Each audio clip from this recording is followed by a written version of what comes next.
Yep. I got it. I got it too. Hey guys, welcome to Saturday Night Live, not the TV show. So if you came here to, watch the live from New York Saturday night, it's not going to happen. That's the disclaimer. I got a few guys in the room already. I got Fishy Snowman. I got K-Town. I got Billy Pipes. And I got Reef. So we'll drop a link. Reef and Wit. Oh, you have an email with the link in it. Meow. So I'll drop this link. It probably won't work for anybody, but haha, I dropped it anyway. So what's up? I see we already got a bunch of people watching already. 20 people watching. Wow. It was like 2 before. So I guess notifications went out. That's great. So this is Saturday night where we just talk about reef tanks. If you're new here, I don't think so. I think everybody that I'm seeing in the chat are regulars.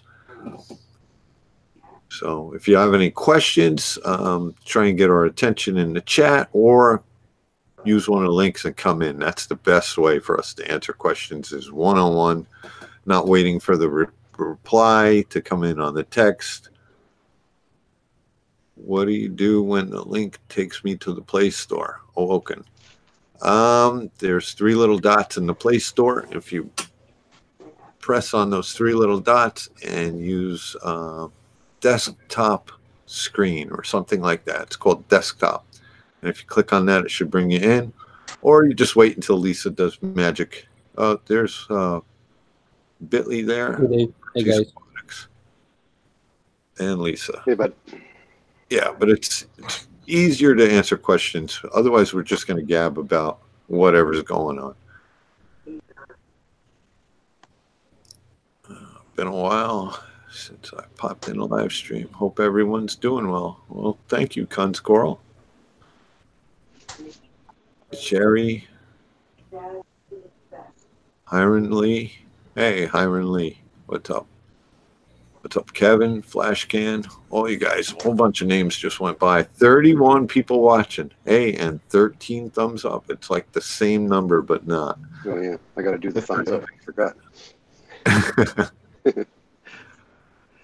What's up, guys? Hey, welcome. What up? Who's that?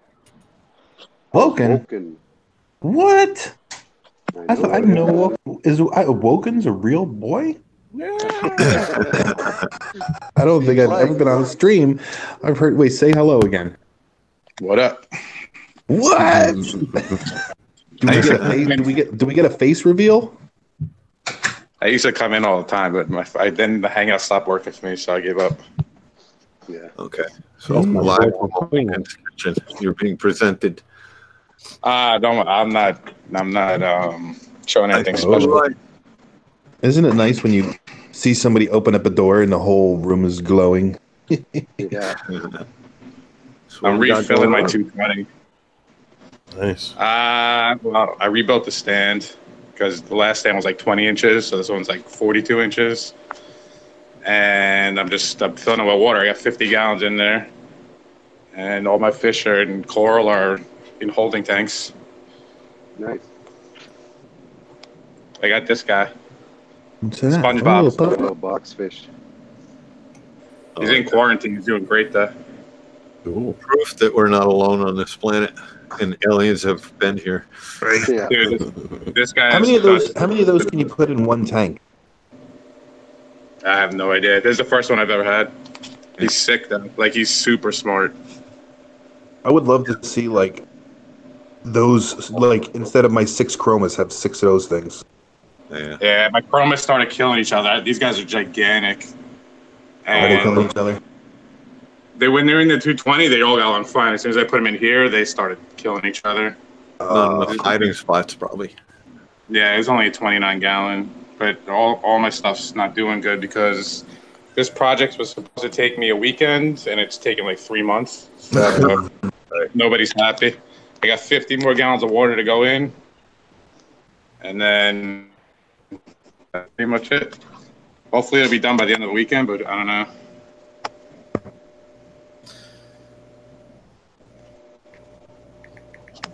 So, Dave, Dub Rexy was asking about Mars Aqua lights.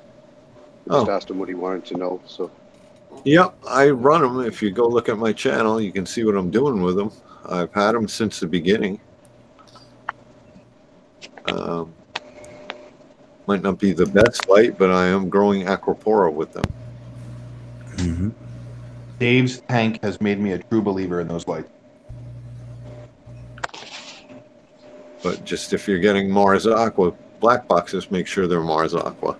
I can't speak for any of the other brands that look alike.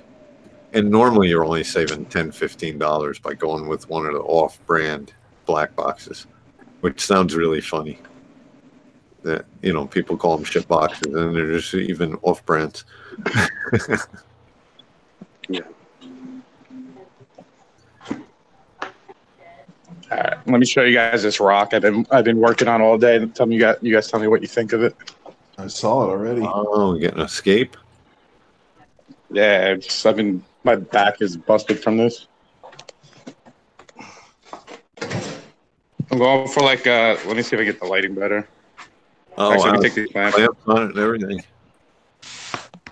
What are you putting it together with? I see the clamps. Marco. It's basically like cement, pretty much mortar. Right. You get some powder, you get some liquid, you mix it up, give it 20 minutes to set, and it's like cement basically. Nice. Yeah. It's awesome, man. It's gonna What have do you awesome flow under that sucker. Yeah, it's nice, dude. Oh, that's nice. Yeah. I know a lot of people don't like the flat rock. I love the flat rock because you can put so much stuff. Yeah, tons of real Oh, estate. yeah. Well, Yeah, I like it too. Very cool. Very Yeah, cool. the only problem with the flat rock is you get a lot of debris that gets stuck on it. You're gonna have to constantly be brushing or blowing that thing off. Yeah, I don't agree with that. No. I mean, I have flat rock all over my tank. I guess I just have enough flow. Maybe. Crazy all thing rock is, with my arches, out of all the rock I've ever had, these arches have no craters in them, so you would think they'd be super clean. It's probably the dirtiest rock I've ever had. All right. I don't know, It you just sits on it. I like all the holes in it too, because a couple of those you can just sit frag plugs right in. Yeah. Absolutely. And even if it's like in the back here, I put a little rock here and then put it just so you can see it better. But the problem is this thing's like 20 inches tall, so I don't know if it's gonna even fit between the tank and the ceiling. It's gonna be really hard to get this. I'm thinking about putting another shelf over here. I don't know. Let's build that over Yeah, I here. like that. I like that look. Yeah. That looked good where you put it. Yeah, like a little drop off there. Start coming down a little bit. Right, because then it just doesn't look like sliced rock. It kind of gives it a little more depth. Yeah, it does have it has a lot of rough edges, but once the coral's growing on it, you won't see that. Right. See, if I ever had a big tank, I would do something like that, but like one flat rock structure part, like say that right side, that would be dedicated for me. I would fill in all the little holes with putty and make it totally flat, and just put like 20 different zoanthid frags, so that whole thing covers in like one big field. I missed that last part. I was like, Hold on. Murphy dropped a super chat and he said, Billy needs to read this. All hail the governor. What's up, Danos? All hail the governor. So weak. yeah. So I've been chiseling at this thing. I've been gluing this thing all day. My wife's ready to kill me. I think it's done. Join the club. Yeah. I think before I add anything else to it, I want to put it in the freaking tank and just see how it looks in the tank. But I'm gonna need help with that. Yeah, a nice little hole down here. How much rock did you use? I don't know. I got so much rock, dude. I got my whole backyard is like full with rock. So I just like teases. That's probably the Stacks rock, no? Yeah, well, it's Marco's. It's not call stacks, but it's basically the same thing. Yeah. Right. Yeah. It's funny. You know what? Today when I was in one of my local fish stores in Manhattan. I saw the guy. Geez, I don't know. He helped Greg Carroll with his. Oh, Joe. Yeah, he's from New York originally, I think. Yeah, he is. He's from Queens. He was in Manhattan Aquariums. I'm like, he owns know it. you, man. Does he own it? That's the owner, bro. Yeah. Really? Where are you at, Awoken? I never knew that. That's so funny because I'm Where like, do you live, I see you on Facebook, Awoken? and he's like, yeah, it was nice to meet you, blah blah. And he's part ownerships in Marco Rock now. Damn, he's got his hands in everything. That guy. Yeah. Yeah, he's like the Triton too. He's the guy to the U.S. basically. Let me feed the fish. Awoken, are you local? I just moved to Long Island. I'm from Queens. I just moved to Long Island. I just bought a house. New Yorker. You got to get that fuel right there. That's it. This is a secret sauce right here. Ready? Roddy Feast. For the SPS. Yeah. You got Oyster Feast in there too?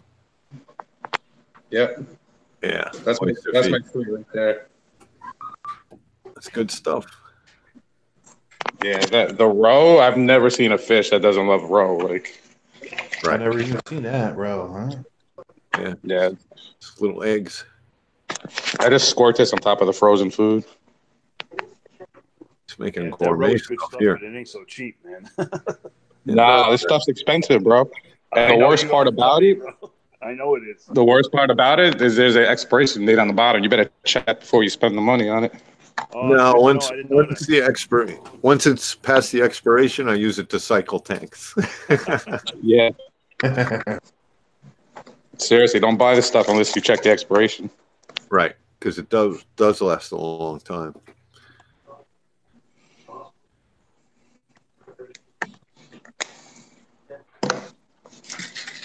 So yeah, I got to get that rock in the tank like tomorrow.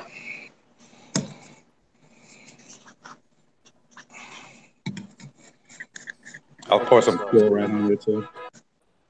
You pour fuel on your food, Dave, or not? I did when the fish were sick, and I should have kept doing it.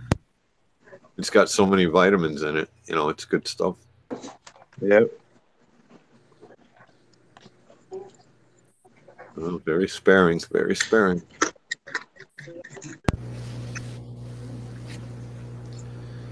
Look at this concoction these fish are going to get.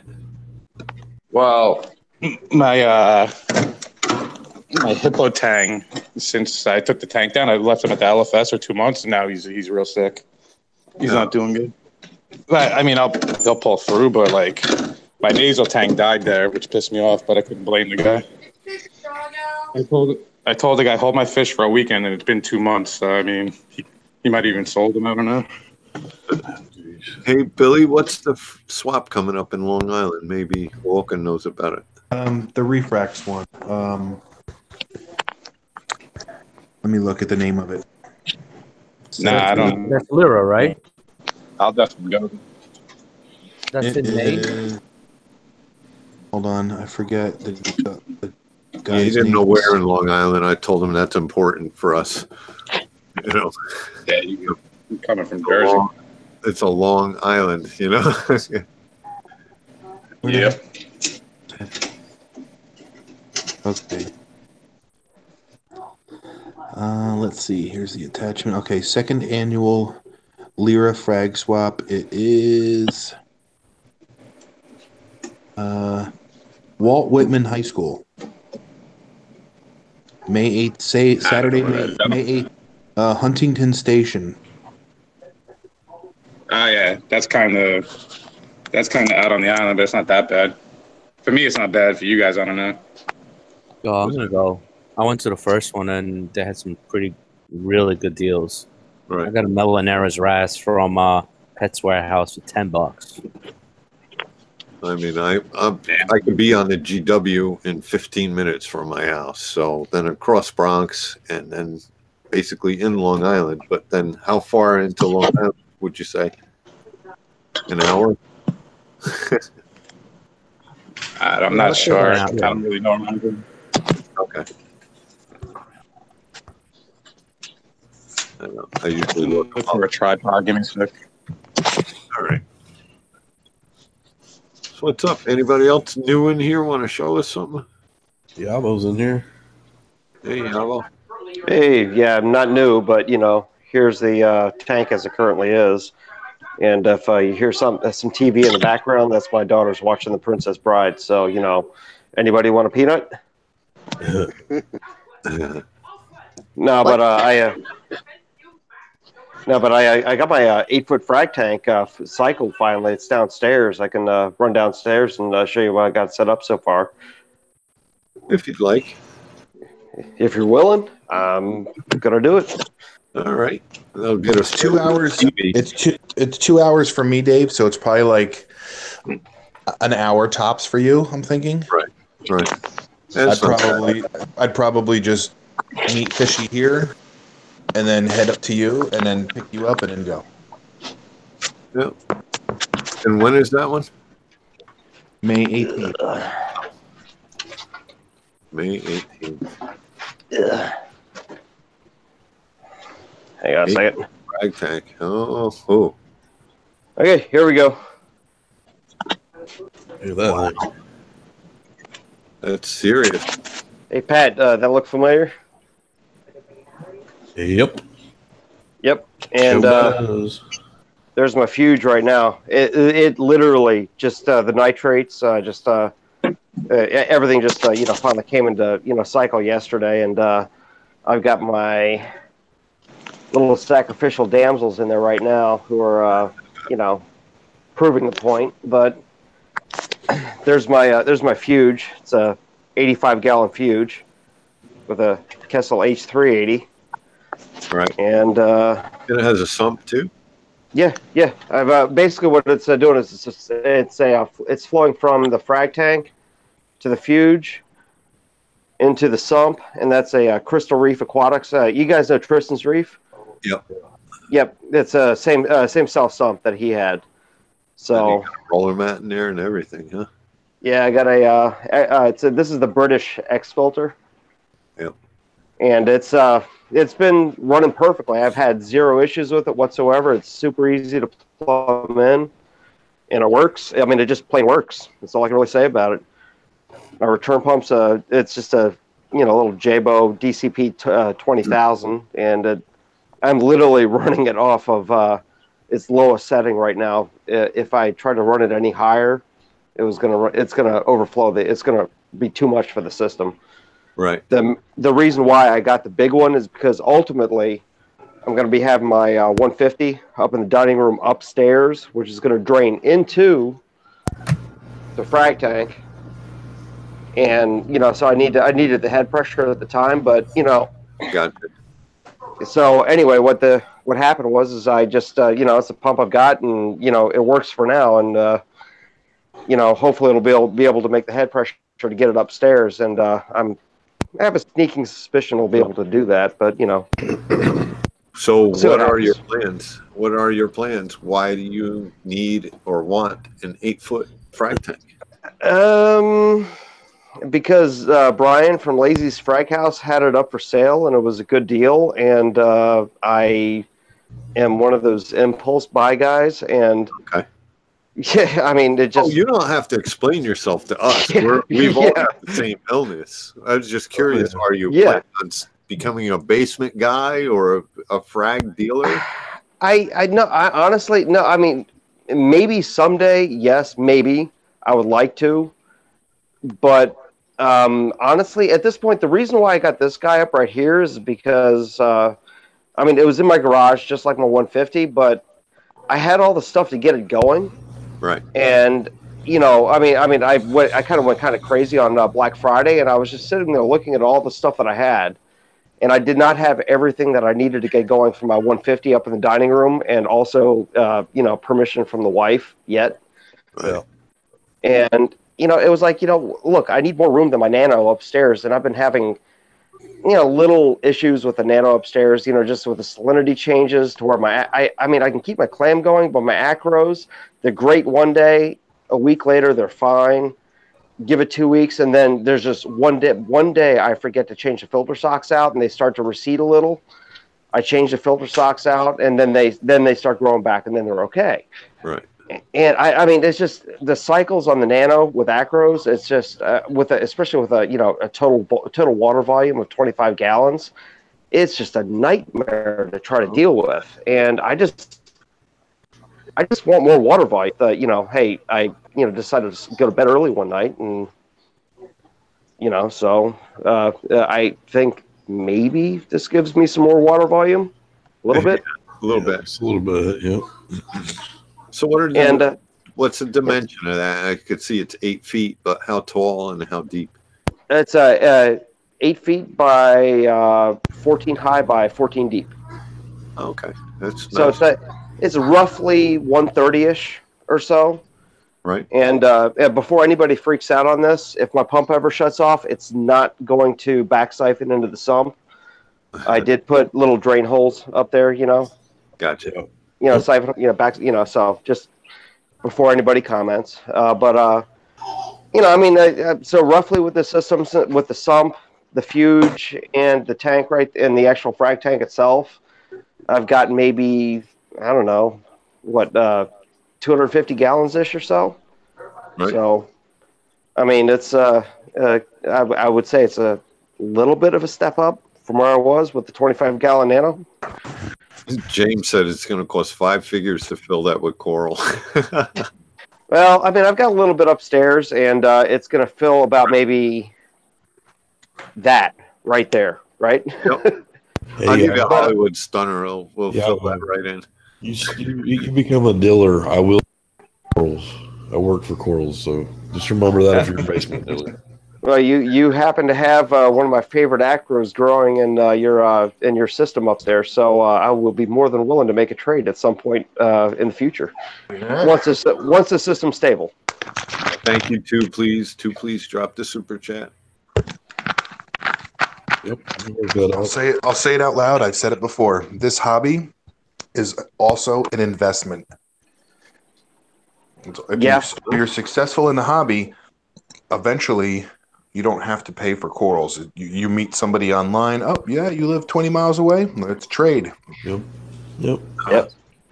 Even if you do YouTube videos and you say you're going to a swap, say like I'm meeting Dave at a swap, and I'm gonna be like, Dave, let me get a piece of that bird's nest, and you'll be like, all right, bring me an A can, and then we switch. And if we don't find anything at the swap, we know we're still coming home with a new frag. Yeah. Yeah, and one thing is I just put the wire conduit up, right up top there. Still see the level up there. Yep. And those 2 outlets, I just got done running 2 new 20 amp outlets for both. I mean, I had to upgrade my electrical in the basement to get this to work. But one of the things I'm actually going to be doing is I'm going to be running. Still have my ATI power module, which is right here. Right. But so what I'm actually going to end up doing is I'm going to. One of the things about having 8 feet of dimensions to work with is I'm going to be running right here. I'm going to be running the power module, T5s. Really? Then on the other side, it's going to be total T5. It's going to be all LEDs on the other side. So. Right. So I can experiment. Hey, does this coral like T5s with this particular spectrum? Or does it like the LEDs that I have set up on the other side? You could even got room to throw a halide in there if you want. Metal halide. Yeah, exactly. So I mean, what do you want your coral grown under? Yeah, I mean it's the thing is part of this hobby is being able to experiment, to be able to play, see what happens, see what works, and I think I have the room finally. I mean, it's. Like I said, it's one hell of a jump from 25 gallons, but it's. I think it's going to be fun. I mean, I love this hobby. This is what it is. This is what it's about. Being able to tinker and see what you can make happen. And the tank just cycled. And granted, I mean, I'm using about maybe 100 pounds of Tampa Bay live rock with about maybe 50 pounds of Pecani down here in the sump area. Right. And so I mean, it's actually so it cycled really, really quick, and I feel if I got lights on there, I could probably make corals grow, but my gut instinct tells me to hold off and get more fish in there, and maybe in 3 weeks I'll start throwing corals under there. Yeah, but Yeah, I don't want to rush it. I mean, I might be able to get corals under there like tomorrow if I really, really wanted to push it, but it depends what coral too. I mean, yeah. I wouldn't put deep water acros in there anytime soon, but you know, you could throw some stylophoras, some Monte Caps. Yeah.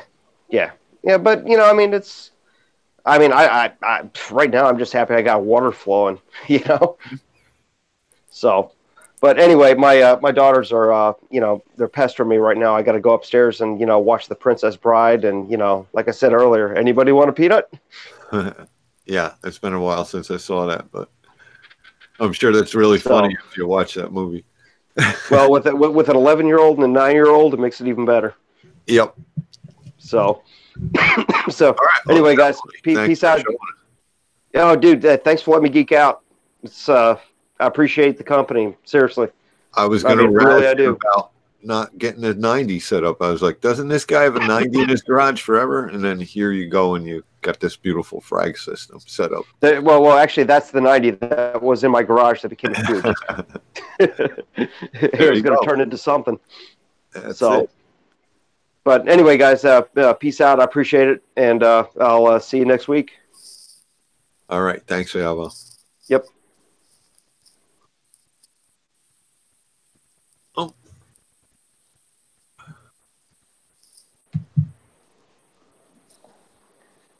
What's up, Awoken?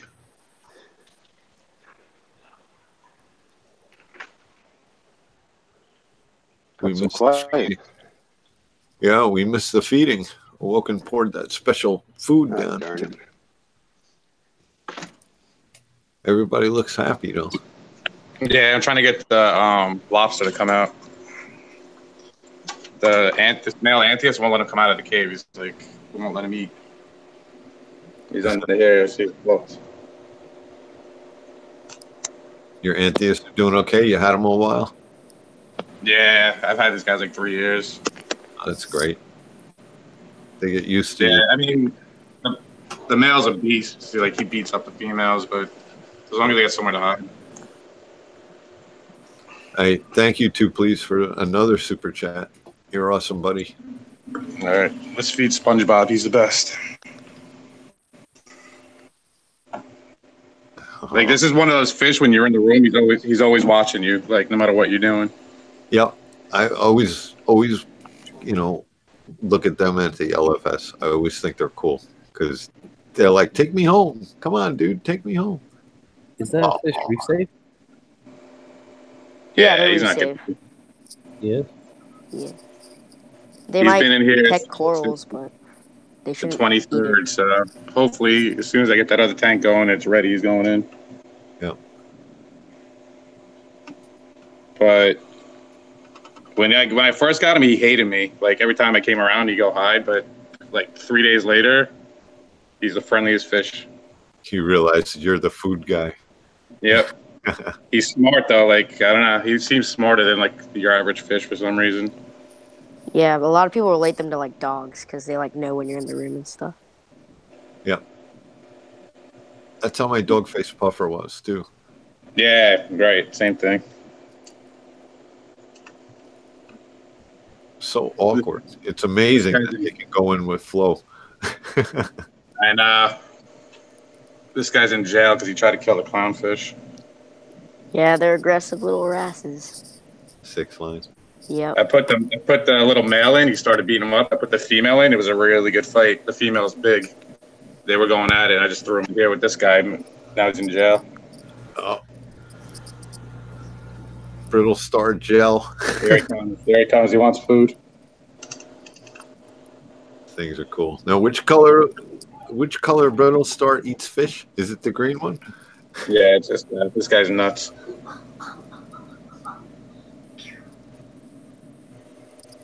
Look at that. There's his mouth. I put a clam in, like a clamshell, half a clamshell. He swallowed the whole shell, took the meat off, and spit it back out.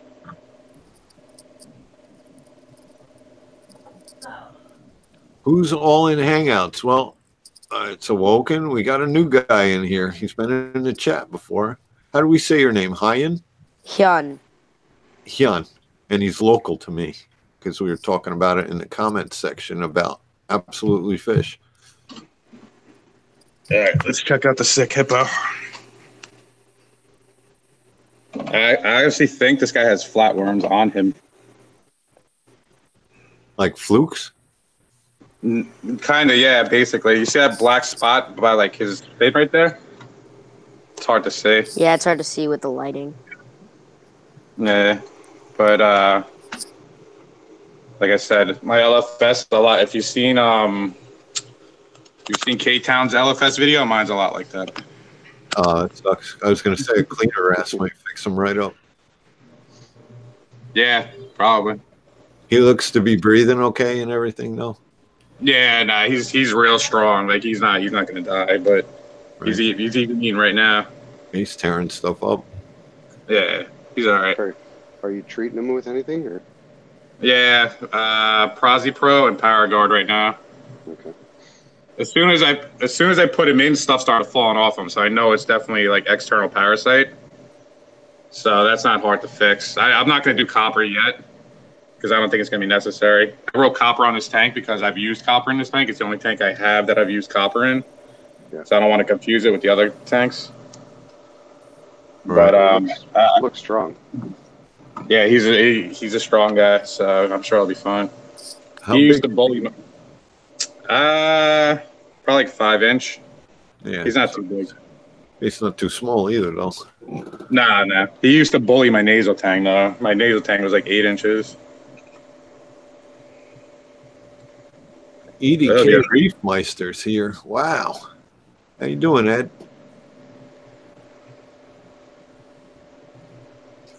But I might freshwater dip him tomorrow just because I know that'll relieve some of... I know everyone thinks it's stressing him out, but when the parasites start dropping off him, it actually gives him relief.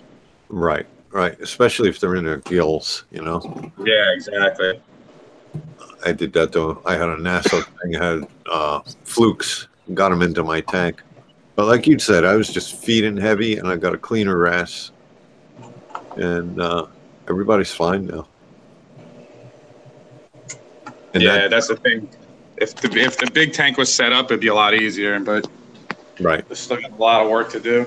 Like I said, I thought this was gonna take a week. It's been almost 3 months. So I've rebuilt the stand. I rebuilt the filter, 40 breeder, with the DIY baffles and everything.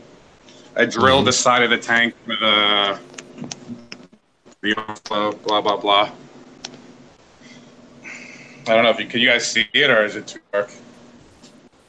It's very blue, but yeah. Yeah, I got the rock in here. And I got this one. And then I want to put that big one in the middle. Hopefully it looks all right. Yeah, it'll look nice. I'm an aquascape snob, so if it doesn't look nice, I'm gonna have to pull it back out, which I really don't want to do. Yeah, you got to be happy with it, especially if you're that way about it, you know. Yeah, that's the one thing you can't change, right? So. Yeah, once coral it's hard to change on it, yeah, it's a pain.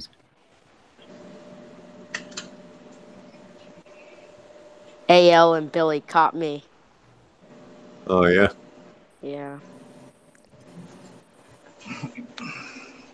Caught you with. I used to have stuff living in here.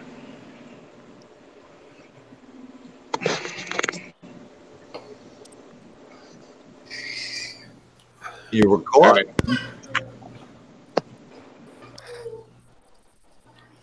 Are you somebody from our past? Maybe. Yeah, all right. I know who you are. I was going to say you sounded like him, but I didn't want to be, you know. Yeah. That way. So what's going on, buddy? Not much. Still got a tank? Yep. I'm about to set up a Pico tank. My LFS just ordered it, or it should be coming this Wednesday, I think. Like that little JBJ Pico taupe. Right. I think I can do a lot of cool things in there. I'm not trying to do anything special. I might just do like all softies and then like maybe put in like a really small clam or something. Or a scallop. Yeah. That's the beauty of this hobby. You can do whatever you Whatever want. you want. Yep. Yep. My nano took a dump this week, so I What haven't been happened? paying much attention to it. Well, first I had a little coral warfare between a bubble tip anemone and a leather coral. Yeah. And the bubble tip won, but then the leather coral was kind of big, so it kind of polluted the whole tank. And then my Aqueon heater that's, doesn't have any controls on it. It's just always supposed to be 78 degrees. It wasn't? My tank's 87 degrees today. Ooh, nice for a bath. Yep. So if you ever want to get rid of pulsing xenia, that was the first thing that melted away. Okay. So, Good to know. the zoanthids still look great. Most of my mushrooms are about the size of a Sharpie tip. Oh, wow. So Yeah. So then there were 2 BTAs in there. One bit the dust after the leather did. I took the leather out and it just fell apart. So I've been doing big water changes on it. And I should have just pulled all the coral out of it and restarted the tank, but that's too much work. Did something break there? Or just Wow, it got really loud. Okay. Muffled and loud. Nothing broke. I just think the heater messed up.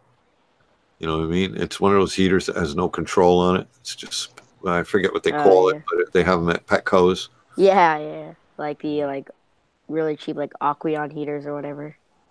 Right. Oh, Reef Spice says Aqueon replaces heaters, no question asked. Email them your receipt. I'll have to find it. I think it was an Amazon purchase, but if it is, then I have it. I'll have to tell them it's all online. It took out my bounce mushrooms and my home wreckers. Oh, jeez. That's going to be expensive for them. That's right.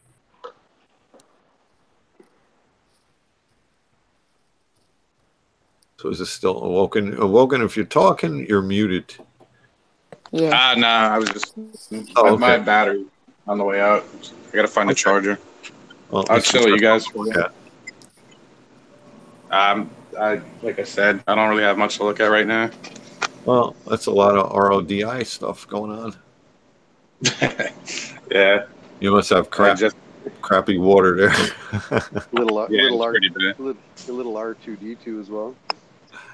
Someone gave me this. It's actually like measuring cups and measuring spoons. I used to measure stuff. Way. Yeah. No way. We're all geeks. We love that stuff. They gave me that and this towel. You gotta have towels in the fish room, right? Enjoy.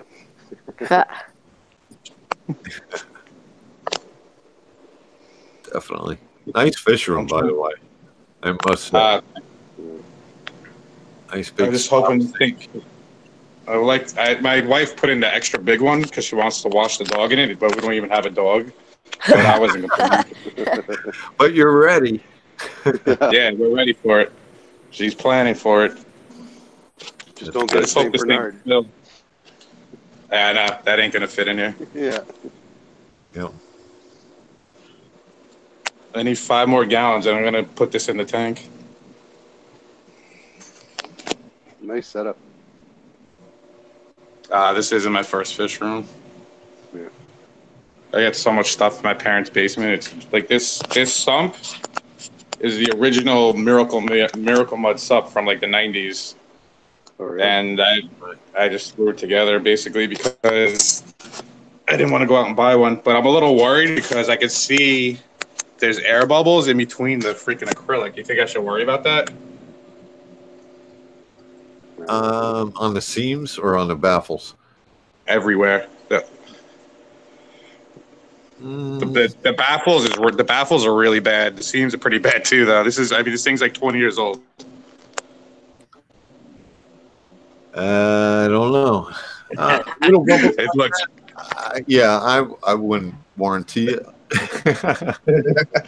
That's what I'm saying. I'm on the clock. I get it as soon as that big tank goes up. These are all coming. I built this just to keep my stuff in until the tank is ready. All right. So Might want to yeah, wrap a steel band around that guy for a little while. the mud is actually getting in between the baffle and like the wall of the thing.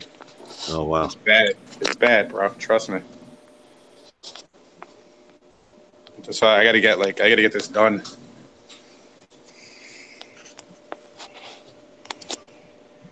Lena, I All was right. teasing. I had a heater go bad, and I was teasing about all the stuff I lost. I lost a BTA and a leather coral, but I was teasing that if Aquion's going to pay for it, that I lost some really expensive stuff. I love those box fish. Oh yeah, me too. I'm telling you right now, I'm never not gonna have one again. Like either this or a cowfish. Like always, they're that cool. Yep. And it's so funny because when I saw it in the store, my initial thing is like, oh, they're toxic, right? That's what I was always told. Right. Yeah. So the first thing I did was go on YouTube and look and search it, and Prestige Reef has one, the same fish, and like he's had it forever, and he put like a really good video on it, and I was like, all right, sold. They are so cool, and like I said, the longhorn cowfish really look cool too. Oh yeah, it's like an antler. It's like where did you come from? It's like a ping pong ball with eyes just sailing around it.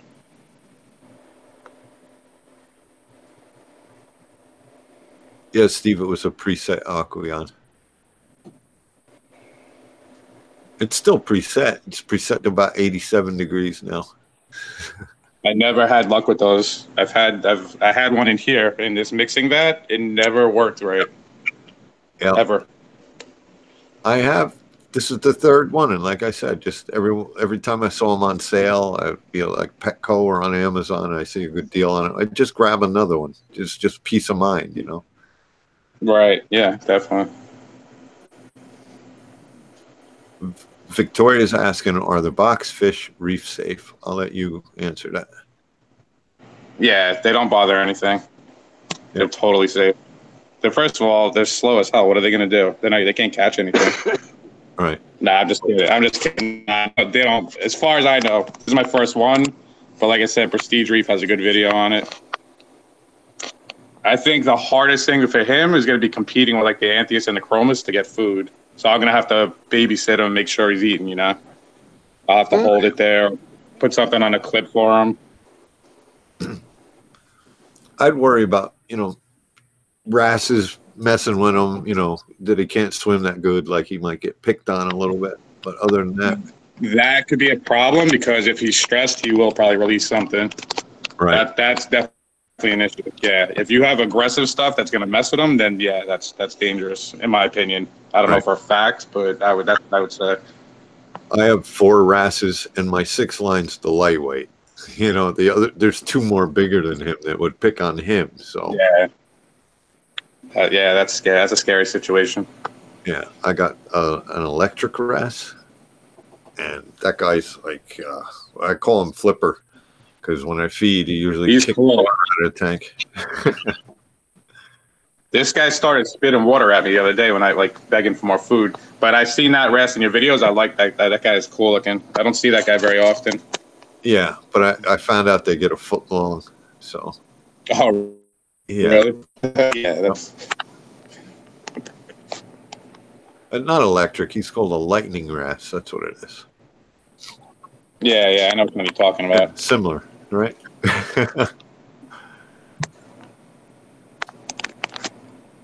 Like I want to keep feeding this guy. Like it's dangerous because he's always begging. You can't even tell if his stomach's full. He's just a box. That's the other thing. Yeah, that's the other problem. You don't know if he's fat or not. Now they don't have the ability to puff up, do they? I don't think so. Nah. I don't think they're a puffer fish, even though they look like. And how many spots does he have? Come on, you had to count them by now. Nah, I haven't counted. That's a good question. I'm gonna have to sit here one day. Nah, you're gonna have to have a video with a winner. It'd be like jelly beans in a jar. That's a good one. That's a good idea. Just think of all the view time you'll get people counting the spots. The thing that's disappointing, if you Google his fish, you'll see a picture of it. It's like fluorescent yellow. And I'm like, why isn't mine like that? He's a little bit yellow, but like the one on Google is like bright yellow. It's like, whoa. I don't think that's real. Wow. Yeah, he's super friendly, laid back. So I'm looking forward to getting in the big tank. I think the horned one that they had at my LFS was a real fluorescent color. So, Really? He wasn't spotted. I think it was like really, almost like a highlighter, you know? That's color. cool. Yellow. Yeah.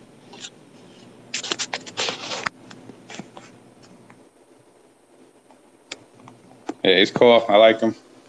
I like this guy too. Meldium says their edges get very sharp when they're not fed well.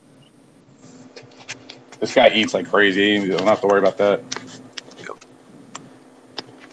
But I think Prestige Reef or somewhere told me he has to have greens, and I've been feeding him like spirulina brine or like some other algae food, and he likes it. So he's not just a meat eater, even though he looks like one. Right. This guy's on.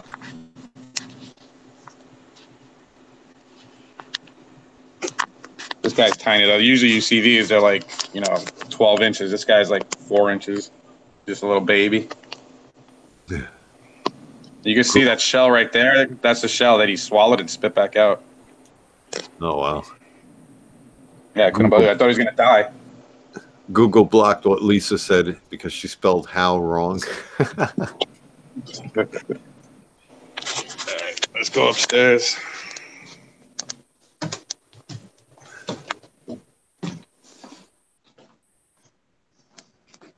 Oh, my fresh. You know you want one of those brittle stars. Or serpent stars. Is that what they're called? Yeah, those are serpent. No, those are brittle. Those are brittle. The serpents are the ones without the little spikes. I gotcha. I know it creeps Lisa out, but you got to tease her anyway. She hates those. So I don't know. You guys giving this a thumbs up, or should I do some more work on it? I see it with coral. I don't know though. It's going to hold everything up high. What are you going to do with all that area underneath it? It's almost. I know. I'm gonna be able to get some light in there. I'll angle it in, but it's definitely gonna be low light stuff. It's not gonna be anything crazy. Because right now the light's coming from behind it, so it definitely looks dark. Right. But if I get it from the front, I should be able to get some low light stuff on there. Yeah. I just like some of the encrusting corals, like Cyphastria, don't need a whole lot of light. That's what I like. Yeah, that's perfect down here, like a Cyphastria. Yep. Yeah, buddy. But yeah, I like the bonsai look. I don't know why. Like, oh, definitely. You got a thumbs up. Yep, I like it. Cool. What do you think, chat? Thumbs up for the for the rock work. Remember, Awoken has a wrench. I can't even see the chat, so. Yeah. I'll tell you who you can time out. This thing's big. This thing is like 30 inches wide and like 20 inches tall. It's pretty big. Yeah. Jeez, that's big. Don't time me out. I'm in a competition with Lisa. Oh, you can't. I'm a mod. Never mind. I wonder what it would look like upside down. Try it. Hell no, I'm not moving this. This thing will break. I can't even. I'm gonna need help moving this thing. Yeah, be careful putting it in the tank. You don't want to drop that from top of the tank to the bottom. Nah, definitely not. I don't know. I want to add some more, but I really shouldn't do anything till I put it in. Yeah, Paul Blaney was using one of those. I don't think it was that brand, and he was able to use it underwater. This I think it'll set on the water. I'm not sure. Yeah, It's just it'll make your skimmer go crazy though. Yeah, I've done that. I've had that happen. Yeah. Yeah.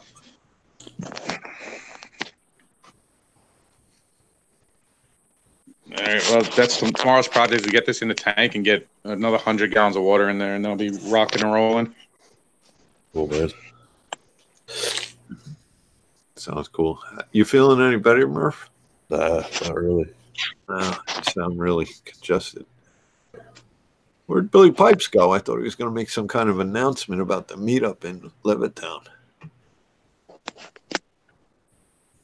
He had to go grab his midnight cheese balls.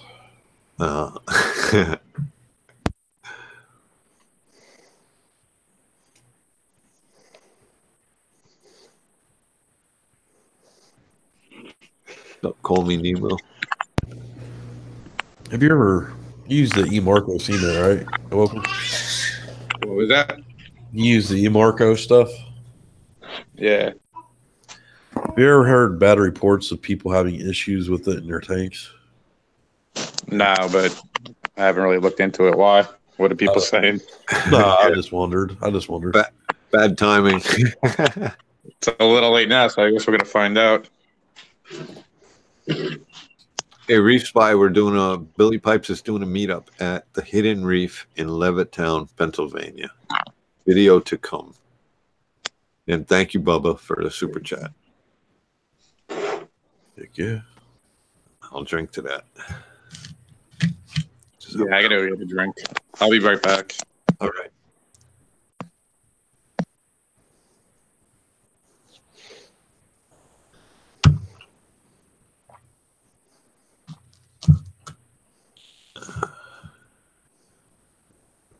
Yeah, Bubba, it's Phoenix. It's called Phoenix with an S. I don't know why you put an S on the end, but Phoenix 411 Legacy now. Sorry, it was easier to say it than type it. Oh, what's that, Melvin's channel? Melvin, yeah. He keeps asking about Bubba. Have you seen Bubba? Where's Bubba? He hasn't come in my stream. Is he in here? No. Okay. But Give on him a his, shout when out. he does his, when he does his live streams, Well, I got Devin to go on the other night, and he was so excited to have like bigger channels, and he keeps talking about you and Billy, and how hopefully they'll come by next time. Yeah. He must not stream long. It depends, but he streams tonight. Sometime he'll go at like 11 o'clock tonight, and then he goes on Sunday at 11. So it's usually late for you guys on the East Coast. Yeah, AL said he's about to go live. We should all go over there and blow We should live stream. Oh, he would have a heart attack. He would have a heart attack. Feel like how many people we got watching? To bring them all in. 66 people. Yeah. Go blow up his channel. That'd be funny. Oh, he would. The gamers do that all the time, and they have a word for it. Blowing it up. Yeah, anybody who's a gamer, they know what I'm talking about. I don't know what it's called, but gamers do that. Yeah, it's called a raid. A raid. A raid. Oh, yeah. So we should do a raid and go over to his channel. Somebody let me know when he's streaming. Yeah, I'll get a announce or whatever. You know what I'm talking about. Yeah. Whose channel are we going to? Remember a guy Melvin used to come in the stream all the time? He'd say hi to everybody, and then how you doing? And he was very, very cordial. Very talkative to everybody. He was a nice guy. Super nice. Yeah, he's a super nice guy. Well, he changed his channel name. Hold on. Brian's Aquarium and Pets. Thank you for the super chat. He changed his channel to something Phoenix something. Yeah, Phoenix's 411 Legacy, because his grandma died, and then she was 4'11", so he called it Phoenix's 4'11" Legacy. Yeah. So he does a live stream. So we'll put a raid on him about 11 o'clock when he goes live. Yeah. Somebody will get the link. We'll drop it in, and we'll see how many people we can get to go over there. Yeah, that'd be awesome.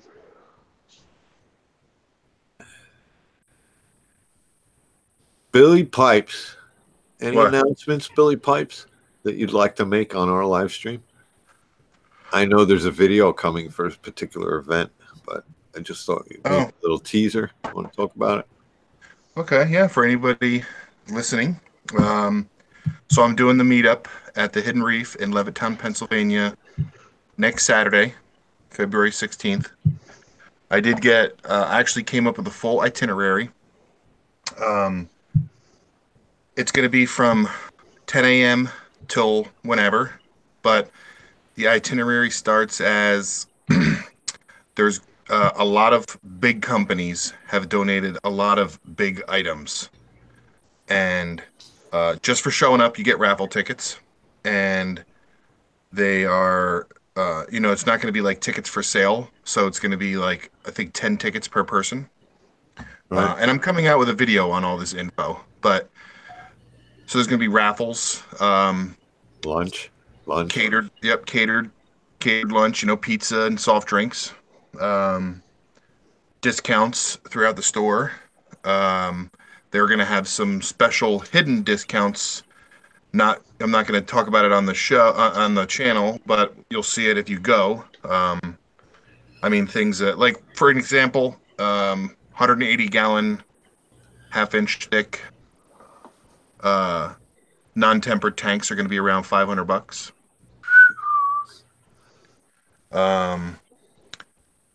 There's going to be,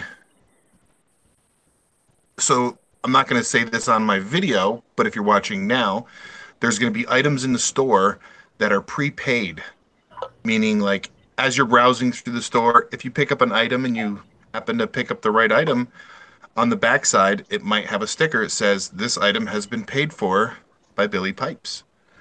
Nice.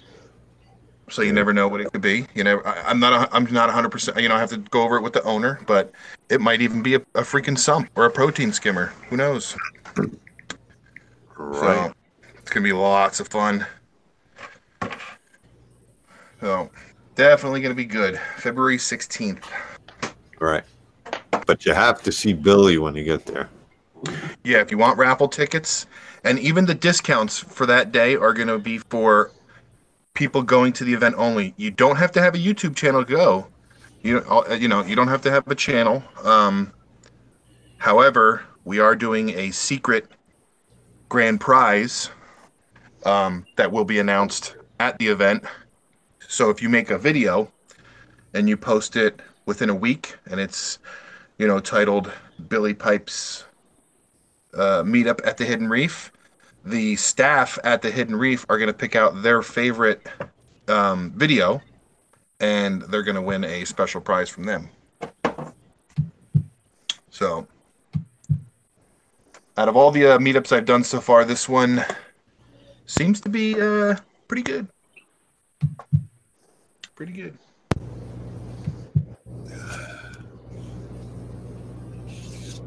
Is everybody muted, or is it just me? No. I'm here. Maybe. Is it PA? Huh? Yeah. Yeah, Levittown, PA. Oh. I'll tell you a couple of the prizes. They have a couple of Nero 5 power heads they're giving away. A couple Ecotech M1 return pumps. A couple fish tanks.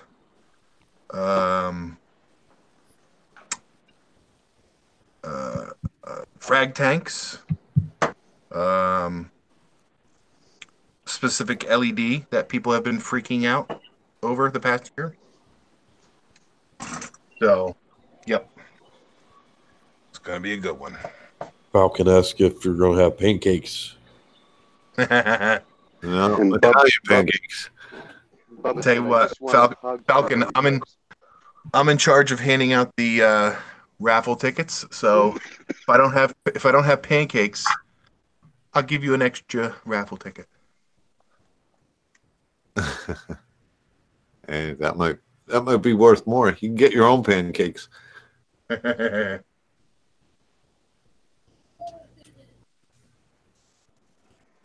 I took a break real quick. I was playing around with this Reef Tech 5050.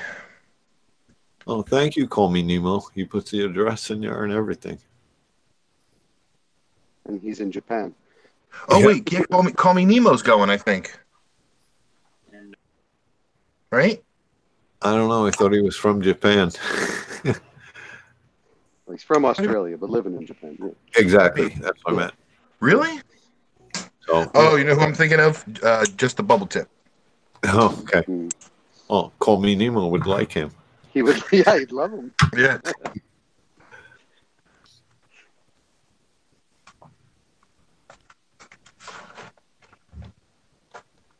Oh, is Fishy in here? Oh yeah, Fish. Dave, do you want me to get the ESV for next weekend? Sure. Okay. If you're ordering. Yeah, it's no rush. It's no rush. Whenever you're placing the order, don't even worry about it. I'm placing it Monday because I need stuff and Fishy wants stuff. Oh, no problem.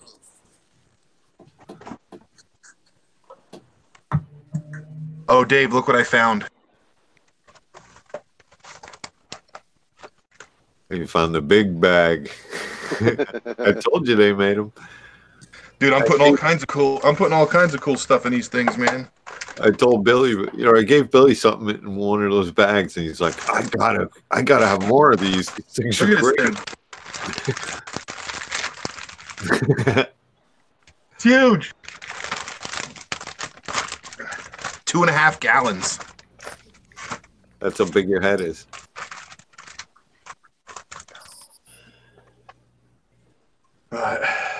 It's 2.5 hours from you, Melody. What did I say? It was 2 hours from me, or an hour and a half? Hour and a half. Yeah, that ain't bad. It's right off 95. As soon as you get into PA, I think it's like, as soon as you go over the river, I want to say it's like 15 minutes from there. Meldium just said he's thinking about going. He said it was 2.5 hours. Pelfrey said, "Don't try that at home. Only in the basement." We already know what the safe word is. Yoo-hoo. Yoo-hoo with rum. Yoo-hoo with rum sounds pretty good. The other day at work, everybody was I saw like 4 or 5 people walking around with cans of Yoo-hoo, and I'm like, "What's up with the Yoo-hoo?" And they're like, "That's the only thing left in the vending machine. Everybody else drank everything else. The only thing you can get is Yoo-hoo." Nice. Like, sounds good to me. Pelfrey said if Mike Lemon is going, he's going to win everything. That's right. Yeah, Lemon's going. Oh, that's right, man. He's on a streak. I might only have to give him 8 tickets.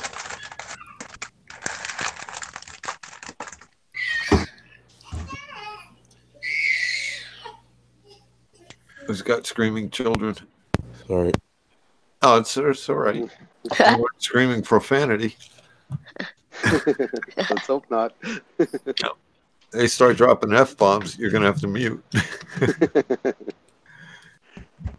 If that's her first words, then I got problems. Yeah. Yeah. It's usually one of the first words, I'll tell you that.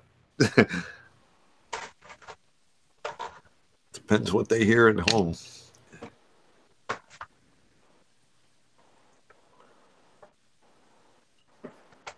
It's funny, though.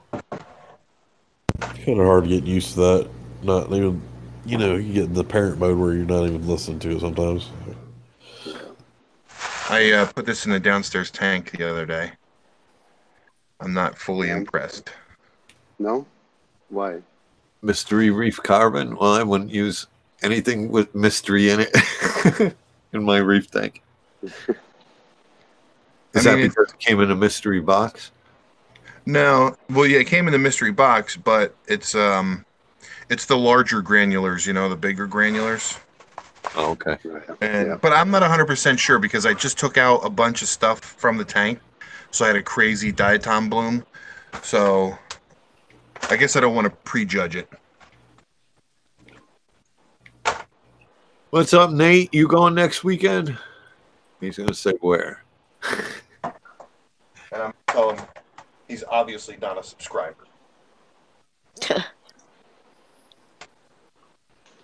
You're down in Virginia, right? So you're coming? You're going to come to Levittown? Me? Yeah. No, I don't think so. I haven't been going anywhere. No. At all. only to my LFS. Which is what, Nemo's? I don't Or know. no, that was a special trip.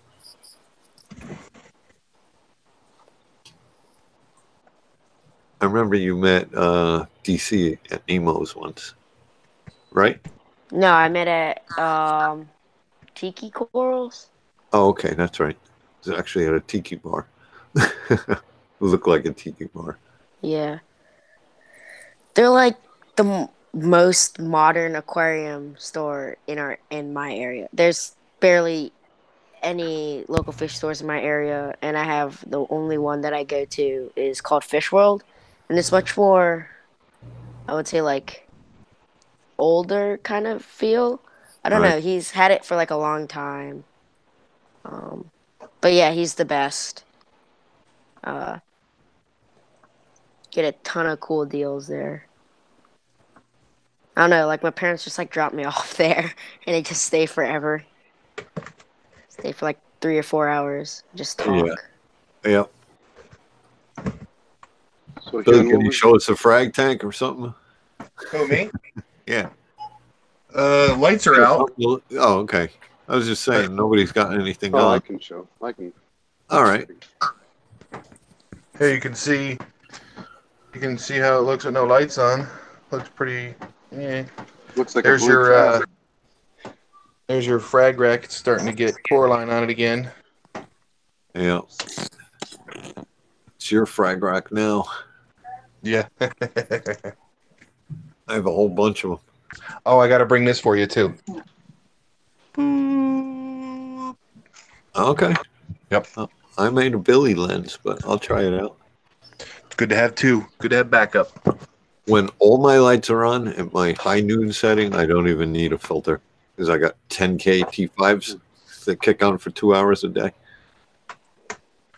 I just tried my 50/50 over the tank, and I think I might be able to film without a filter. I don't know. Oh, your Reef Bright? Yeah, it won't be as, awesome looking, Yeah. What are you laughing at, Murph? Huh? I thought I heard you laughing. Nope. Oh. Laugh at me, Murph. All right. We want to see Fishy's new pom-pom crab. I got one too. I got one yesterday. I didn't hear the word K-Town in that sentence. Did you, Dave? Sorry. Sorry. But I did. Oh, he said he was going to present a tank. It's all good. Look at the rock nyms. Oh, no, I'm checking you out, Fishy. I'm doing a fish room tour at Fishy's house in about 2 weeks. What's happening? It looks like we got some empty real estate there on the rock. They move, man. You go up top, there's a lot Oh, more. yeah. Look at that. Yeah, they're all kind of abandoned at one side. What do you think they're doing? Looking for more light? Yep. I don't know, man. It's hard to say. Yeah. These guys down here look okay. Yeah, look at that little green one in the hole, right in the dead center of the tank. It's got barely any light in there. It's about the size of a quarter. Yep. Are they photosynthetic? Look, definitely. Yeah. Turn up them lights, bro. Yeah. They're just moving around. They're pissing him off. It's like any ones that look the same, they're conjugating. Look at that posse right there. The sexy shrimp. Yeah, really. What's going on there? A meeting? I don't know. I just put 4 more in today. Steve asked if that's coralline algae growing on your rocks. It looks like it. But Yep. Yep. Yeah. Go, Steve. Real pink.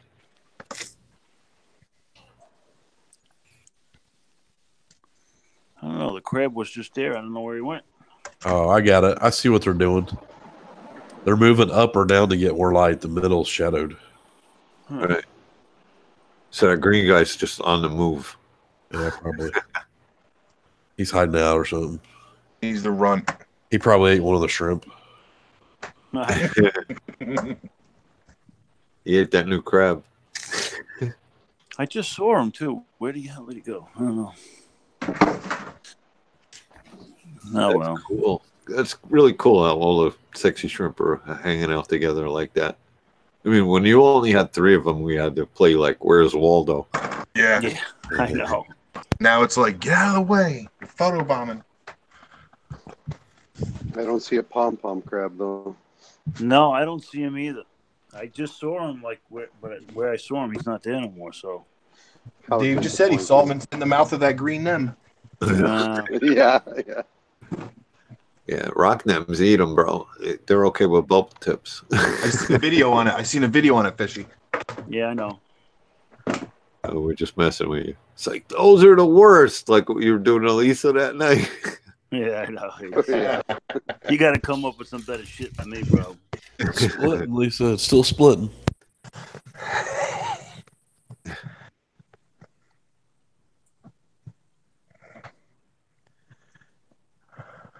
Question: lifespan of a salt shrimp. I guess it depends which shrimp you're talking about, and I don't even know. I would say not that long. I don't know. It really depends because they have to shed and molt, and if they don't molt properly, they die. So, Right. That is true. I've had a pistol shrimp for about 1.5 years. Pistol shrimps live for like ever. Right. Like I've had mine ever since I've started.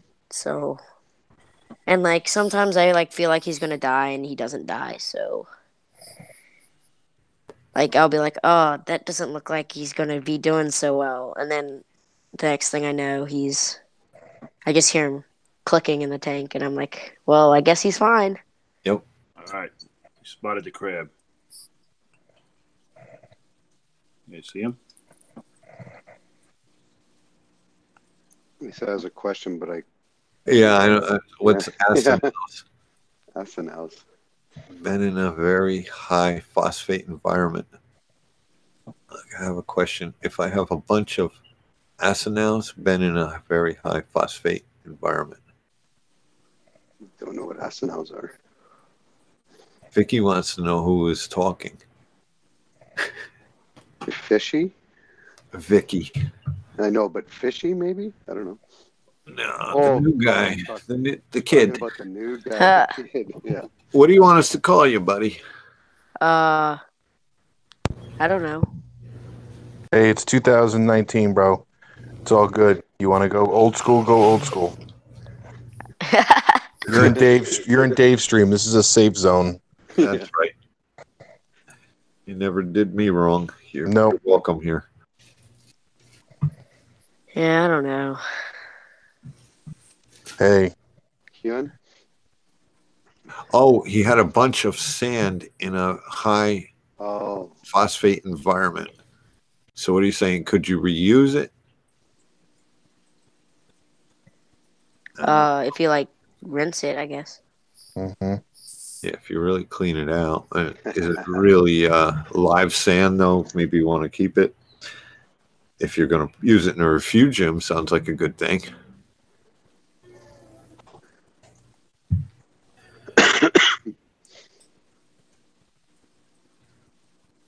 Well, Vicky said, welcome back. Huh. Yeah. It's been a long time. How was it while you were gone? Were you sad? Were you like, ah? Like, I don't know. I just didn't get to talk to a lot of people about aquarium stuff a lot. I know, right? It's like weird. Sometimes Yeah. I'll be talking to Fishy Snowman, and I'll look at my phone and it says 3 hours and 56 minutes that I was on the phone with him for. And I'm like, dude, look at us sitting over here talking about fish tanks for 4 hours.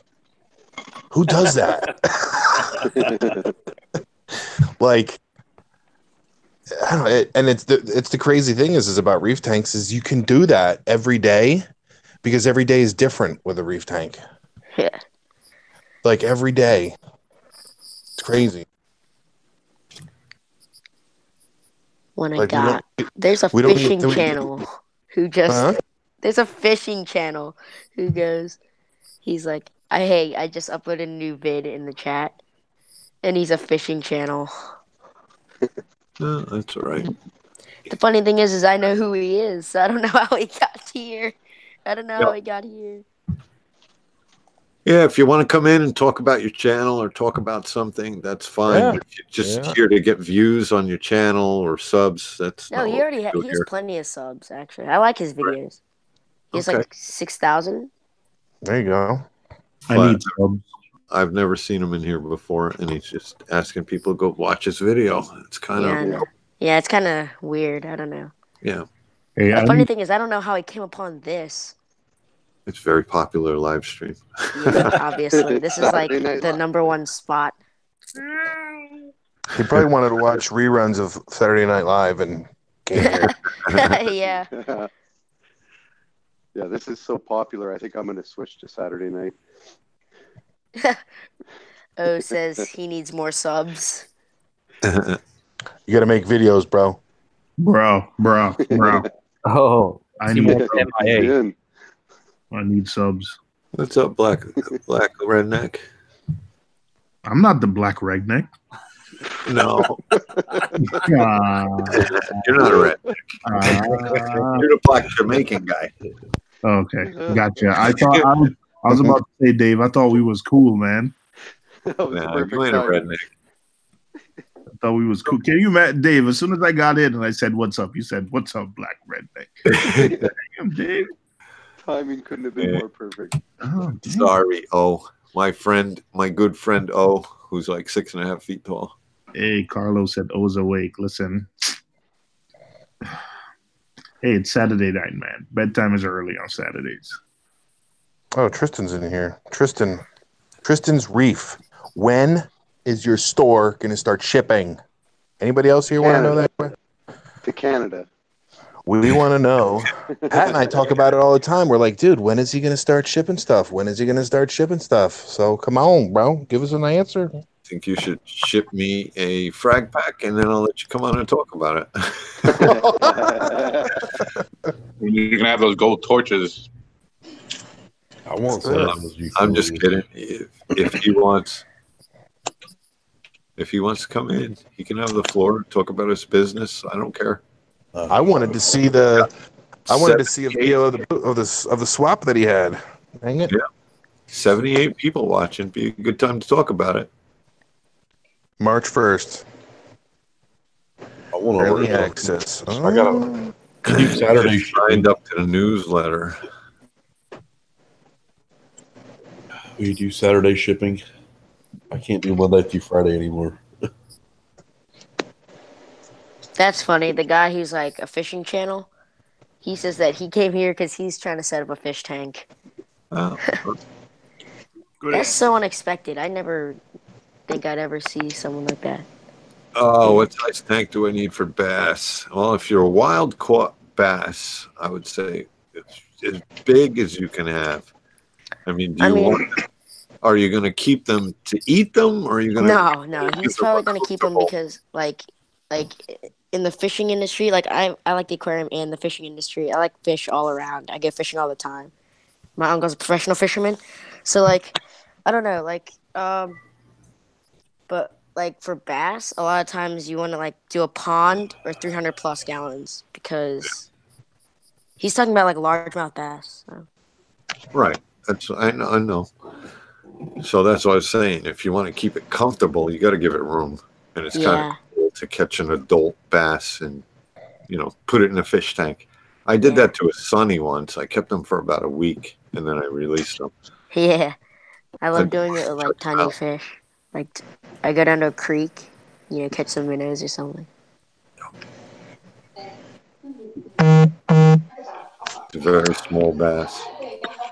Yeah, I don't know. I've never kept a bass. Who just joined? I've kept catfish, which I'm is gonna hop out weirder. for a minute because Tristan might be coming in, so I'll get back in whenever there's a spot over. Oh, are we full? We got a full house. You need room? Just let me know.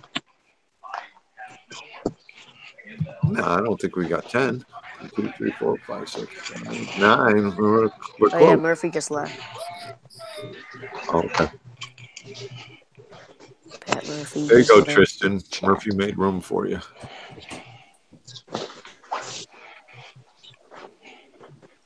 We got the little box fish going again. Wilkins boxfish. SpongeBob. That's the flavor of the day. Look at that little guy.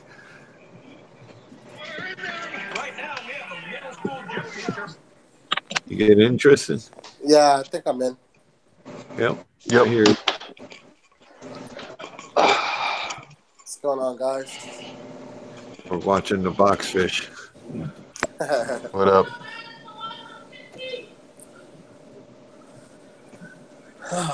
Man, it's been a long day.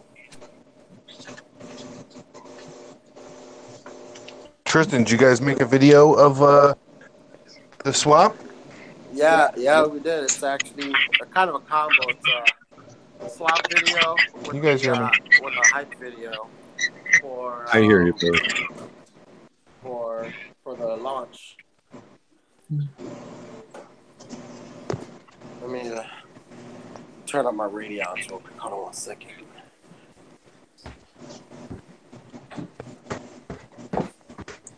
Freak my fish out a little bit. Yeah, my fish get mad pissed when I do that.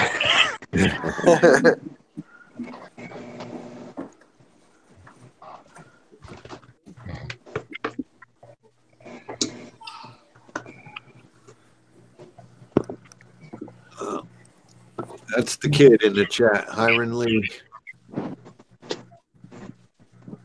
Let's see if this works. Everybody's asking what his channel is.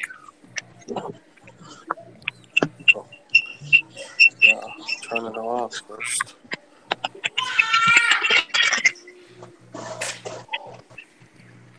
Is that the right blue?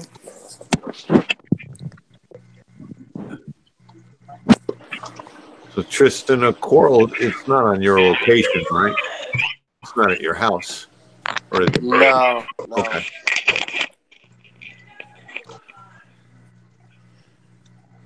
I didn't think so. So what, do you rent space just for that? Yeah, so how it works, SC and I, we have a good friend of ours who owns a warehouse. He does a lot of manufacturing and construction in there. Uh-huh. And he had a spare space, about 850 square foot or so. And all he was doing in there was parking his boat. And after he sold his boat, because everybody knows a boat's just a thing you throw thousands of dollars into every month. What's the two best days a boat owner has?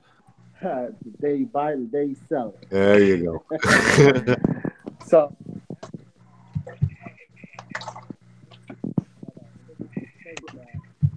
Your volume just dropped way out.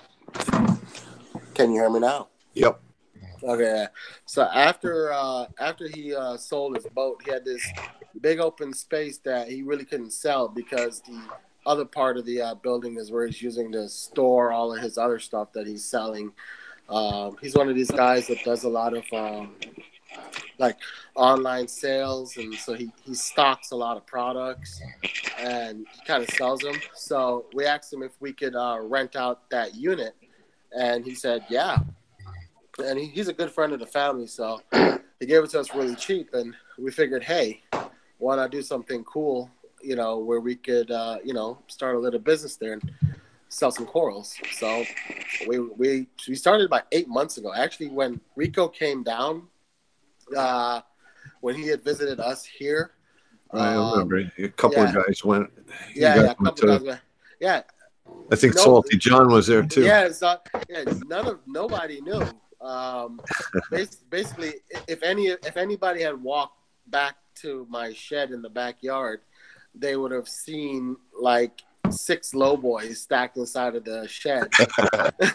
And like, there's no lawnmower in here. Yeah, and an 84-inch long frag raceway. So it was nobody saw it, so no questions were asked, and I didn't have to answer any difficult questions.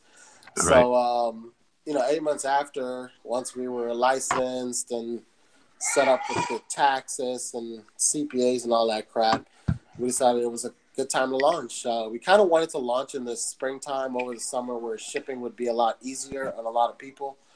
And we weren't trying to launch during the winter time or anything like that. So basically, what we've been doing back in the aquaculture facility, because how we're registered as an aquaculture facility, like farming, except not corn. Give me 1 second. Yeah. Thank you, 420, for the super Yeah. chat. Okay. Yeah, so we're farming, but not corn. Right. So we've been pretty much accumulating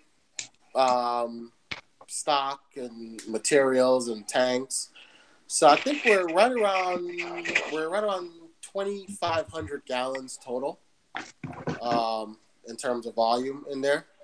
We just added 3 more low boys, and so I think we have around maybe 2,000 or 3,000 pieces total, between brood stock and stuff that we've been kind of fragging up over the course of the last couple of months. It's been a lot of work, a lot of sleepless weekends.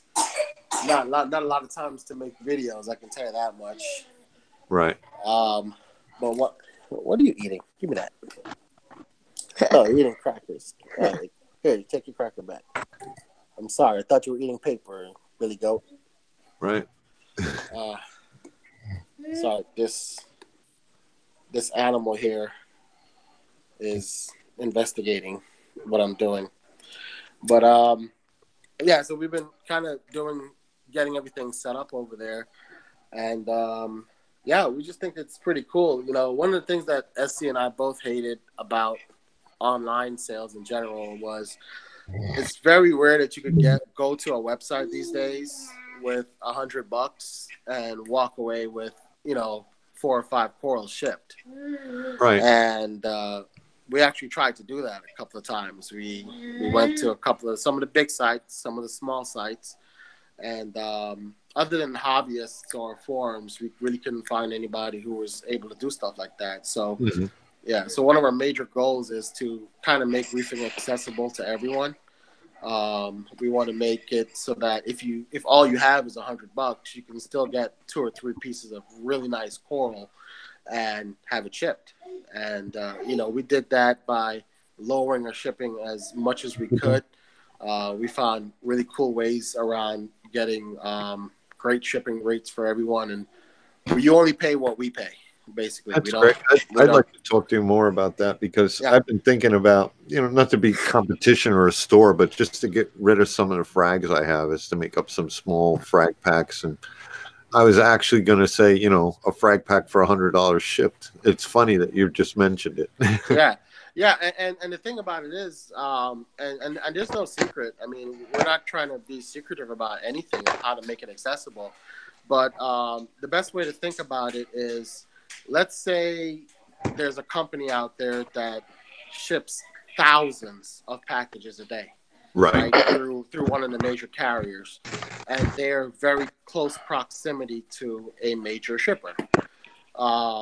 So if that company were to allow other people to ship through them, then you can benefit from the discounted rate. Obviously, you have to do volume, and obviously there's buy-in and partnerships and all the other crap. Right, because otherwise it's $50 to overnight something. Right, yeah.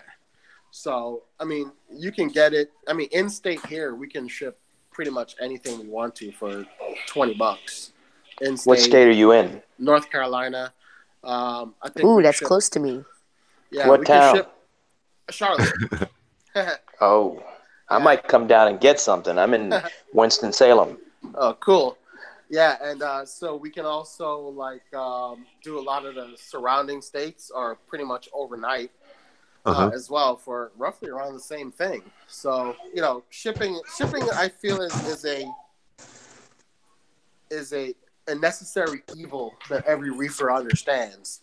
Right. Well, what every reefer would appreciate is getting something worth it. Like, if you only see one coral that you really, really want, you're almost forced into buying $150 worth of coral just to get free shipping, and you might not always find something you want. Right. It would be worth it for Asa and the kid to get on your mailing list, so they could at least know, if you're doing local frag swaps and stuff like that. Yeah, Yep. So one of the cool things that we also do is that we went to our first frag swap. We took 510 pieces. We sold 425. Tank was pretty much empty by the time we were done there. That's good. And I feel like we were competitive without overcharging anyone. Right. And people like what they saw. Billy Pipe's glasses were a great help. So I mean, people really love to look at the corals under that. Actually, my son was chasing people to get them back when they would walk away with them by mistake. So he was a runner there. How do I get on this list? You just go to trscaquatics.com and scroll all the way down to the bottom. It's the big blue bar that says sign up to the mailing list. TROS what? TRSC Aquatics.com. TRSCAquatics.com. So Tristan's Reef and SC Reefer. So TRSCAquatics.com. Yeah, so we kind of want to make it like that accessible. We didn't like, well, another thing we saw was a lot of people were doing frag packs, where you can kind of buy a frag pack, but it's a pre-configured frag pack. So You don't get to choose what you want. If you have something in there already, then you got to buy the whole pack just to get things that you don't want. So what we did, we kind of wanted to make it a lot of fun. Part of this hobby is collecting. So what we're doing. Thank you, Lisa. Sorry. No, Lisa dropped your address. So. Thank you, Lisa. So one of the other thing was we wanted to give people an opportunity to build your own frag pack. So there's a section of the site where you'll be able to go in there and choose any 5 corals, 5 of the same coral. And everything is what you see is what you get. We kind of really believe that telling you you're going to get a 1/2 inch to a 1 inch piece of a frag is not the same as seeing exactly what you're going to get. So we want to show you exactly what you're going to get. So we take the extra time to photograph every single frag that we put up, from the cheapest $10 frag to the most expensive $100 frag, so that you can see what you're getting. So if you want to go and build your own frag pack and you want to put 5 A-cans, you can get 5 A-cans shipped for you for $179.99. And anything you add in after that also ships with your pack for free. So we'll give people an opportunity to do that.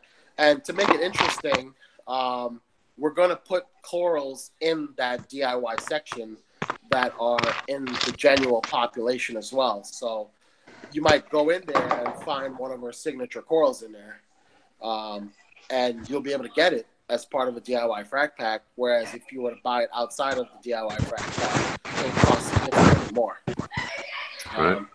And, we promised that we were going to try to give everybody equal opportunity to do it by releasing really cool stuff every day of the week throughout the entire week, so everybody has an opportunity to get in there and do cool stuff. So, kind of get some neat items. Everything we sell, we're trying to make sure that it's healed and encrusting before we send it out. So that's why we've been fragging, healing, and encrusting for a long time. Yeah, anybody who's ever been to a frag swap and got something fresh cut, there's a big risk in it. Yeah. And, and because, we're not trying to compete with Worldwide Corals. We're not trying to compete with any of these big names out there. We just want to give some, people an opportunity to get something that'll live, And if that means that we got to say, hey, the frags that we have for sale right now are not healed up 100%. They've been only cut for 2 weeks. Hang around and pick them up when you're at, when they're healed up and when we say they're ready to go. Right. And then that's what it is. The beautiful thing about it is that, I have a job, SC has a job. So we're not looking for we're not trying to make a living off of this or anything like that. We just want to do something cool. Subsidize your hobby, basically. Yeah, pay for the hobby. Expand your hobby. Yeah, allow me to go buy a home wrecker if I want to without feeling guilty, Right. About spending a ton of money. Chump change. yeah. So that's what we're trying to do. Just make it accessible, everyone. I know we're gonna ruffle a few feathers out there with people that are basing it on their, basing their income on it. But at the same time, that's the beautiful thing about America. It's free enterprise, and if we're providing a service that somebody else isn't, then What can I say? Competition is a bitch. Tristan, you know a little bit about trafficking on the internet. Is there a reason why your site would be very slow and freezes on exclusive? Why the site would be slow and freezing for exclusive? What time is it? Okay, Well, it's they 10. just dropped the link. They just dropped the link to it, so maybe there's a lot of traffic. Yeah, I couldn't get to it. Yeah, possibly. I mean, we can check and look into it. But I do know that I've been running security testing protocols against the site a lot, like the last couple of days. So it's running 5 or 6 times a day. So it could be one of my scripts kicking off. And that's to protect people, protect everybody's information, to keep it completely secured as well. Getting maintenance down. Yeah, for maintenance. Mm-hmm. Okay. Yeah. So all the pictures on there are just kind of like test demo things so that we can make sure everything is working the way it's supposed to work. Try again in an hour. Yeah. In the next couple of weeks, I mean, real pictures will start going up there, and people will start going to see the actual things that are going to be available for sale. And like I said before, we're not announcing it. We're not going to say in a video that, hey, if you're signed up for the newsletter, you get, week early access to the site. But you are. If you're signed up, you're going to get in there a week before everybody else to go shopping, and you're going to get a discount code to go shopping with. So that's what really what it's about. It's about us just doing something cool as hobbyists, as YouTubers, just having fun with the hobby, And one cool thing that I have. Here's a question for you. Huh? Yeah. Yeah, I hear you. Billy Pipe's question. Now, since you and Chris both have channels, are you going to do a channel just for TRSE? Yeah, I think we're gonna set up a channel just for. You got real quiet again. Can't hear you. Yeah, your volume just dropped away down. What the hell's going on here? Hold on. Now you're fine. It's when you held it right up. I saw you holding the mic near your mouth. Yeah, maybe that's what it is. Yeah. Yep. We want to do a site for TRSC, a YouTube as well for TRSC, just to show some of the day-to-day stuff that goes on there. And, that'll also come out. I want to say it's not like a super huge priority for us because, a lot of our promotion, a lot of our viewers are hearing about it through our channels or individual channels. Yep. And kind of want a little bit of a controlled release, I guess, if you put it that way. Make sure we can keep up with the demand. You could kill it on Instagram because I don't think there's really too much of a presence from retailers, especially what you're trying to do. Yep. Guys, we do have an Instagram. It's YouTube. At TRSC Aquatics.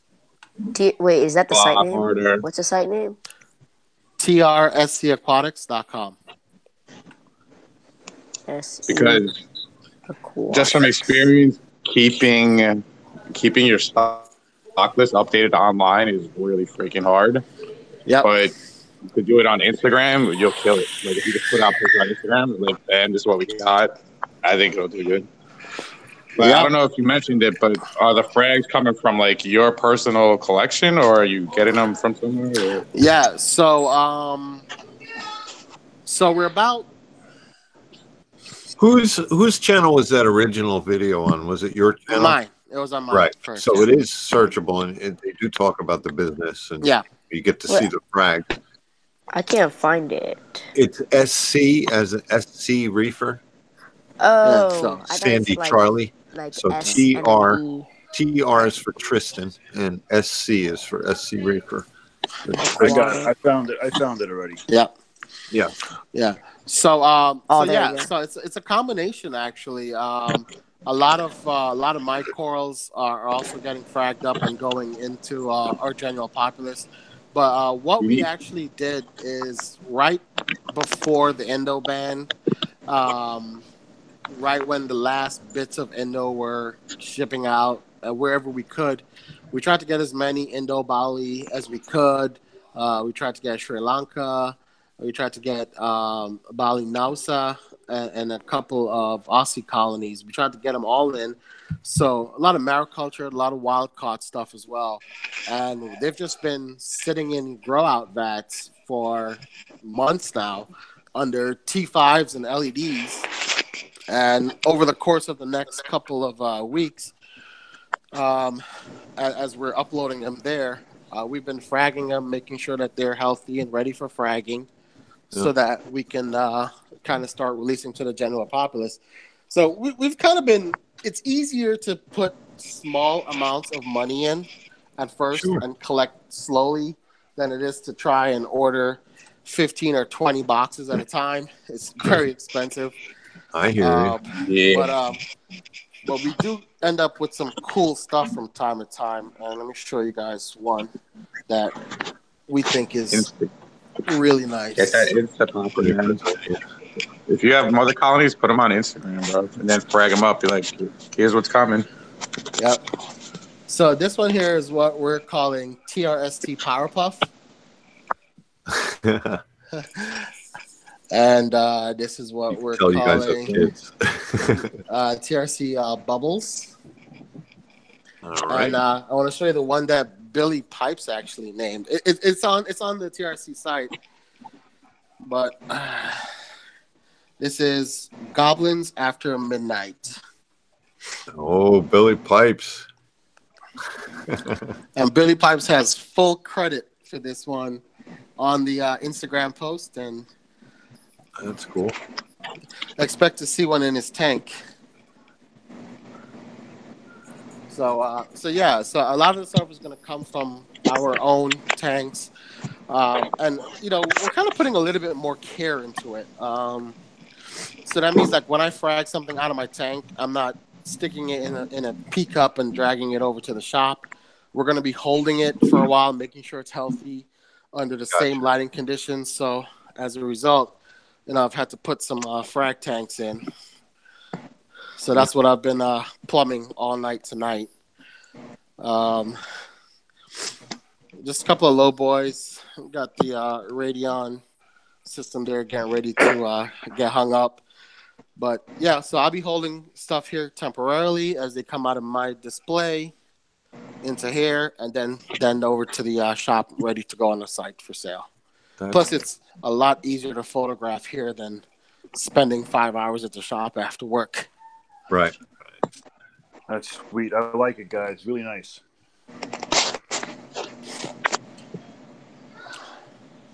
So I can't read the chat, so I'm not sure if there's any other questions. A few people are having trouble with the site, but I think it's just traffic. And like you said, you're running a program right now. Yeah. And like all. I can't even get on the site right now. Yeah. It doesn't allow me. Yep. So it's more likely because it's running the scripts there for back end and probably running a backup as well. Right. Will it be up by tomorrow? Oh, yeah, for sure. All right. Because I got to sign up then. Yeah. Yeah, me too. Yep. So you guys got time. So what was the process? As long as you're signed up on the site, before the last week of February, you should be pretty good to go. Gotcha. Yeah.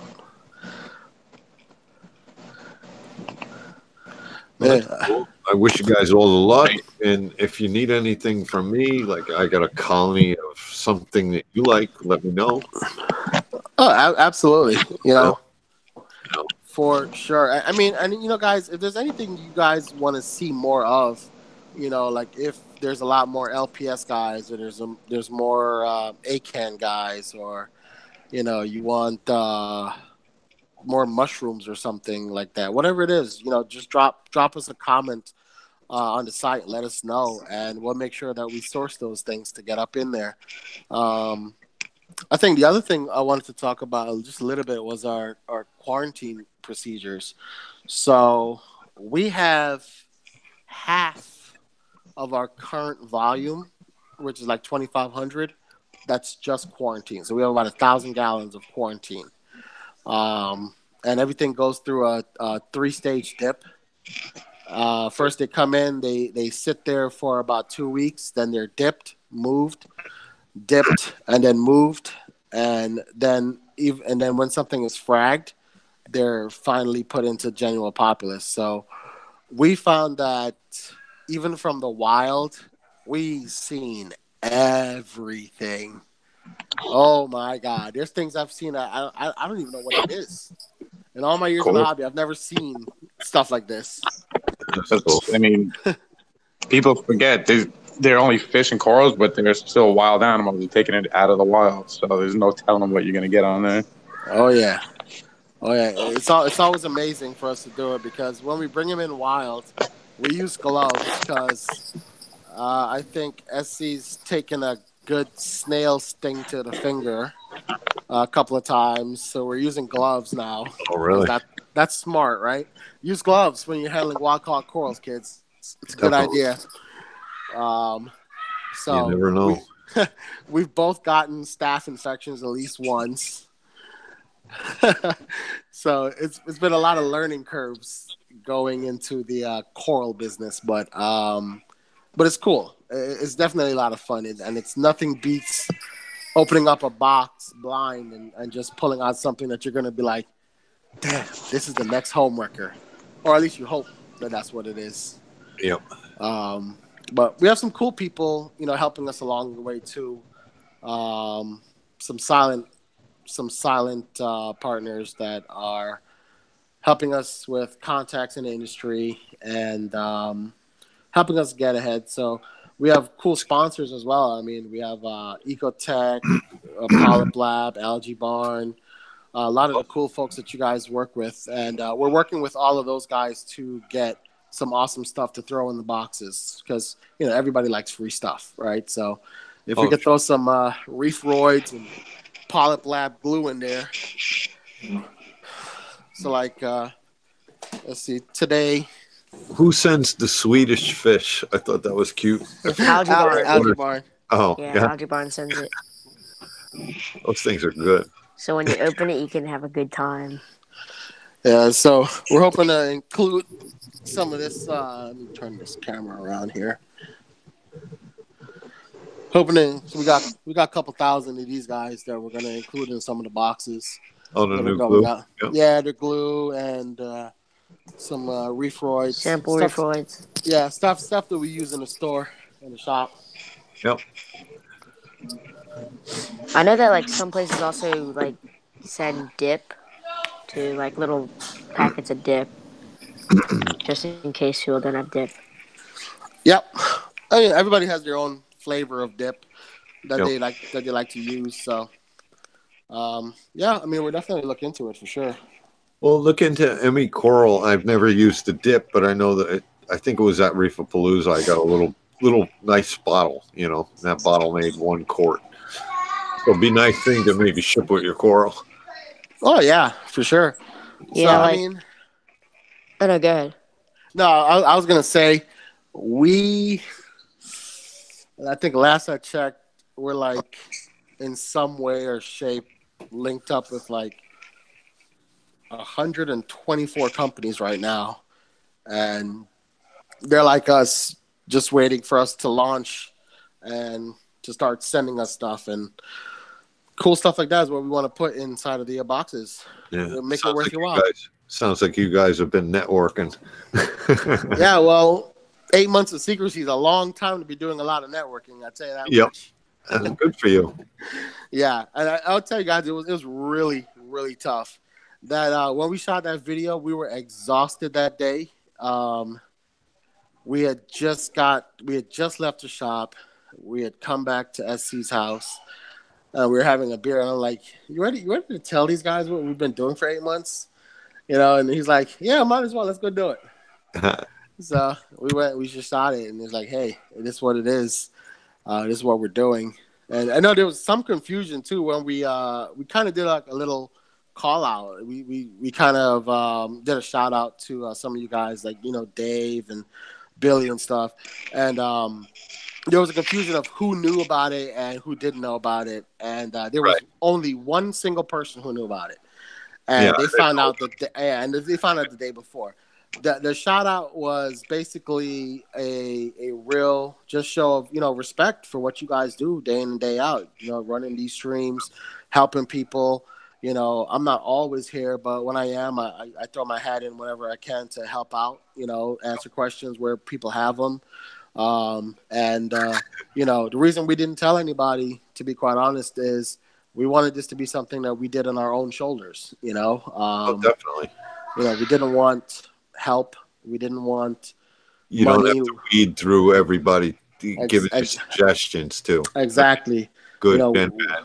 exactly. We had our own sources. We had our own people that were helping us out and giving us advice. People that we trusted and had used their services before. So, and they were local, and we just wanted it to be something that we did ourselves. So. Right. It was a hard decision. It was hard to keep secret because there were many times when I was filming videos there where I couldn't show some things, and even to this day, you know, I'll tell you guys a secret. All of SC's videos that he's been shooting, you have no idea how many months ago those were made. Really? Same thing with some of my videos. They were made months ago. And I've Right. just been putting them out like this. But now they're going to come a lot faster because now we're out in the public and everything's I cool. got And yeah, and you know, the other thing too was, you know, there's a lot of haters out there. So we wanted to make sure that we were all legal and right in the eyes of the law before we did anything or said anything. So All right. that's Hey, just what kid, it is. Is the kid still here? Yeah, I'm still here. Death Mage says hi. She Sorry? Wait, what? Death Mage said hi in the chat. Oh, hello. Yeah, and hi too. I haven't seen you in a while. Yeah, it's been a long time for everyone. I don't know. Whenever I'm popping to the stream, I didn't like. I don't know. I feel like everyone's here today. Yep. Well, every Saturday I try and do it. Not like some of the other people who say they have a night but never do it. Yeah, I can always depend on this day to geek out. Yep. Reef and Widow's been slipping. And I was busting around with K-Town too, but he had a rough week, so he gets a pass. He's in heating and air conditioning. More importantly, heating, and Canada was getting that Arctic stuff, so he was doing a little overtime.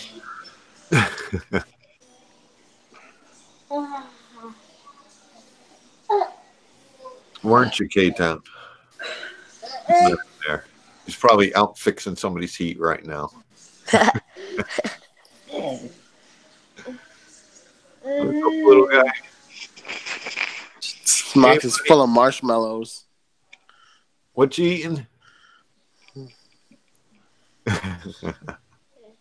Mini Reefer. He's been handing me plumbing tools, everything I don't need. Yo, Tristan, so you're not shipping yet? No, we're not shipping yet. We'll be shipping March 1st. It's only 20 days away. We can hold out, right? So I missed what you telling said. Did you figure out how much shipping is going to be, or $39.99 for just about everywhere except in North Carolina and South Carolina? It'll be $20. that's just a flat rate, right? No matter how much you spend, or flat rate, $39.99, free shipping above $180. Okay. So like above say 180. Yeah, above 180 you ship for free, and usually we'll try to throw something in there to cover the shipping for you. Gotcha. You don't get to choose it, but we'll throw it in there. Hollywood stunners for everybody. Everybody gets Hollywood stunners. I could throw them on cookie sheets at this point. Hey, if it's free, you can't complain. Sell it and cover the cost of your shipping. That's it. Stuff grows nice over dead Hollywood stunners too. Just saying. Yeah. that's if you can kill it. You can kill it. I mean, I left the Hollywood stunner inside of a 5-gallon bucket for a week. It's like a ½ inch of water because I forgot about it. Pull it back out. You want to see what it looks like? I can just put it next to my small bubble coral. it'll whack it. That's my Hollywood stunner. A week in an inch of water in a 5-gallon bucket in my garage. Yep. They don't care. Alive and kicking. So is that an Australian elegance? Yes, that would be an Aussie elegance. Nestled right in there. I like to pick that one, that thing up. He's going to shop right out of your tank now. Yeah, we got a few of them. As soon as that thing moves, it's not gonna look like that ever again. You got some sticks in there too. Yeah, I'm redecorating, so I had to break them off of the back over there, put them here temporarily while I stack more rock in the back. Yeah. I give it 6 months before I give it 6 months before you make the decision on being a hobbyist or a seller, because it's very difficult to do both. Yeah, that tank is going by the old for sale. It's going to be full frag Rex. Because it's essentially like, when you come home from work, you don't want to bring your work with you. Well, you're going to be seeing it every day. Well, see that's the thing, right? Like, don't say it now. Don't say it now. It's gonna happen. What's up, Chris? And Lisa said site is working. Oh, well then I must hop to it. I mean, after 8 months of doing this, right, of working with water, having my hands pruned, I can tell you what, I believe my hands are now bionic, because I can probably take sandpaper to my knuckles and they'll heal in about a day. Salt water is great for healing and staph infections. So know, those corals. after doing it for 8 months, I can safely say I have not seen every coral. And I still get excited when I see the 60th morph of an acan. Right. Because it replaced one color and it makes it look like a completely different thing. What is that? What is that noise? Is that the way Tristan's holding the mic or something else? Sorry, it's something else. It's something else. Somebody's got a mic that's rubbing against their shirt somewhere and they don't realize it. But we get to listen to it. Probably Asa. It usually is. There we go. Signed up. Sweet. So so I've not seen every coral, and there's a difference when you start off as a hobbyist and you make it into a business. I feel like when people go the business route and it becomes a source of income, then it becomes work. If you're doing it for the love of the hobby and because you get to see and collect and have really cool things, then it's not really work. It's just an extension of the hobby. And because, I don't know what the future holds, but because I don't intend for this to pay my bills, to me, it's still a hobby. And it's going to stay that way for a really, really long time, in my opinion. But if I ever do feel that it's more work than hobby for me, I think at that point it'll be safe for us to just hire people to do it for us so we can continue enjoying the hobby part, and I think that's how you separate a hobby from work. So for me, it's not work. It's just, well, you have to hustle cool. when it's work. You have to hustle, and you have to start doing tank maintenance and things like that to make the ends meet until you take off. Yep. And and we're not branching into that category. We have thought about doing, and maybe the chat can sound off. Would you pay a reasonable amount of money for dry rock that has been cured and made live through regular editions of copepods and other biofauna? It's live rock. That's what my local fish store does. They cure their rock, and a ton of people come and get it. And now, are you buying the dry rock, or are you go? We're buying dry rock. Okay. Buying the dry and cycling it to the point where it becomes live rock. Mm-hmm. Huh? My one LFS has 3 of the big, huge black Rubbermaid tubs full of the Reef Rock 2.0. You know, the purple stuff. Is that Fishy's place? And no, Hidden Reef. Okay, because Fishy's place had that too. They had big vats of rock that was curing. Yep, and he burns through it pretty quick. Yep, it's nice for cycling a tank. Mm-hmm. You know. Yeah. But when you want to take your time and scape it and use mud, it gets a little. See, our take on it was that we wanted to do some cool stuff, like take the desirable things like sponges and put those into the tank. Right. So to give you guys a general idea of what we did, we took a 150-gallon Rubbermaid Brute, stuck some T5s over it, like some cheapo T5s over it, put in 150 pounds, give or take a couple of pounds of dry Marco rock, and cooked it. And then what we did is we ordered like 6 boxes of various different colored sponges, and we cut them up in a blender. It was easy. We just chopped them up in a food processor, poured the slurry into the tank, and let them all grow. And most of those rocks are covered with cool orange, yellow, and red sponges. And we kind of want to use that rock as our spawn, our brood spawn.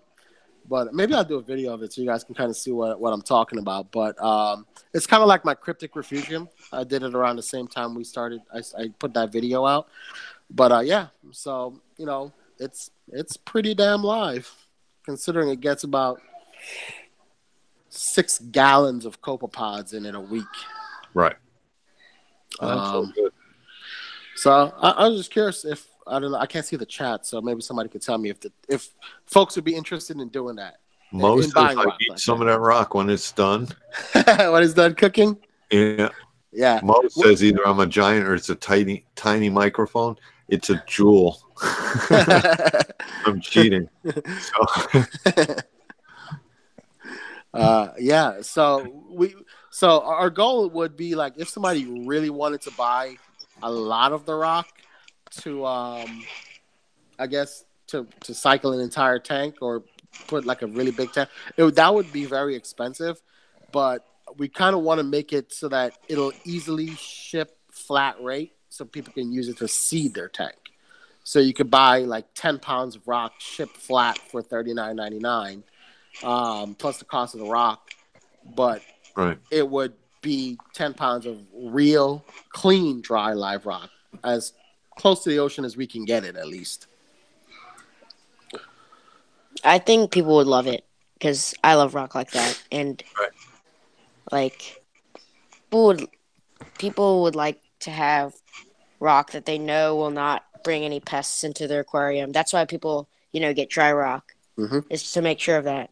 Yep. And so like if you sell something like that, especially if it's going to be like for like a good price, because like live rock is pricey. It's like $10 per pound.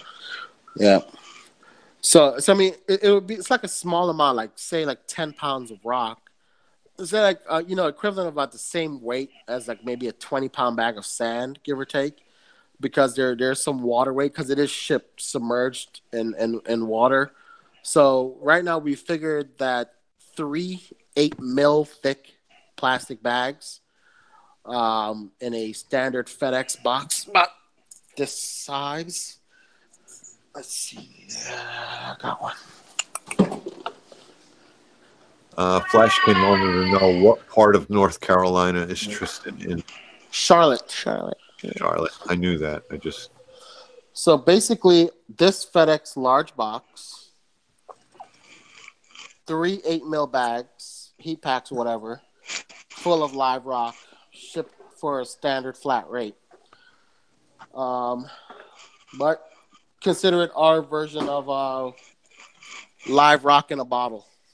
Right. So it's basically wrapped newspaper, damp paper towels. It's No. It's shipped in water. Oh, okay. This way the sponges have a chance. Exactly. We're shooting. So we've shipped 6 boxes. 1 box as far as California, 2 boxes to Ohio, and I think 1 to Wisconsin, and I think 1 to Florida, just to test it out to some of our friends in those locations. They arrived safe, everything alive, and unpunctured, so pretty good. What is that freaking noise? You, I'm sorry, Dave. you- I'm sorry, Dave, but I don't know what that noise is. I'm watching to see who it is, and I don't see anything popping up, but it is killing me. I know. I see it too. Like when I'm talking, you can see the little meter. It's not enough to make the meter jump. I'm seeing Awoken. I'm sorry, Awoken. I'm seeing your meter jump. Nah, I stay on mute for that exact reason. Yeah, I think it is you, Tristan. I think you're the culprit. Is it me? Can you hear something now? I'm not doing anything. It's just every once in a while it sounds like somebody's dragging the mic across the carpet. Yeah. Is it that? Tristan, I'm on the website. I just tried to log back in. It won't let me log in, and then it says reset password, and then it says doesn't recognize my password. So where it says register, it doesn't allow me to even register again. You're on the blocked list, Billy. Not allowed in. Haven't run into that situation yet, Billy, but I'll take a look at it. Like all right, so there's a thing that says login/register. I hit it, and it takes me to my account login. Sorry, I have to chase a baby for a piece of pipe. Billy, I'll let you know what he's got. Don't worry. Give me. Can I please have the 1-inch PVC? Thank you, sir. Yeah, you don't want to swinging that around in the house. We're gonna crack you in your knees. Yep, it says error. 2 attempts remaining. What the heck? Oh, no. It won't let me. It won't let me. There's not even a spot that says register. It only says login. It's uploading the contents of your laptop right now. Probably more than likely. I was a work in progress. I would say this is going to run better tomorrow. Yeah, I would say clear. That plumbing on the chair. I can't hear. Look. He got it again. He likes Thank that you. pipe. Leave my pipe It alone. might be because we keep dropping the link, and people have been trying here and there, and there might be 20 people on the site at once, and it just can't handle it. Well, it should be able to handle a lot of users concurrently, so I'm pretty sure that's not it. It just doesn't show a spot to register. It says it only says log in. I shall take a look at it. Yep. And see. March 1st is around the corner. I'm trying to get in on that. I hear that. I hear that. Fishy Snowman's going to take all the freaking good stuff. Fishy's got all of those. First crack. I saw it says sexy shrimp $1.99. I know he'll take them all. Yep. Yeah. How many you got? Word up. Death Mage says she can see it now, so I guess she's at the site. Yep. Death Mage. But yeah, so Yeah, I can't register either. It just says login. It won't let you register either? No. Okay, so I'm not just it's not just me. I feel better now. Okay. CC Brinley says I successfully signed up on the mailing list, but I didn't set up an account on the site. So it's 2 different things. correct. The mailing list is the mailing list. That's your email there. And if you want to unsubscribe, you can click the link to unsubscribe. If you want to sign up for the website, there's a register login button up at the top right-hand corner. So it sounds like that's what Billy's having trouble with, signing in. Yeah. So are you signed up for the newsletter, though? I didn't see a spot on that on the website. At the bottom of the page. All the way down. Right under the videos. Tristan, the login/register, when you click on it, it just takes you to the login. But there's nothing to prompt to register. It might be because it's in maintenance. 1 second. Right. He says scroll down to the bottom of the page, and that's where you get on the mailing list. It's a different thing from logging in. And so that might be the issue. There's probably an issue with the logging in part. No, I think it's probably because it doesn't want people to sign up while the site isn't live yet. They able to do it successfully. K-Town says Melvin is live. So do we want to go do a old like gamer style raid on his live stream? That would be cool. I'm in. Who's Melvin? Melvin used to come in the chat. Now he's Phoenix something. He was a nice guy. He always used to ask, say hi to everybody and ask how you were. He didn't want to just get a hi back. He's very, very nice guy. But he's doing live streams. He's got a small channel. I think it'd be fun to go blow his channel up. Come back. So it's saying, I just went to it, it's saying live in 20 minutes. So we still got 20 minutes. Yeah, When he goes live, bring the I'll link back. Yeah. That would be fun. Yeah. And it'll probably make it stay. Yeah. But then you all got to come back here. Oh, yeah. Absolutely. I don't even know. He's Billy. He knows you. Like you and Dave are kind of his idols. How do I find his channel? Oh, okay, Melvin's channel. All right, there we go. Yeah, if you go to Melvin's Aquatic Empire, that'll find it. Yeah, yeah. But it's now Phoenix something. Yeah, Phoenix is 411 Legacy. Yeah. Oh, it says it's waiting for him. Yeah. Another 20 minutes. Yeah. So right. Yeah, I'll let you know though. Hey, before everybody goes, I want to ask the same question I was trying to type earlier. If you have a bunch of sand that's been in a high phosphate area, do you think it's going to absorb the phosphate like live rock can?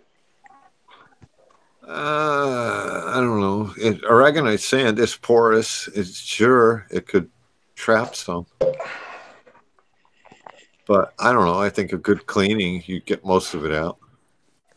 Good turkey blast. But how near and dear is sand to you? It's not. I'm thinking about buying 300 or 400 pounds and replacing it all. It's in the refugium. Oh, and you got a deep sand bed in there, pretty much.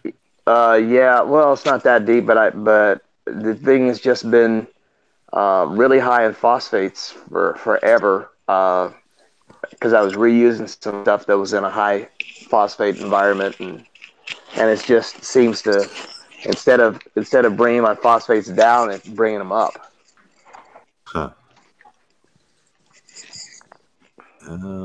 Yeah, either a good cleaning or just replace it. I know, good aragonite sand, a couple $100 does cost some money.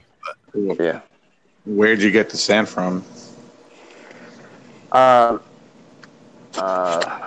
I've had it for a long time. I got it from Crib C. I used to be a tester for them. So one day a semi showed up and they filled the wall with bags of regonite and coral, crushed coral, all kinds of stuff. That's cool. But I was experimenting. Some of the stuff they experimented with was really high phosphate, and it helped work. It helped keep it down. But now it's kind of like a battery. It's stored a lot of it.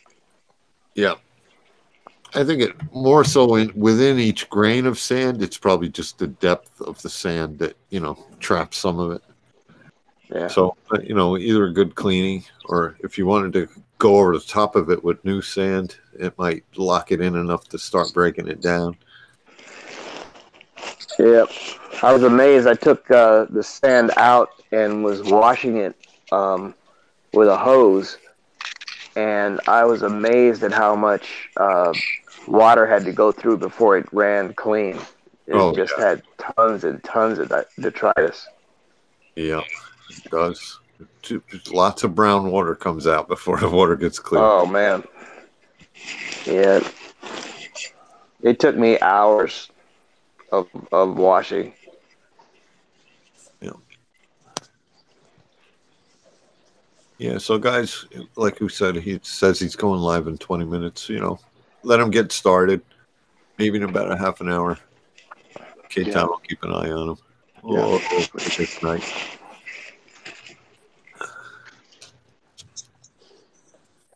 How dare he live stream while I'm live streaming? No. I know, right? No, it ain't Can you like believe it? that.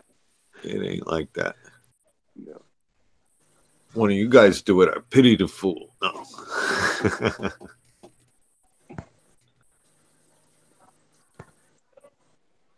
Oh, that's cool.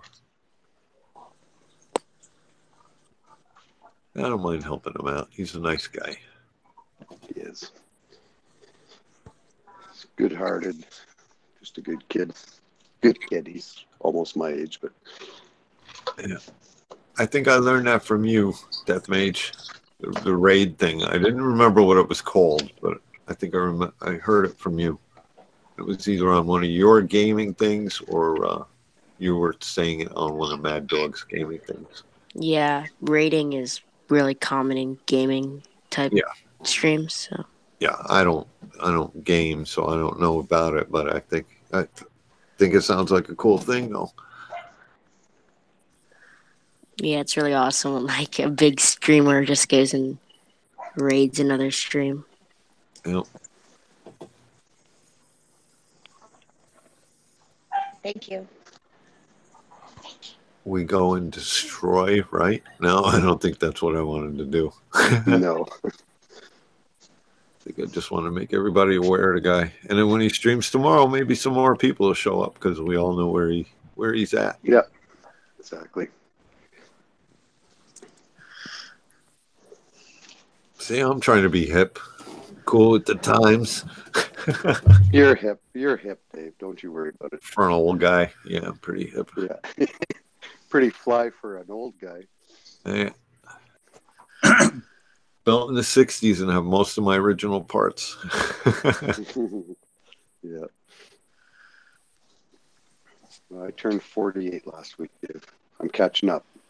Yeah. Who's got the train? Is that me? Wow, this microphone's cool. Is that your train? Yeah. See which guy it is.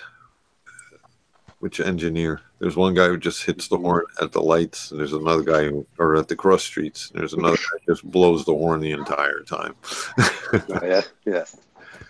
That's the 2 a.m. guy. Really likes the horn. Yeah, 2 a.m. Yeah. If I'm already asleep, I don't hear it. I think, once I'm sleeping, I could be laying on the damn tracks. Yeah. Hey, so what do you guys suggest for a coral for underneath the shelf? Like underneath rocks that's not getting direct sunlight? T5s. No.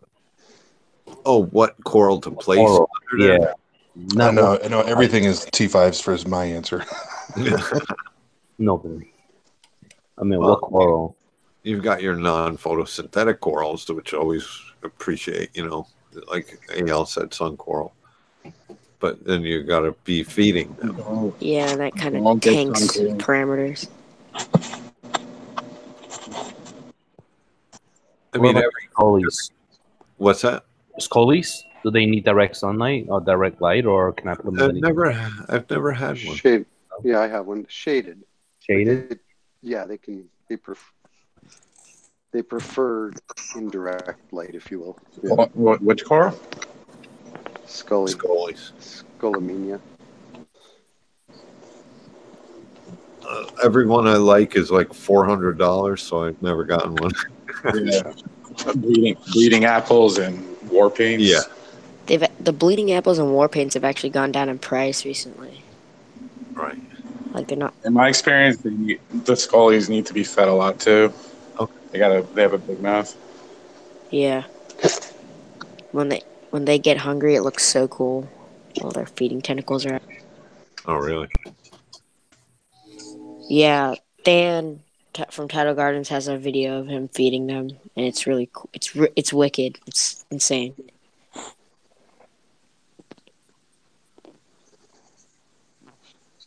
Okay, Dawson's reef. So I'm a newish reefer.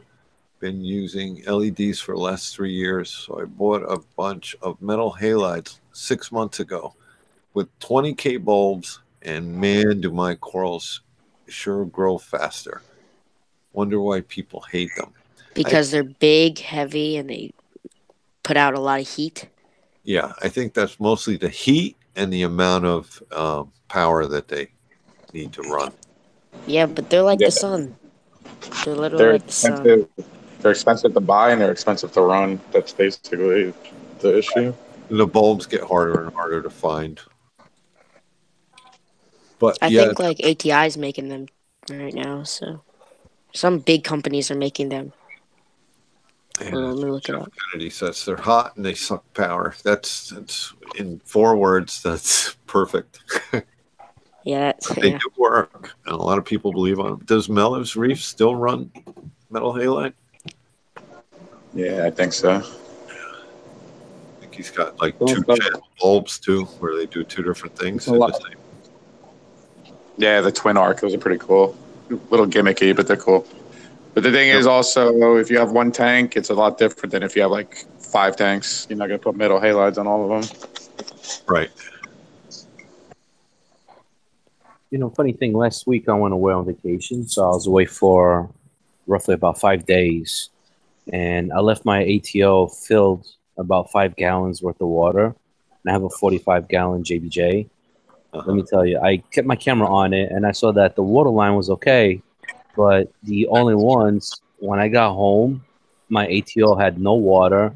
The tank was so green, the glass all got filled with algae, and the back of the all-in-one tank, like half of the tank had no water, so all my probes had no water. I guess like, what do you do like when you go away for 2 weeks? You know what I mean? Like I went away for 5.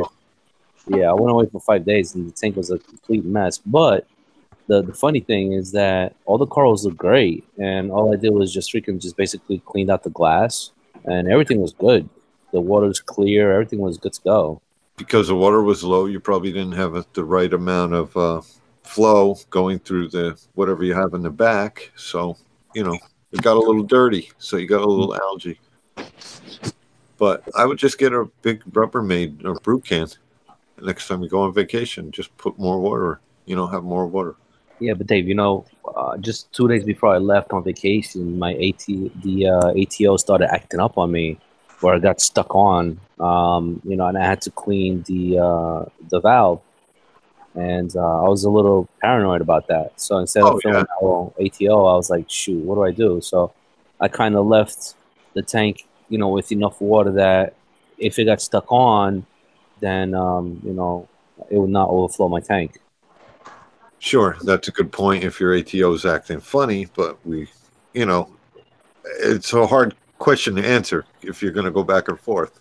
So you need to get your ATO looked at and straightened out. Otherwise, you can't have enough water to go away for 2 weeks. I mean, really, what do you want me to say? Yeah, no, I got you. Yeah, you need more water because you ran through 5 gallons in 4 days.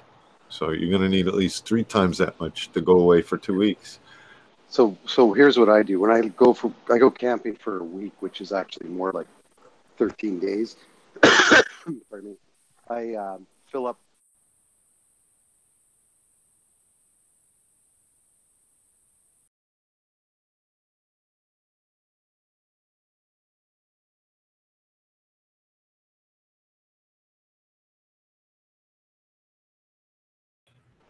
But he's worried, 45 gallons of water. If his ATO screws up, he's going to either whack his salinity or end up with a flood. And, But you got to make sure that it's not going to siphon, obviously. But right.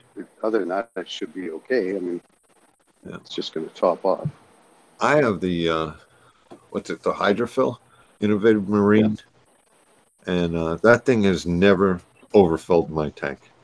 I have it plugged into a Tom's Aqualifter. It has never overfilled my tank. Twice in a year I've had it, I had to, because it's only got those titanium sensors. Twice I had to wipe them off and because it wasn't filling the tank, but it has never overfilled the tank. Yeah, But they get a little buildup on them, and they think they're in the water. I have, What's that? Even if I would say, even if I've gone away for a week and I have somebody come check on it in person, I can't. I'll be stressing too much. 2 weeks is like no way. Right. Yeah, I have my daughter. When I go away, my daughter comes by every second day to check on it. But at least she doesn't have to worry about trying to set the auto top off water. It's already there. She just has to make sure that the pumps are running. I have a neighbor kid come every week to test all my parameters. That's good, even if you're not home. Yeah, and it's like $10. Who cares? Yep. Awesome. I wish I had someone who would let me go check their parameters for $10. You can come to my house and check all my tanks. Yeah, come on down to mine. I got 5 tanks. What town are you in anyway? I'm in Richmond. Oh. Yeah. I don't know. The local fish stores here, there's only one really good one. Yep.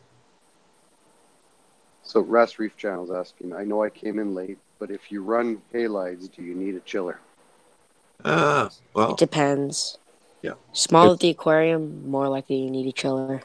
It's going to heat up the aquarium, but if you can control it with your house, with your air conditioning.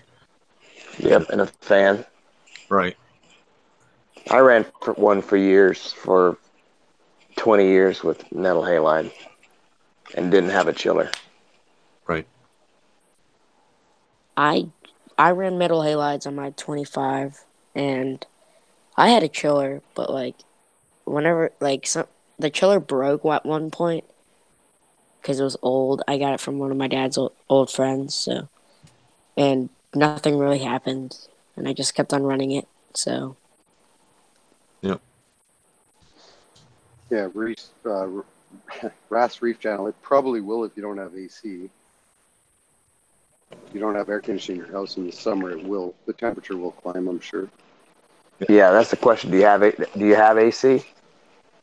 I do. Some people's tanks get hot in the summer, and reefing just with radions. It's just he's in an apartment and it gets hot. So he's thinking about putting a chiller in. He had a small chiller sitting next to the tank, and he found out that ran constantly because the chiller actually throws off heat. So you want to get it further away from the tank. Anything that cools has that byproduct of heat. Yeah. So Dave, when are you gonna get your calcium reactor? When you're switching over? Who, me? Yeah.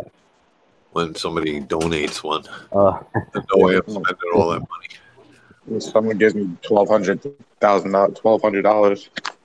Right. When Dave builds his own. Hey, that's another thing I may play with, but it would be on a side tank, just as an experiment. But I can get a lot of gallons of 2-part before that happens. Before I say, "Wow, I should have got that calcium reactor." Yeah. That's just my opinion and what I'm willing to do on my hobby. You guys talking about thousands of dollars for a calcium reactor? No, I'm talking about the calcium reactor, and then the bubble counter, and the pH probe, and the thing that tells this thing to do that thing, and I've been trying to sell a full calcium reactor setup with brand new media in the bag, suitable for something up to like a 125 or a 150 for $350 shipped for like 6 days and no bites. With the regulator, with the media, it's a brand new. Oh, what do they call that? What do they call that Milwaukee thing? The bubble chopper. Is that carbon? No, this is the Azu Reef Pro. Octopus. It's That's a right? Reef Octopus. Yeah, Reef Octopus Cal React I 1000. think that's why, Tristan. I think a lot of people are stuck on Geo and Vertex. I don't get it. But I mean, I had a Geo. It was pretty decent, but I don't know. I'm using a Reef Octopus on my main display. We're using Reef Octopus at the shop. It works perfectly great to me. No, I understand. It's out of my comfort zone, and lately I just haven't been putting a lot of money into the hobby. So You know what's I even get more it. ridiculous is the macroalgae reactors. Well, if you're talking about that Pax Bellum one, that's pretty crazy. They just ran out of patent on that, though. But for a while, the Pax Bellum stuff was very expensive, if that's what you're talking about. Yeah, they're like $700. You're talking I'm about like, the Shado reactor or the algae yeah, scrubbers? the algae reactor. No, like the Cheetah reactor. Right. They're ridiculous. Skims makes one that looks well built, and I think that one's more. I don't know. I don't know how much it costs. I think Billy Pipes had one. Oh, he's not here. Those are easy. You could just build one. Yeah, Get a that's what I was thinking. Just build reactor. one. Why would you ever buy one that's that expensive? Hold on, let me see how Yeah. much they are. Yeah, wrap lights around a reactor. Boom. Yeah, Pax Bellum is You going don't for even- $750. Yep. The biggest one going Doesn't for even- $1,700. So Trishan, are you gonna ship it to Canada for 200?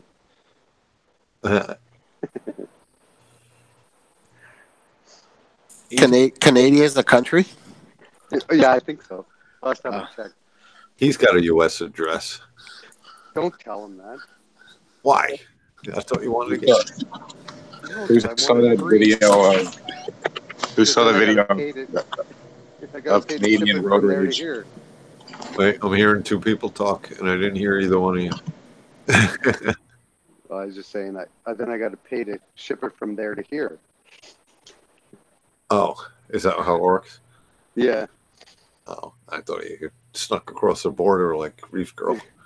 I could do that, but then I got to drive and waste my time.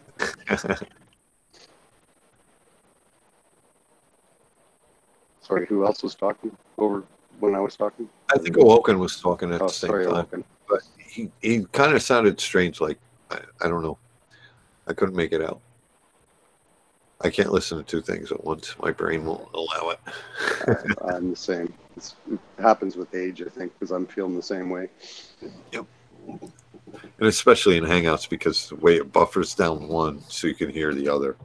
I mean, if you ever listen to playback, when two people are talking, you do not hear both people. Yeah, I hear you.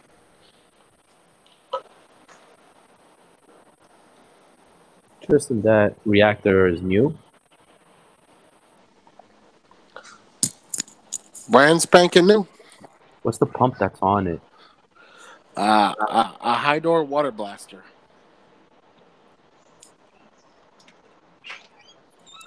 Let's see. I think I might set up another channel, but for like Pico Reefs. Because there's not many out there. Right? There's not many covered on the channel. You're right. I might just do like a setup guide. So it's a water blaster 1000. Sounds like a good water pump name. Yeah. Hey, water blasters are really good pumps, all right? I never heard of it before. I know Fishy Snowman calls it turkey baster or turkey blaster, but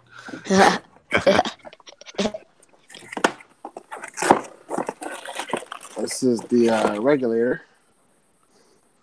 Looks too confusing. For me, at least. Fire extinguisher. So when I went diving, they were explaining to me how the regulator worked. I was like, I got that. New media. Reborn. That's supposed to be good stuff.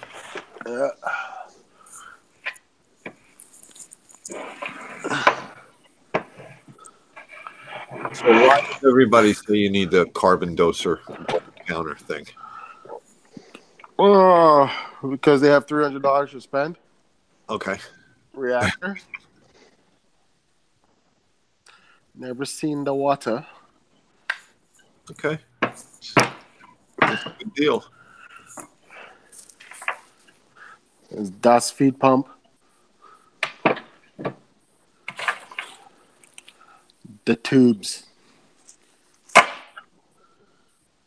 So now that Kimura thing, is it the feed tube? You put it in your tank, and then the Kimura will just pull the water.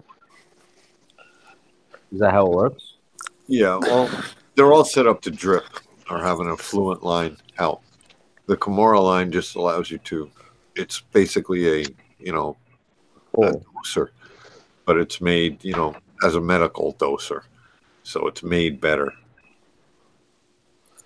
Yeah, But but most of them just have like a little maxi jet or something and a drip line, and there's a little gate valve or a little ball valve even on the drip line, so it drips at a certain rate.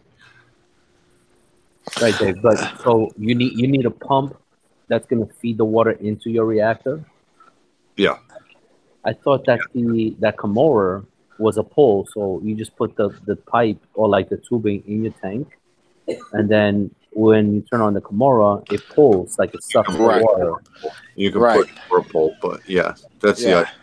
Okay, so it'd be one less pump in your tank. The water blasters, all of them have a circulation pump, which keeps the media and the low pH water circulating. And then it has to have an affluent drip out so that product actually gets in your tank and does something. So they either have an affluent drip or they have the Kimura pump.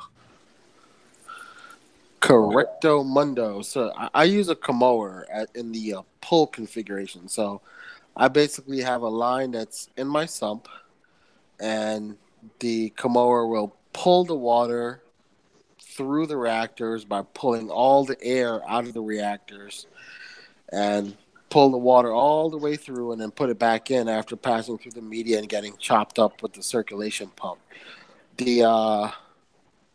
For the reactor that I just showed, that one there, you can use a Kimura with it if you want, and again have it pull through. But that one's set up to push with a low flow pump like the Tom's Aquatics aqua lifter. That's right there. It's like 90 gallons per hour, something like that. Just real slow drip through it. See, so the two parts about calcium reactors that people usually struggle with is like drip rate and how much effluent's coming out and how much is going to raise their calcium and the alkalinity in their tank, and also what pH to run inside of the chamber to dissolve it. So the Kimura tries to simplify that by saying all you do is set the pH inside of the reactor to where it's going to start melting your media. And then you just turn me by turning up a knob and tell me how much you want to dose into the tank per minute. Mm-hmm. And that's all you do. And if it's too low, you turn it up. If it's too little, you turn it down. Reverse that. Right. So, so the general idea is that it's just a knob, and because it's running continuously and it's pulling through, it's less chances of the effluent line getting kind of clogged up or whatever. But I think a lot of people have moved away from the dripping effluent line to a kind of a full open effluent line, meaning the water is flowing through freely. Right. The only thing that you're controlling is the pH level inside of the reactor, right? So how much of it's getting dissolved. So, if you want more alkalinity, make the pH go lower. You dissolve more water, more media. If you want less alkalinity, you raise the pH in the reactor, let it dissolve less. So the whole getting clogged up thing is kind of gone the way of the dodo. A lot of people don't get clogged up reactors unless they're dripping melting still. Too fast. Yeah. Or melting too fast or fast. dripping, yeah. Because you can turn that whole thing into a big pile of mush, and then you got to clean everything. Yep. It'll look like what falls out of solution on Kalkwasser will be sitting there, but it's more of a brown color.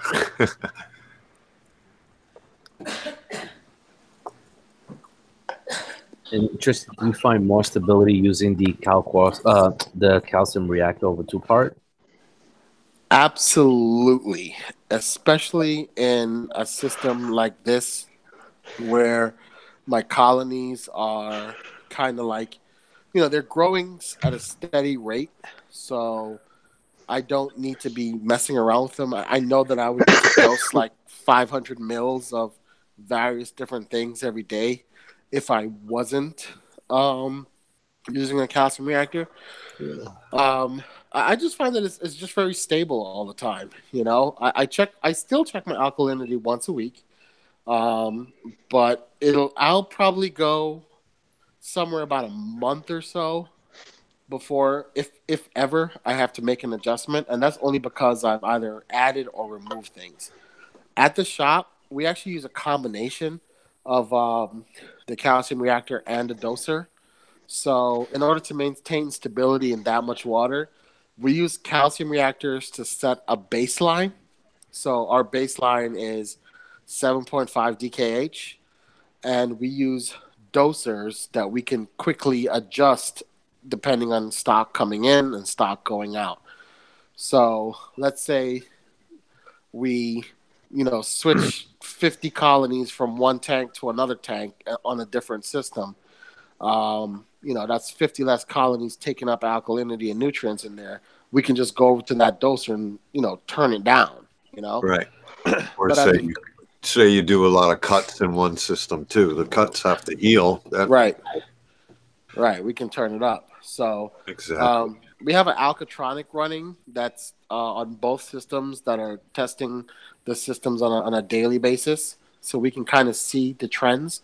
So we've kind of minimized as much as we could in terms of testing, but we still double check everything. Our biggest struggle, I think, with the shop has been maintaining nitrates in it. It's very difficult because we don't have a lot of fish in the systems, just a lot of snails. We tried adding a lot of wrasses at first. We just came into the shop to a lot of dead wrasses on the floor because they were jumping out like crazy. So we're like, all right, screw this. We're going to try tangs. And then we had a couple of tang jumpers. So we're like, all right, well, just throw 200 snails in every tank. And they've been the best. They beat out everything. They don't jump. They just clean all day long. You ever have them crawl right out of the tank though? Nah, we don't get not the Nasaris ones, the ones with the rounded top. What they're trochuses, they call it, I think. Yeah, we don't get those guys. Okay. We only get the turbo snails. I had, what are they, mini Sorrents, the real long shelled ones. Yeah, they would be like sitting up at the top of the glass for crawling days, and then just forget which way to go. just go right out. Yeah. No, we just use regular turbos. Yeah. Just regular turbos.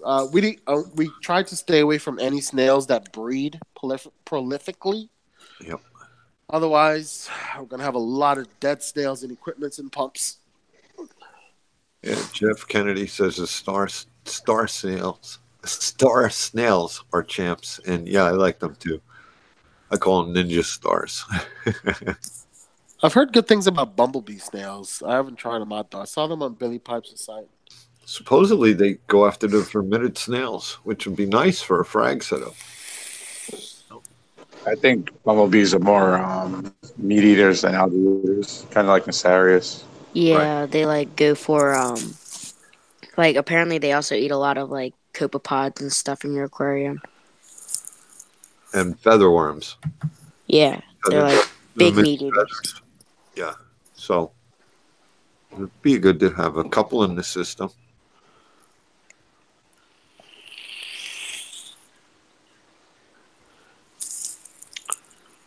I'll tell you what the worst smell ever is. 1,000 dead turbo snails. Oh, yeah. Yeah, one is bad. Yeah. One's tough. So our first shipment, we ordered 1,000 for the systems. They were 10 cents a piece. And the box it went missing somewhere. It showed up a day late. So they called us from the airport. We went over to the airport. And trust us, we can smell it in the cargo bay before we pull the truck up to it. That's how bad it was. And instead of driving it home, we drove it straight to the garbage dump. Right. And we popped the box open at the garbage dump and just tried to see if anything was alive. And we said, screw it. We just threw, lime, a bag of lime inside, and closed it back up in like 6 garbage bags and said, yeah, this is trash, guys. It thought you were trying to hide a body, man. Oh, Start buying lime and putting it in bags. It was horrible. Because they don't ship it in, they don't ship it in much water. All right. Yeah, they never do. That's because if one dies, it'll pollute all the water. Exactly. So imagine 1,000 of them. Oh, I can't. I don't even want to. I ordered cleanup crew once from I can't even remember, like cleanupcrew.org or somebody weird. Probably reef cleaners. Yeah, and a lot of death came in there, and they're like, "Oh, we need photographs." I was like, "Yeah, there's gonna be a little pile of vomit next to it if I gotta sit there with a camera smelling that stuff." Really? They actually had some dead things that came in. Reef Cleaners tends to be really good, I feel. I don't think it was Reef Cleaners. I think it was just some other company, and I got like a shaving brush and a big feather duster, and that came in 3 parts. That thing was dead. This bag was like pea soup.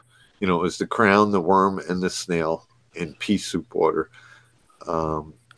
2 dead emerald crabs. Just like I got a bunch of everything. I think I got snails were the only things that made it. But it was some nasty smelling stuff. Okay, guess what? What? I'm going to post a link in the description. He's live. Oh, okay. He's live. So Deathmage says you got to do a raid properly. You have to do big emojis. I guess that means a lot of emojis. Hug emojis. Hug. Hug? Okay. I'm not giving no guy hugs. Oh, all right. Come on. All right, so we're going to take a break here. We're going to run over to this link in the chat. Where's the link? I can't find the link. It's going to be Blue Carbon. It's going to post it. I posted it. Well, there's a delay. Oh, is there? I don't see it yet. I'll post it again.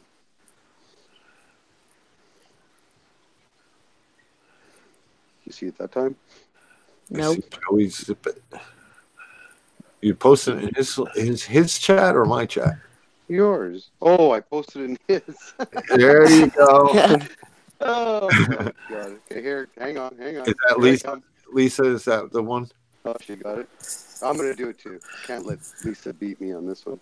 Here we go. There we go. All right, I'm hopping over there. I'm staying live here, but...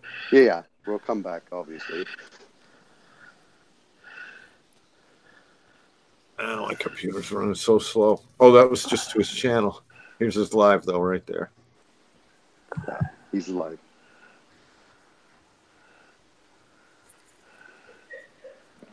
There we go. I can't hear him. I'm going to turn my computer's so slow.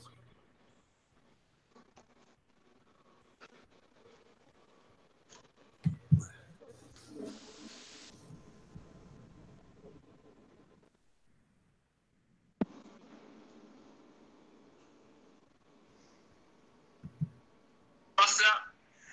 Oh, yeah. Bubba, what's up? Welcome to the live stream. I appreciate y'all. Fishy Snowman. Oh, my God. We got the celebrities up here. Oh, Tristan. Oh, what's up? He is like Davis, excited. Up? Live stream, guys. We got Aaron's Aquarium. Family of, oh, my God. Dave, Nano, what's up, Dave? Welcome to the live stream. I appreciate it. Y'all, so we got 25 people watching, 16 likes. Okay, everybody give him a like. Guys. Yes. We got the original Aaron He's only got 25 people. Come on, kick it in. Oh man, he is excited. How you doing, pal? Welcome to the live stream. 26 watching. Yeah. Everybody hit that like button too. Yeah, hit the like button. I gotta do the smash. Smash. That's cool, man. Thumbs up like the Hulk. He's a 27 watching, 33 thumbs up. Yeah.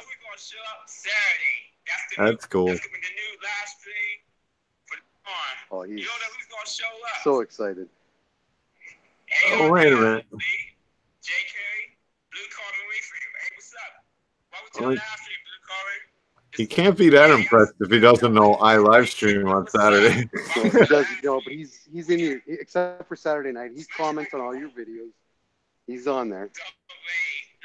If you watch back his last week's video, he's like, "Oh, I hope Dave's Nano Tank stops in." Yeah. All right.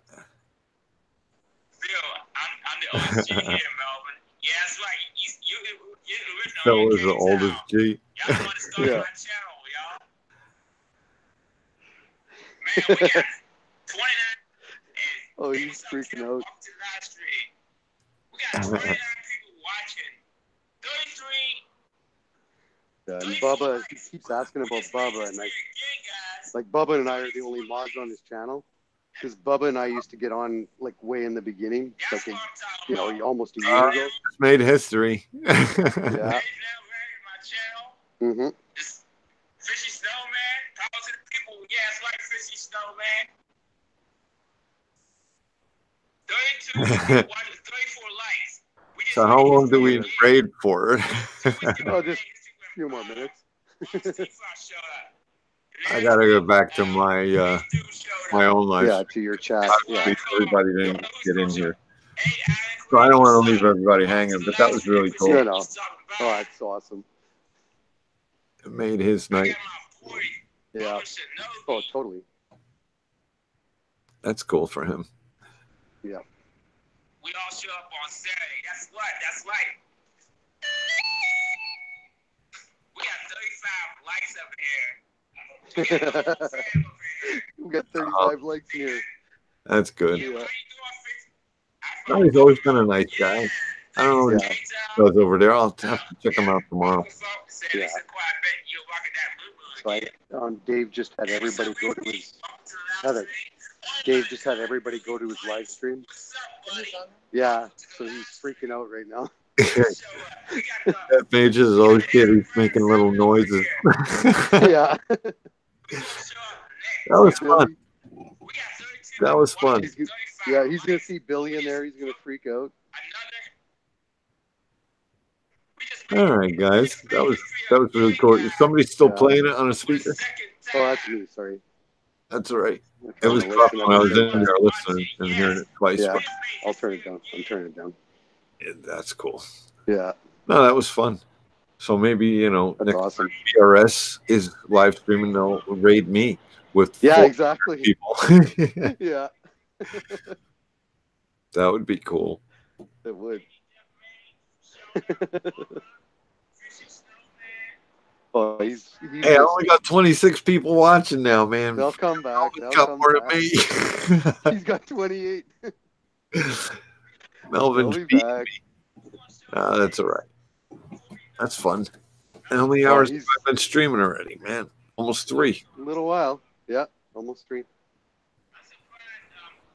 Not including that I started early and I have the little meeting before. We have little meetings before we go live. Yeah. Yeah, that's why I said, hey, I'll take a raid from BRS or Joey King of DIY doing a live stream. That'd be nice if he brought everybody over. Yeah. I'd be like, holy shit, 200 people watching. Yeah. I'd start making some noise. 600, 800, 900. Yep. Melvin's cool. Oh, he is. He's right now. He'll be talking about this night for months. Yep. Like this means so much to him. It's unbelievable. That's cool. I never did a raid.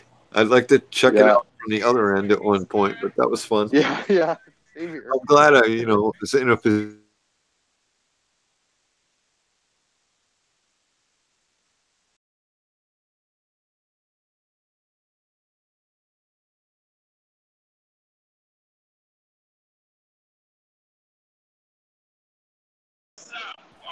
Yeah.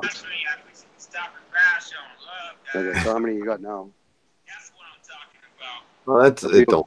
I'm still No, bouncing. I'm just wondering. Yeah, 29. You know. Yeah. Well, it'll be coming back. That's why I just wanted to come back just in case. Yeah. I don't want to be over there and everybody be like, "What's going on over here?" Yeah. Yeah. Exactly. So he's does he got do a 40 hangout, likes. That's the or most. does he just? No hangouts. Just like this. Like you can just. Usually it's just the top of his head, like it is right now. But yeah, he tries hard and. Oh, it's okay. Yeah. Does he like answer questions and stuff? Yeah, he tries. He tries it best he can. It's more just chatting, like with the people, and Yeah, right now he's just chatting. yeah, that's basically what he does. It's more just interaction with the people, and he's just happy. He's happy if he has 2 people or if he has 102 people. You know what I mean? Right. Yeah. Oh, that's what's cool. Yeah. We got the celebs up in here.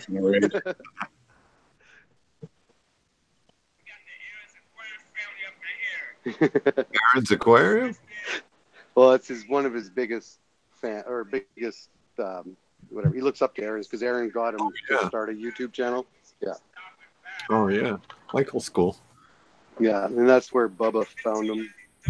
That's what's cool about Michael too. Like he used to come in all the live streams. I guess he's just been now, and plus when I live stream, it's middle of the night there. Yeah, true enough. That's why I told Mel my live streams and stuff. It's still middle of the night here, so. Yeah. Yeah. Yeah. Well, we usually go late enough that UK starts waking up and coming in, and then I know it's time to go to bed. Yeah, I remember being in the stream until like 1 o'clock. Yeah. I don't know. I should probably be going to sleep soon. Yeah, it's about midnight. Yeah, I'll go to bed at midnight. I'm walking around trying to find my beer. It's the kid. That's what he wanted the PVC for, so you can snatch your beer off the counter. I wouldn't put it past him.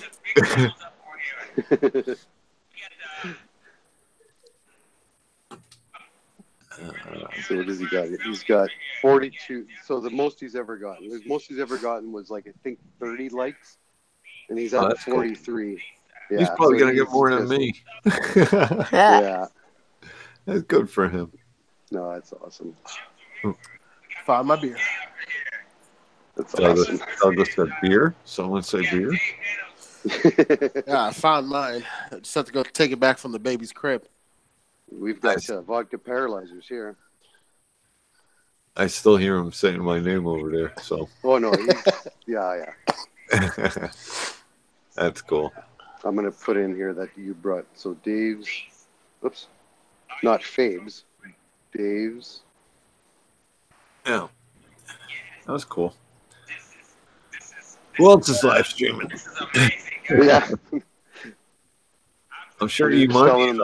We should go over there next. Yeah.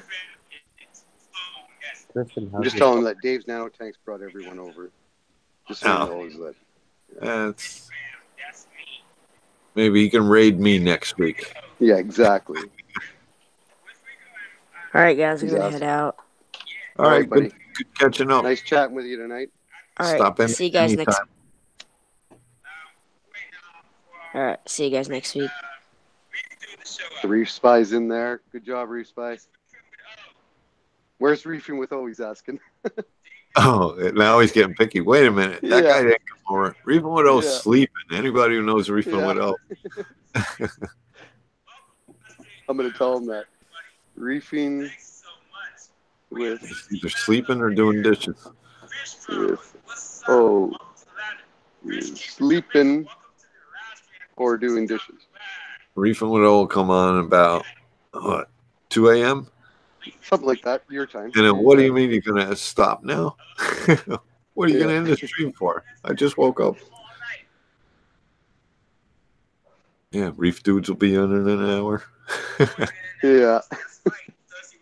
Well, I sent him a link a while back, but yeah, it's usually later on that he comes in. Yeah. 44 likes. Yeah. Making history. Did he beat me yet? I don't know.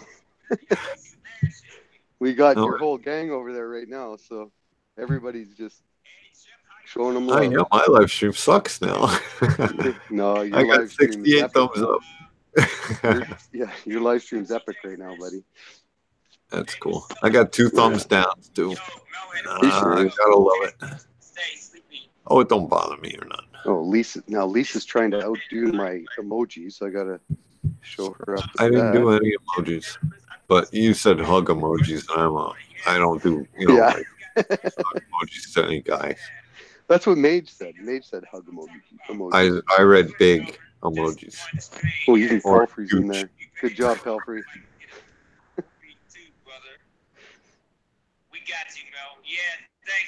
He beat me on current viewers. Oh, great. Yeah. He's got more energy than I got. I got to give him that. Oh, he's on it. He definitely is on it. He's in. Oh, Billy's still over there. Oh yeah, Billy's still showing love. That mate said Billy said he punched history in the face. Yeah. Oh, that's cool. It is it's like if it was me streaming tonight, I would be okay with just shutting it down just for him right now because he's so. I mean, you're not, and everybody's gonna come back, but just because of he's so appreciative right now. It's unbelievable. Right. Like I know him. I know. Yeah. Like I know him. I know how he reacts. Like just having Devin in last week. Devin's a big deal. For him, it was unbelievable. Like it was unbelievable. Yeah. Yeah. That's so awesome. That Dave, was lovely of awesome. me. It was. It's awesome. Yeah, I just thought it was cool. I got no problem with it. Yeah. I ain't in this to, hit any numbers or anything. I'm going to do this on Saturday nights. That's what I said. No matter what. Yeah. If they're in one on Saturday nights, call the hospital. Yeah. Well, because if I'm able, even if I'm not able, I'd ask Murph or Pat. I mean, Murph or, Billy or you or somebody to do it because a lot of people look forward to it. Yeah. You had like 70 something tonight? At one point when Tristan came in, I had 78 watching, and it's a big deal for me. That's like a record, isn't it? No, I broke 100 when I was giving stuff away. Oh yeah, that night. Yeah, okay. Yeah, the stream before Christmas. I broke over. That 100. was a big one. That was a big one. We're giving a lot of stuff away. Look how many BRS had when they were giving stuff away. Yeah, true enough. True enough.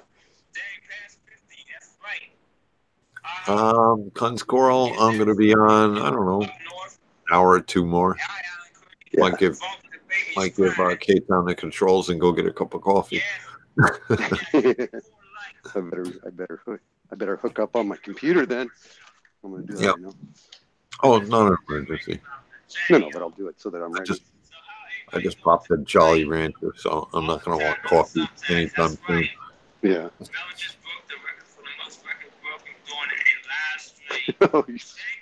He is just having so much fun right now. We made history. What happened with E-Money? He was doing Hangouts, and then I noticed he isn't anymore. Because his internet it just can't handle it. Like he has a hard time streaming with, like he keeps breaking up like crazy. Oh, okay. So his computer can't. It can't handle it. YouTube and Hangouts at the same time. Yeah. Rip was saying that when he had more people on, it seemed to slow him down. Yeah, that's I think what was happening. That's odd to me. Get, I guess I don't know how it works. But I'm the same as you. Like I'm on. That's why I remember I asked you if you were on Wi-Fi, because I'm on Wi-Fi on mine, and I can have like 5-6 people in, and it doesn't affect it at all. But I have a pretty wicked internet, so I think that makes a difference. Yeah, the internet plus the computer, but I wouldn't think it would affect me whether I have 2 people or 10 people in here, because I think that's all on Google's end. But I don't know. Yeah. More people requires more bandwidth from the host. Okay, thanks, Rip. There you go. Yeah. This is about one of the cheapest Dells you can buy. So, it is Windows. It's not a whatever, the Chromebook. It is Windows. This is what the fish fam is all about. Freshwater, saltwater uniting. This is what the fish fam's all about. Okay, we got 54 people in here. Your screen degraded after the first hour. That sucks. Yeah. Where can I get to? Oh, Joey had a live stream today. Yeah, he did for a little bit. Yeah, I was working. So was it during Tidal Gardens live stream? I think I saw just that. Before it and just before it and into it. Yeah. Right. When I tuned in, it was a choice, and sorry, Joey. Yeah, Q Please was saying that he was live streaming, but yeah, he was. 11 is walls for me. History made across channels today. Yeah. Yeah. You know what? I think it's hard to draw in a big audience when you're the only one talking. I mean, Mullips Reef can pull it off. Certain people can pull it off. Yeah, I can't. I just Dan can pull it like off. I'm talking to myself. Right. I just feel like I can't handle it. Dan pulls it off, but he's got all that nice candy to look at, Yeah, exactly. Exactly. There's my Tetris. To get the milk for the thirst trap. Oh, Self is the aggressor. You have a big sail fin too, don't you? Yeah. Hey, Tom. Yeah, he's a big boy. No, yeah, no, he's definitely the boss of the tank. He's definitely the boss of the tank. Like I put a Christmas wrasse in yesterday, and he's buried. I haven't seen him since I put him in there. Mm-hmm. So hopefully he shows up here in the next few days. But I'm not too concerned, because when I got my leopard wrasse, I didn't see it for like over a week. So right, I'm not going to worry yet. But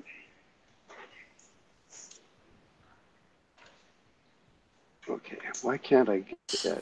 I'm trying to get to your stream on my computer, and I can't figure out the button I need to push to get there. You think that's bad? You haven't seen your fish for a week? I added a fish that I forgot that I had. there's like legit 2 blue side fairy wrasses in there right now, just chilling out. Yep. Straight there you go. No, it won't tell me who hit the thumbs down, but you got to figure it's probably somebody who came in, tried to type, realized they're blocked, hit the thumbs down. Yeah, it might be somebody I blocked earlier. Yeah. It's all right. Yeah. It doesn't bother me. Like I said, if there were more thumbs down than there were thumbs up, it might then it would be a problem. I need to change something about my live stream. But 2 to 71, I think we're okay. I think you're good. Please them all. Yeah. I even think like a 10 to 1, As long as 10 to 1, I'm good.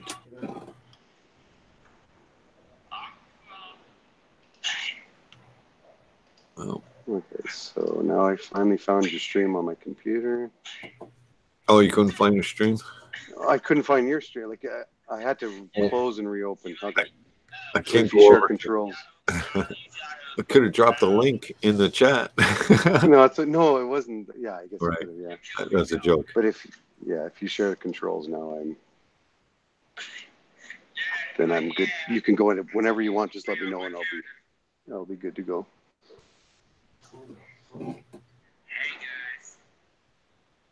Thanks, Jim.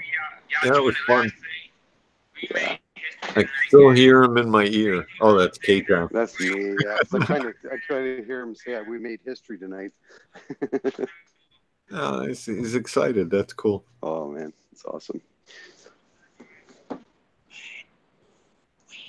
Yeah, AZ's there. Lisa, Billy. Billy's still there. Billy hang out there all night. Yeah. He said, "Mage feeding me cheese balls. Best day of my life."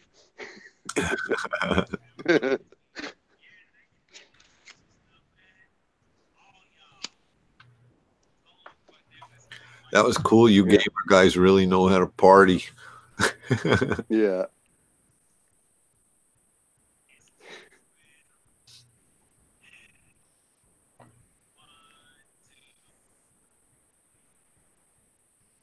Who you call him, babe? Oh. Who's calling who, babe?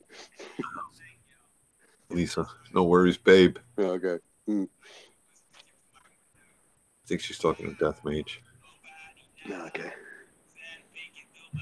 I was just trying to be a wise ass. Now I got nothing to talk about. It's so we will. Here it's like, we will very soon. Everybody's going to go back to the other stream. We will soon. I mean, at least put your tank up so they know what we're talking about. Well, you can put it up.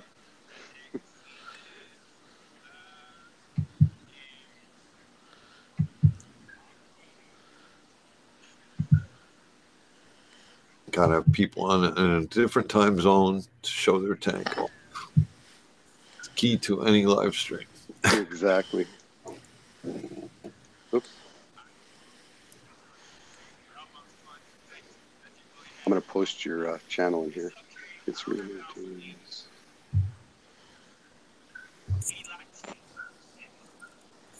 Oh, are they funneling back in? Yeah.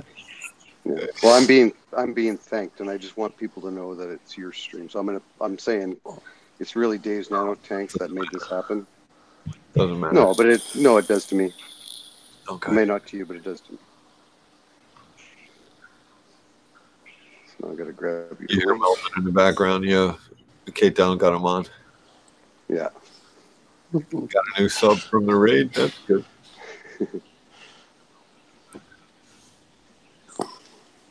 Hey, Reefer, what just happened? You mean over there? We all went to Melvin's live stream and hooked them up. It's what the gamers call a raid. What the young folks call a raid. Oh, darn it. Screwed up. Let me erase that. You sleeping, Tristan?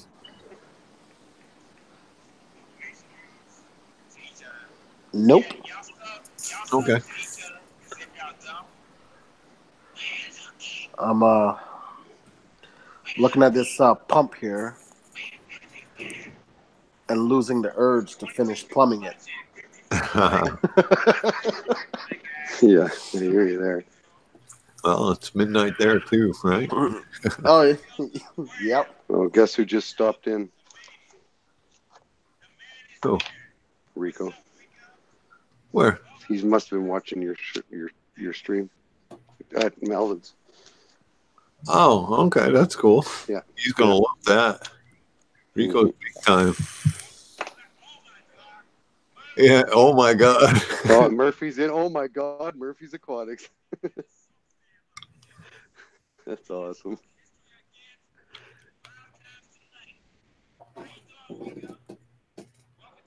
Tristan is drinking, I bet. That's only if he found his beer. I had to wrestle it back from the baby. told you that's why he was getting that pipe. Nah, he was. You know what he was telling me? He's like, Dad, if you're not gonna use this damn pipe, I'm gonna take it because I have other uses for it. I'm gonna find the nearest sibling and beat him with it. That's what he was planning to do. Yeah. They make great swords.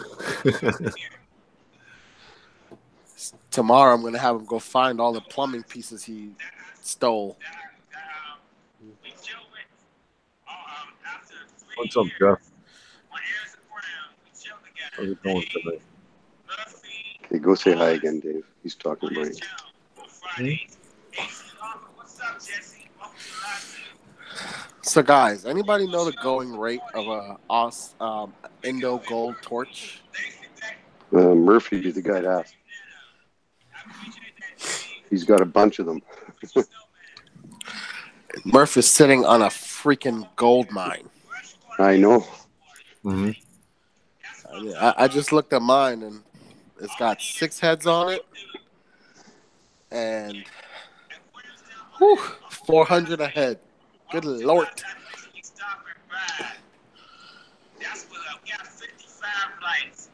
Yeah, Murph. No, I gotta get. Murph came on and he was talking about the difference between the Indo and the Aussie, and but you know.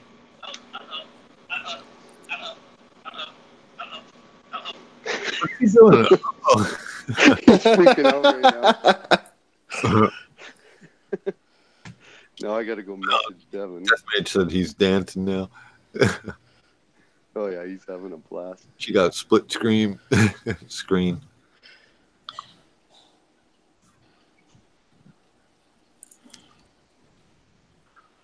Pat got him dancing. That's funny. I gotta get Devin in. He's asking for Reef Dudes, and I'm texting Devin to get him in there. Jay Carey said my LFS had 3 heads today. One piece gold torch heads. 350 a head in my area, he said. Wow. Man. Who are we watching? Jeff. Melvin's doing a live stream, and we all did a raid on it. Did a raid on him, and Mage is getting him to dance. You go, Mage.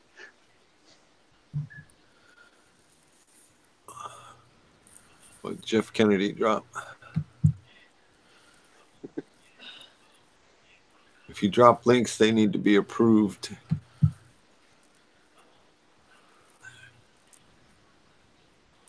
I don't know where it's taking me now. Oh, back to Melvin's. Somebody tell him to turn his camera the other way. Ain't Instagram. The risky clicks of the day. Yeah. Tristan, did you go into Melvin's stream? I did go into hi? my. Yeah, I okay, did. good. Yeah, I said a couple of highs. Yeah. Perfect. He like that. Oh, he is beyond himself right now. Oh, yeah. I'm not even special. I'm a noob YouTuber. But you know, like Dave, Dave's, how many subs do you have now, Dave? 20 some hundred, right?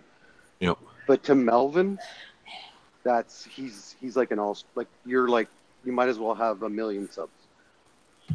I think also that Melvin hears us talking on the live streams. You know, he's always come in and been in the chat. But when he hears, people talking about the hobby, I think just because we're in here talking that, some people think we're experts and we're not. But but to him, exactly. But to him, it's everything. Like, right. He looks up to us, right? Yeah.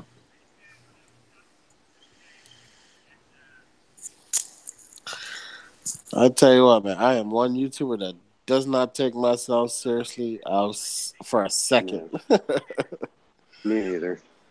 I'm just a dude, just playing another dude. Yeah. About fish tank dudes. But your intros are freaking awesome. At the end of the day, we all make fish tank videos. Yeah. Yeah, true enough. I'm a grown man that plays with fish and colored sticks. If Yep. Lisa's here, you can have a link, Jeff. Lisa will give you a special Is it American Reefing? Yeah. I'll email him one. You lost my I'll link? email you one, Jeff. Yeah, I'll email him your link. I tell you what, man.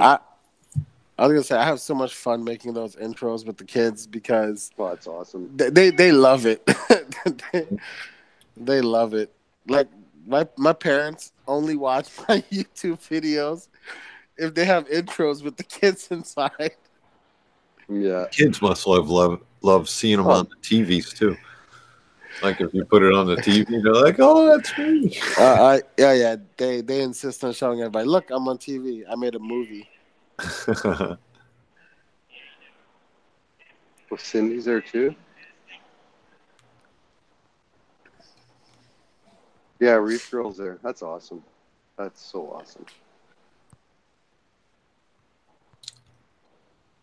Was she ever over here? she lurks, right? But yeah. Yeah, right. I send her the link every Saturday. Sometimes she can come in, sometimes she can't. She says if she can't come in, she actually watches them on Monday or something. I was like, wow. Like, I think she emailed me once and said, "Where's the stream? Why did you take it down?" Yeah. It was one of those I had to take down.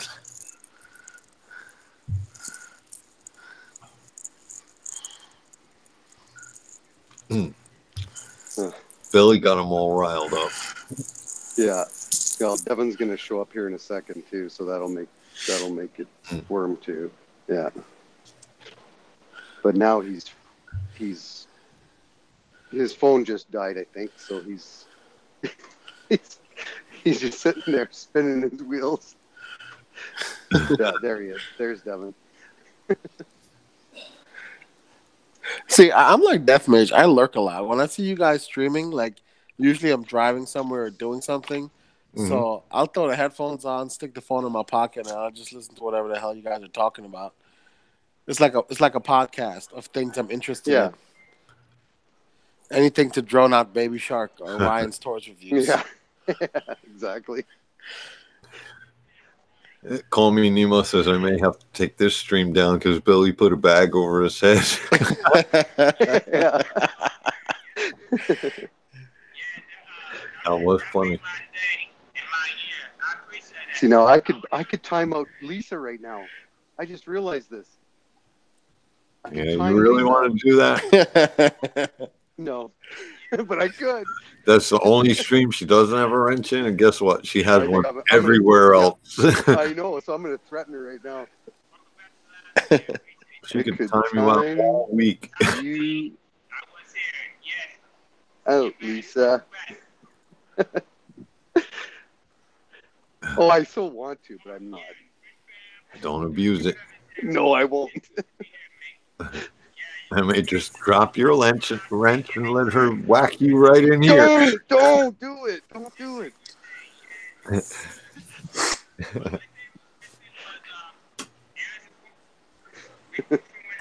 Oh, he is in bliss right now. That's fun. It is so awesome. You know what I keep thinking would be cool is if, someone did like a podcast, where you have a couple of topics and kind of talk about it, just so that people can kind of listen and make it entertaining. Yeah. Yeah. Yeah. I thought about it once. Just going and making a whole nother channel just to like, I don't know, the truth. Yeah. Just anybody who's got bullshit on their stream or their channel, just fucking calling them on it. I was like, that ain't me. That would be a good channel, and I would watch it though. Yeah, I'll stay in Melvin's stream. Do it, K-Town. Yeah. I got your back. Yeah. There's probably two places. You can't suck up Al. Al's sucking up. There's probably only two places that you have a wrench and Lisa doesn't. And Yeah, all I the know. other streams that you don't have a wrench in, I'm that would toast. yep, you won't get a word in. I think I've live streamed like 3 times ever. And the literal first person I gave a wrench to was Lisa. I don't even think she Yeah. had joined the stream yet. And I was like, Yeah, she yep. had it. I created a monster. I think I gave her Yeah. her first wrench. Because she was in the chat going, hit the thumbs up. What's wrong with you people? Blah, blah, blah. I was like, oh, you get a wrench. I think Lisa should get an award from Moderator of the Year. Yeah. She's everywhere. I want her to type out a few dozen wheels first. Hey Lisa, if you get a chance, send me your DM me your address or PO box on Instagram. I was going to buy a wrench at the store, paint it gold, and mail it to her. I'm in 100%.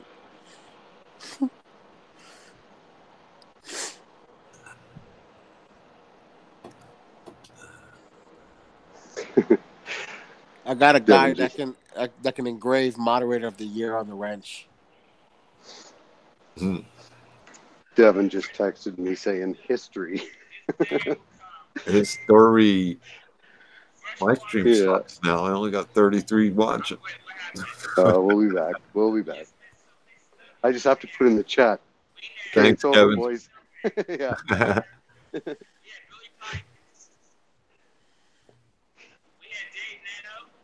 Dave's Nano. We had Billy Pipes, Dave Nano. Dave, put in a smiley face or something. I'm not over there. No, you're not. Just go real quick and then come back. I want to. You know who I met at the Carolina show? Who's that? Kevin ENH Vlogs. Oh yeah. Oh really? Yeah, Really? he stopped. All the He's way up there. Yeah, he stopped by. Actually, he's here in Charlotte somewhere. Oh, is that where he moved to? Yeah, I didn't even know. Yeah, he's looking for me. Somebody tell him that I run a live stream every Saturday night, and I can't just go on over there and saying hi. Next week, I'm shutting them down. No. Yeah. Okay, I gotta go see. Go rate them again. It we can't do it, and it won't be as cool. Oh my god. Plus, you guys have to dual screen it because I'm not going to lose all that watch time again. No, I'm dual screening it, buddy. I got you on my iPad and Melvin on my iPhone. We're all good. Yeah. OMG. OMG, right, Fishy? OMG. That's it. I'm not saying no Wasn't more. that epic? Epic. If you were Melvin. Epic. Look at all my hangouts now. Yeah, I think it's a possibility we might have broke some of Melvin's records. You know what? Made the guy's day, bro. Awesome. Hey, that's what I think was cool about it. Yep. He really enjoyed that. That's what matters.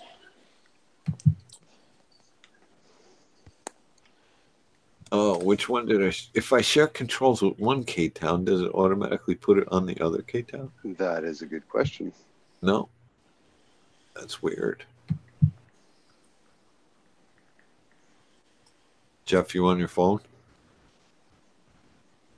Yeah. Okay. So there's no point in sharing controls with you because you can't do nothing.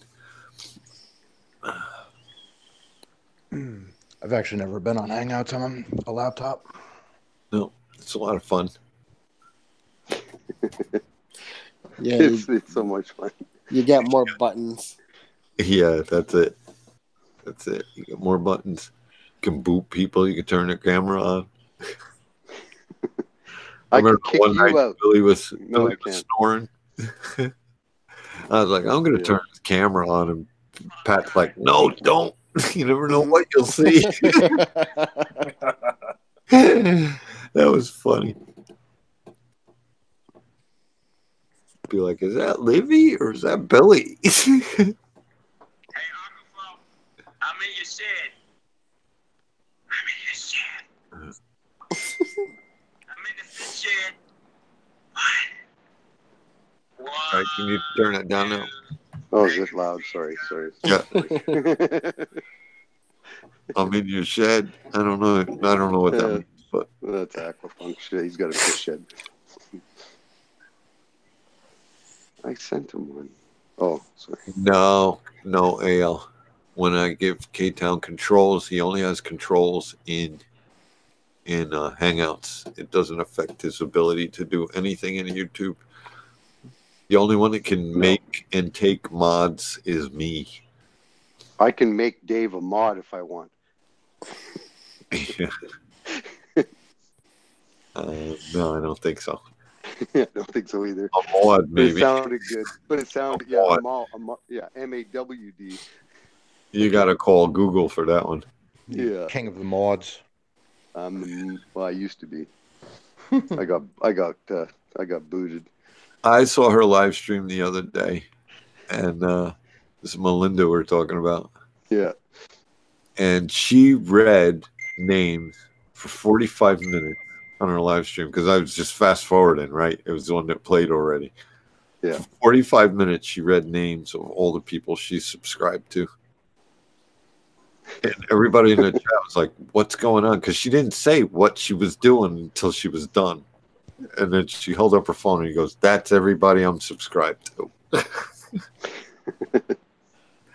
was like, wow, 45-minute live stream. Just her reading names. Just reading names. She's not that good at it either. You know, if your name's not Dave or John or Joe. Yeah, she's not good. It got a little rough.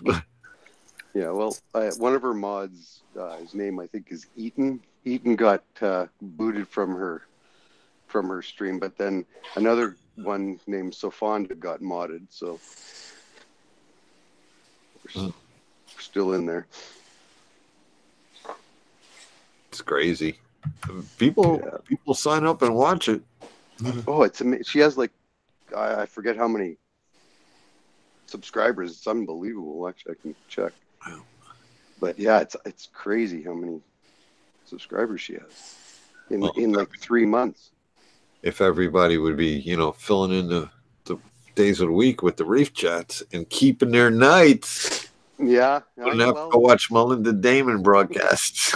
Well, I couldn't watch it because I was working till 11 o'clock at night every night. Otherwise, I would have been on. Bro, I'm in so-and-so's house. Yeah. From work, yeah. This is how you replace a thermocoupler.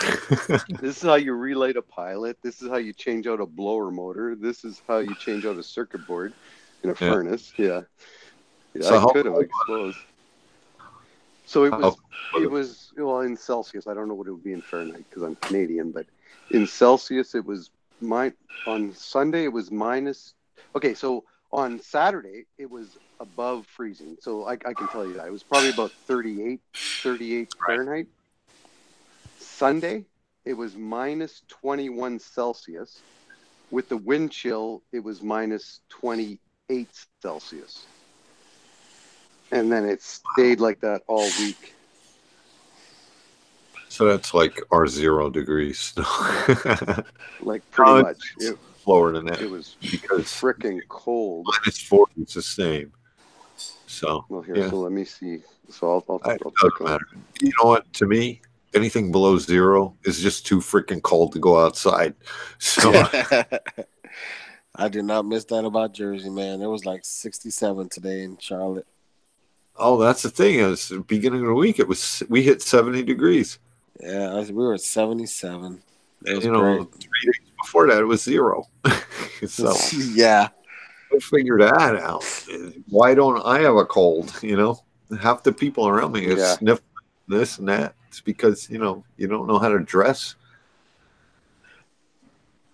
Hey, Dave, let me ask you this question. I don't know. Maybe you guys have felt it the same way too.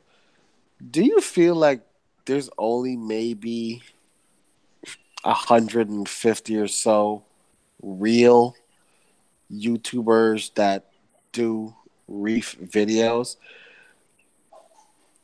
I haven't counted that, to be honest. The reason I would say there's definitely a handful of regular live streamers, people who attend live streams. Doesn't matter who you are. You know, you think of Aaron's Aquariums. To me, you know, I had 70 something people in here, and Aaron tops I've seen on a group good night is 150, I think. Yeah. So See, there's about 200 people that watch these live streams. right. Tops. So the reason I say that is because, like, you know, like I've been like looking for other YouTubers who do reefing related content, and I'll find a couple of videos where they've done maybe like 2 or 3 videos, but they're very old, and like no one seems to be like a real regular other than, you know, the usual suspects, you know, reef dudes and, you know, us or whoever else, you know, Rico for sure. And I was just thinking to myself, like, this community is not that huge. It seems very untapped. So even like a person with like 1,000 subs or whatever, that's a lot. I feel for our, you know, Yeah, our hobby's a very small niche. I mean, freshwater's even more than what we have. That's a good point, Rip. That inappropriate reefer is a regular. Yeah, inappropriate. Yeah. No, that's what I'm saying. The usual suspects, the folks that we see all the time at shows and stuff. Yeah. But I was just like thinking of, like, because I was trying to find new content, like just you know, just looking to see what other people have, and there's a couple of like videos of people's tanks, but they're not like a, you know, it's kind of like just the one video they posted up a couple months ago or a couple of years ago that shows up in the search results. Not people constantly making videos. You know, if you search for cell phones, there's a billion people doing cell phones, or computers or something like that. It's or even cars. There's a million car related places. Yeah, washing cars, fixing cars. Yeah. Interesting. Yep. Because I feel like when I go to like stuff like Reefer Palooza or even like a frag swap, where, you know, you guys are, or where Rico is, or other people are going to be there, we get there and we realize that, hey, everyone knows us, but we don't really know a lot of people. Right. True. Well, there's even people that I know by name, but, you know, from the chat, but I've never seen their face. I ran into that at Palooza. A lot of guys were like, "Hey, it's me," and they say their channel name, and it's like, "Oh, okay." Now I feel like I know you, but I didn't know you even looked like that. You know, I would have walked right past you.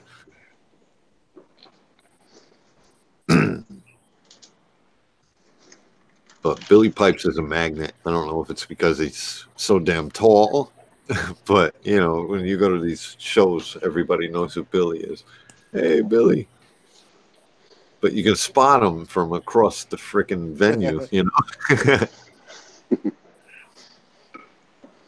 Can see him over everybody. Pretty much. Yeah, he's a little pipsqueak. Yeah. That's what Mike from Mass was talking about. Talking with Reefing with O. He goes, yeah, he talks a lot. And then my neck started hurting from looking up. He goes, and I turned around to say what's up to Dave, and he was gone already. I was like, yeah, I know Reefing with O can talk. I drove him there.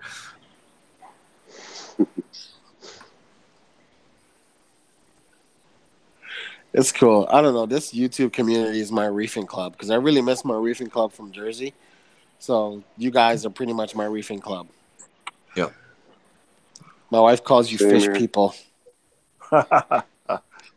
We used to have a guy. We used to have a guy named Devin that used to set up like once a month, have kind of a meeting. But he's been slacking. Oh, is he in the chat? Sorry.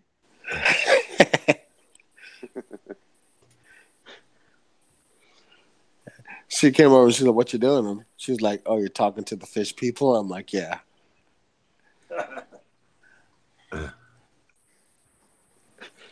Yeah. You We all get that. guys are officially fish people, apparently. Yeah, but we're not. We're coral people. Tell her. Fish people are the freshwater guys. We're coral people. Can't frag a fish. Yeah, Reef Dude has a comment. He said it's a lot of work and a big commitment to do regularly. You're absolutely right. Right, Reef Dudes. It is. And you know, the funny thing is that, you know, you want to try to be original. You want to show something that's cool and different every time, you know, to keep people interested. And it is, you're right, it is a big commitment. And, you know, after a while, unless you've explored other things in the hobby, or, you know, you go from, oh, hey, look, I bought a coral at my LFS. Oh, hey, you know, instead, let me go try and visit a coral wholesaler and, you know, ask if they'll let me shoot video in there. Or, you know, let me go visit a manufacturer and let me see if they'll let me do some cool stuff there. You know, you got to have time to do stuff like that. Yep. Right. I think sometimes the haters turn people off too. Yeah, it's tough if you make a video and some people are just out to find something wrong with your video, and that's some people aren't wired for that. I block them, keep it moving. You know, if it's negative, if it's a question, or I don't even like the advice sometimes, because people, you know, get used to running their tank a certain way and they think everybody should run it that way. I don't care for that, but I'm not going to block you for that. You know, I'm going to say, like, hey, thanks for watching, whatever. Yeah. You know, I didn't ask a freaking question. Why are you giving me an answer? You know, you can't do that. Then you become the, you know, the a-hole. Yeah. It's tough, and like Devin says, it's a big commitment. Sit there and try and make videos and come up with what you're going to make videos about. So I try to make do a monthly update, and then in between that, try and fill it in with, hey, I'm using this and I like it, or hey, I tried this and I hated it. You know. Yeah.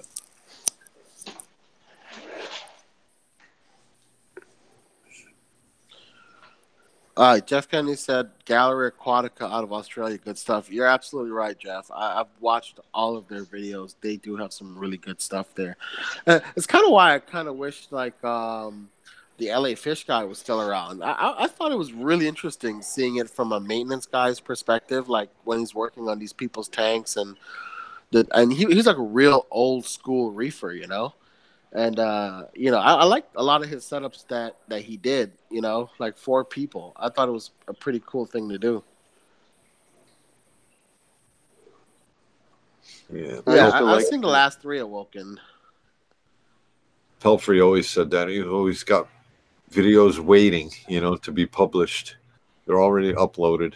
So if he doesn't have time, he's got, you know, 4 weeks where he could, you know, he's covered. I know Billy does that sometimes. He'll be like, "Oh, did you watch that video?" He's like, "Oh, I didn't upload it yet," or I didn't, you know, ask me questions. I feel bad. I'm like, I watch all your stuff. What do you mean? I didn't see that. I can agree with you, Reef Dudes. I do spend a lot of time to make my videos as polished as I can make them. And you know what? A lot of the times when I'm making videos, I learn something new. You know, some new Peter McKinnon trick or strategy or something like that, and I want to incorporate it. So I spend hours learning it and then incorporating it into the video.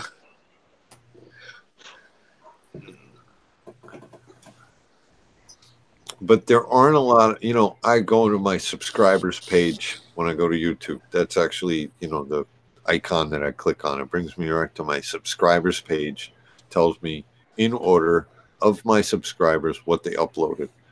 And that's where I find the stuff. And there's a lot of channels I'm subscribed to, and not a lot of them make videos. You know what I'm saying? Yeah. And there's other interests I have that I'm subscribed to as well. So it's always something to watch. But if I don't go on YouTube for a day, then I got to go on the next day and look back, and I'll kind of throw them up on the TV now. Yeah, that's pretty And cool. you get a second view because if I want to make a comment, then I have to open up my phone, go to history, and make a comment on your video. So you got a second view out of me.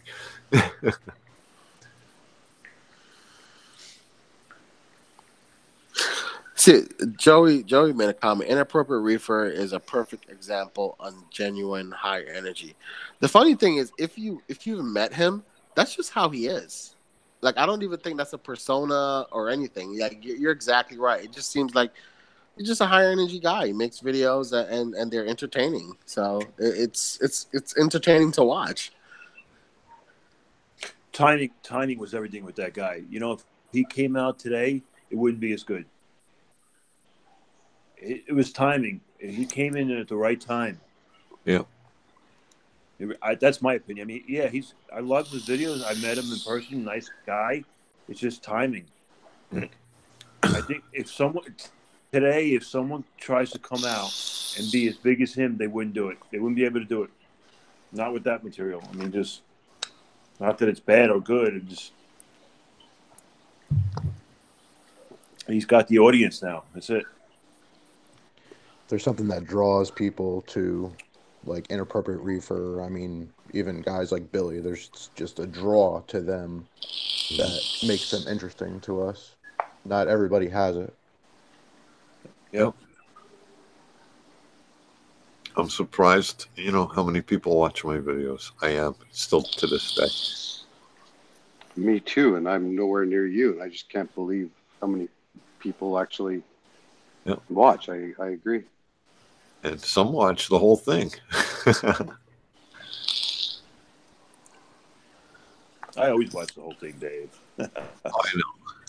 I know. Let's see. The one thing I do, I try not to do a lot is I don't pad my videos ever. It's just, if the video's 4 minutes long or 5 minutes long, that's what it is. And everything about YouTube will say try to make the videos at least 10 minutes long, and I'm just like, no. If I can get across what I want to say in 5, that's what I'll do.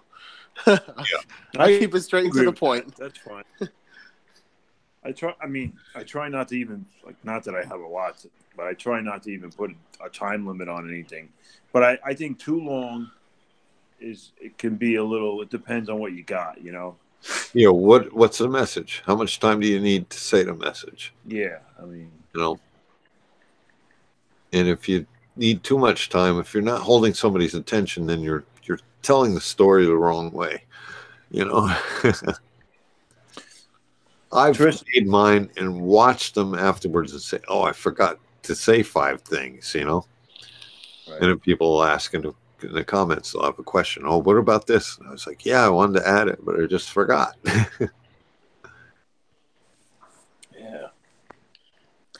Yeah. I'm curious, Tristan. Do you have any favorite channels? Like favorite channels that I watch regularly. Yeah, like K-Town Reefer. Like favorite channels. I would have to say I do like Inappropriate Reefer a lot. Okay. I watch I watch Two Gay Reefers. I like their stuff. Right. It's fun. It's interesting. Gallery Aquatica, LA Fish Guys. Everyone. Billy, Dave. Right. I do like kind of what Dave does. If somebody puts up a video, I'll watch it because, see, my job requires me to be very reactive to things. So at times I have a lot of downtime, and in the downtime I'm doing projects, but I can't be in silence while I do projects. So I would load up a queue of everybody's videos, and I'll start playing it on a screen, and I'm just listening and doing what I got to do, coding or whatever, and just watching or whatever. When I'm done, hit that thumbs up, say what I liked about it, or ask a question if I had one, and keep it moving. But yeah, that's what I was saying before. It's like the people that I watch are the ones that are making videos regularly. Right. Yeah. And that's where I get my entertainment, I guess, on YouTube. Okay. No. Yeah, just curious. Good stuff. Yeah, I like watching Dave take stuff apart. Well, it interests me, and some of you may not have the tools or the know-how or just want to take stuff apart. So I do it for you. You can see what's inside. You don't have to take yours apart. And here's this bulb I took apart because I like to take things apart. Yeah. No, I just think that bulb is really cool that you can take the parts that may fail and get them away from the tank, or not have a light socket. Just put a plug on it. Yeah. I would say I kind of look forward to the BRS videos every week. I mean, I know people's temperature on the BRS videos are, oh, they're just, talking about the things that they're selling, or I like yes, BRS. yes, they are talking about the things that they're selling because those are the things that they probably believe in, or that's what they're using, and that's what they think is the best. It's their opinion.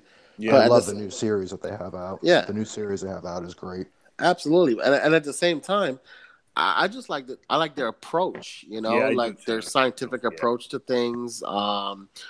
It took years. I mean, think about it. Look how long T5s have been in use.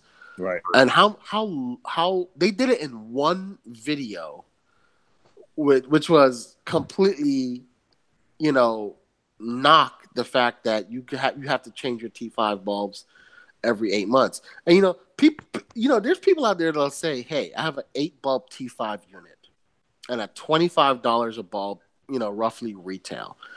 Right. I'm changing bulbs every 8 months. So every 8 months, there's 8 bulbs going to the trash can, and I'm buying 8 new bulbs. Yeah, it's $200, but right. And so those same people, and you see this on the forums. Oh, I change my bulbs every 8 months because my corals will never, never grow, or whatever. Or I can definitely see the color shift when at 8 months. And BRS is like, no. They're good for like 2 years, and if your eyes can perceive a color shift, you have really, really good eyesight. Because I don't even think the damn coral can see the color shift. I've heard people say, "Oh, when I have cyano or algae, that means I got to change my bulbs." It's like, I don't know about that one. Yeah, and hey, and they sell T5 bulbs. Right. They weren't telling anybody, "Oh, run out and go buy LEDs," but But you can burn these a little longer, guys. Yeah, you can burn them a little. You can kind of get by a little bit with it. They don't force their products on you. They're basically like, "This is our product. If you want it, great. If not, here's a video." Yeah, I haven't gotten used to the new guy yet. I'm still a Ryan guy. I don't know what's his name, Randy. I 100% agree with you, Dave. Yeah, it's just not. It's just it's him. When I click on the video, sometimes I just shut it off. I don't know why. It's personal taste, I guess. I do the same exact thing. Not Ryan. Not into it. Yeah, but I do like the movie. I like their BRS investigates. When they're looking at all the fact versus fiction and reef certainty and stuff like that. That was pretty eye opening. I mean, I feel like they didn't give black boxes a fair shot. They don't sell them, and that whole catches on fire thing kind of bothers me. Yeah, like a pop, and the magic smoke comes out, and then it's useless. But I don't see them burning houses down. There's really not enough burnable material in them to start and maintain and hold the fire. Yeah. But yeah, my opinion. But that was I said that was the one thing I could knock, that they didn't really give it a fair shot. I mean, they kind of chose the bottom barrel of black boxes. I mean, because I'll be honest. Before I could afford Radions, man, black boxes were all the rave. And everybody who can get one got their hands on one. And I've seen some amazing. Listen, I know a guy right now in Kernersville, South Carolina, with a 10-foot long tank growing everything under the sun, and all he has is black boxes. Mm-hmm. And that's crazy. Yeah. And he has a lot of them. And when they die, he's like, "Oh, it's $70. Just get a new one." Right. I don't care. How long has this been running? He's 6 years. I was like, "Okay, cool." And he's growing everything in there, and I'm just like, "All right, well, you know what? It works. It works. It works." Well, you know what it is too. I just can't personally. I can't spend. I don't have Radeon money to spend on this hobby. All right. So these lights work for me. These black boxes. Would I have more growth, faster growth, better color? Maybe. You know, could happen. But is it worth the extra? What would it cost me? About $2,000 to put Radeons on my tank? No, not interested. You know, I think one thing a lot of people miss, and they miss it quite often actually, is the steps. And a lot of YouTubers really don't talk about it. I mean, I personally myself have never talked about it, but like, how do you get to Radions, right? I mean, there was a stepping stone there for me to get to Radions. I didn't you know, run into my LFS or run to BRS one day with like, you know, $4,000 in my pocket and said, "Hey man, just send me 4 Radions, bro. I got the cat." No, hell no. All right. You know, that's not how it went down at all.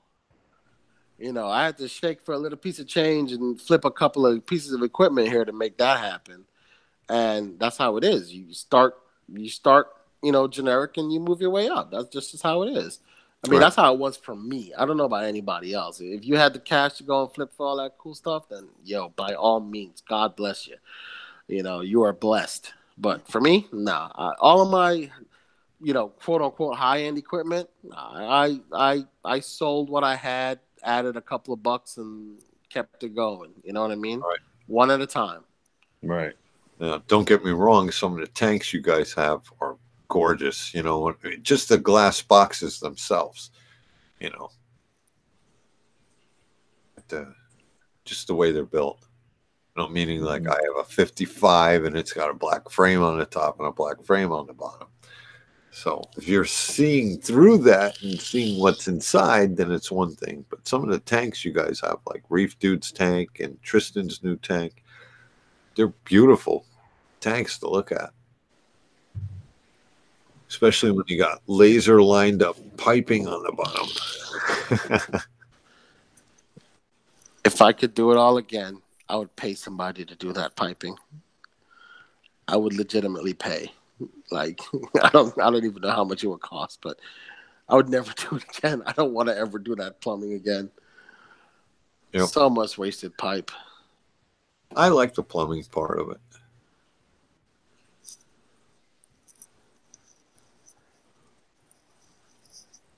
Yeah, that grow light works that I just did the video on. It's just, you know, another way to shave off some money. I mean, some people want to get that new AI Prime, and that's the way they want to do the hobby. I don't know this. You know, this works. It grows Chato. Yeah, this $33 Cobb grow light that I got here got me $70 in Chato credit at the LFS. So that's what I'm saying. It's paid for itself 3 times over. Okay. Pelfrey has a good point. Who uses the Milwaukee PVC cutter? Now, don't go into Home Depot and buy the cheapest one, whatever their HDX brand is. Don't buy that one because it'll cut 3 pieces of pipe and you'll hate it. But if you get a good one like the Milwaukee, man, that thing just works. You know, you pay $30 for it though instead of $15. I have a Sawzall, so I'm not afraid to use it. So CC Brinley said, "Our black box is dimmable. I'm paranoid about using LEDs I can't dim." Well, so CC Brinley, I would say, you know, before dimmable T5s and dimmable metal halides, everybody just raised them up higher. Right. The black boxes aren't dimmable. Each channel, you could dim the blue channel, but it's a one-shot deal. You can't have them ramping up and ramping down. But the way you do it is you can have your blue channel come on first, you know, so it gives you that kind of twilight, and then your full spectrum comes on after. They have one with built-in timers and all that, but I don't need all of that. I just got my little mechanical timers, and now I want to play with these new Wi-Fi surge protectors. So you guys want to know what lights we're using at the shop? I know, but Tell me. I know because I saw it in the video, but I can't remember now. Oh, that was just some signature grow lights. Those are for for getting frags to encrust. Our main grow lights are Ocean Revives. Right. Hey, look what they did for Rico before he went Radiance. I mean, everybody you talk to, no one complains about that light. So it's a good light. I mean, from what I know. I mean, I never used it, but I mean, I haven't heard nobody complain about that light. For $150, you get a light that has an amazing spread, great color rendition, and modular and easy to replace parts for. Yep. I got one sitting on the shelf. You can get parts for that light? Really? I didn't know that. Oh, hell yeah. Yeah, that's awesome. You can replace every single part of an Ocean Revive. That's really, I didn't know that. That's awesome. It's plug and play. That's the best stuff. I need a new remote. Yeah, they're all the same, so just buy one. I think they're $7. Oh, really? Yeah. Yeah, because mine got rusty. You know, the battery died, and it must have been sitting in a little puddle or something. But yeah, I pulled the battery out, and it's just a mess in there. And I hate controlling them from the button. I always forget what I'm doing, and I just get aggravated. Whether I push it or turn it at this particular point in the program.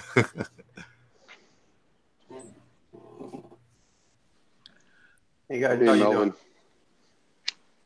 Yeah, Melvin, how'd you like that raid? That was fun. That was epic, Melvin. Everybody over there, that was awesome.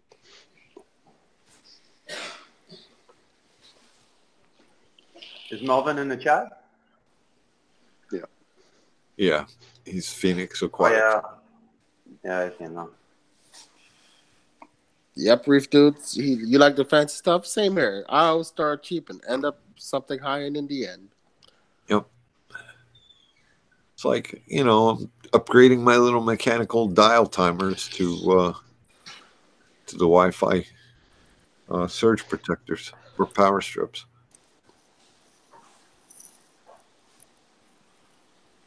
So I just happened to buy the wrong one. The first one I bought, there was 4 outlets, Wi-Fi controllable, but it was just one timer and one relay. I was like, well, that sucks. It's good, actually perfect for feeding mode for my tank. It turns off the skimmer, the return pump, and the 2 wave makers. But I like how people ask, like, oh, well, if they worked so well for you, why did you switch? I mean... Because you got to try the next thing. I mean, if my 25-year-old car still drove, why did I buy a new one? Well, the car is 25 years old, and there's a new one out, and I found myself in a position to buy it. So why not? I really like those mushrooms when I bought them, but now I want to do acros.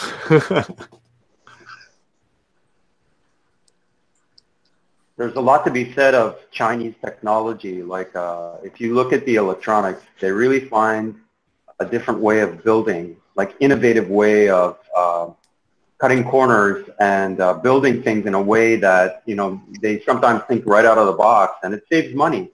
It's also good because if everything's super high priced, you know, I mean, it's good that some things are basically lower priced too, you know? Yeah. What's your feeling on no UL approval? Underwriters Labs is basically a safety precaution like that allows a circuit to be made so that it doesn't, you know, it has some kind of safety.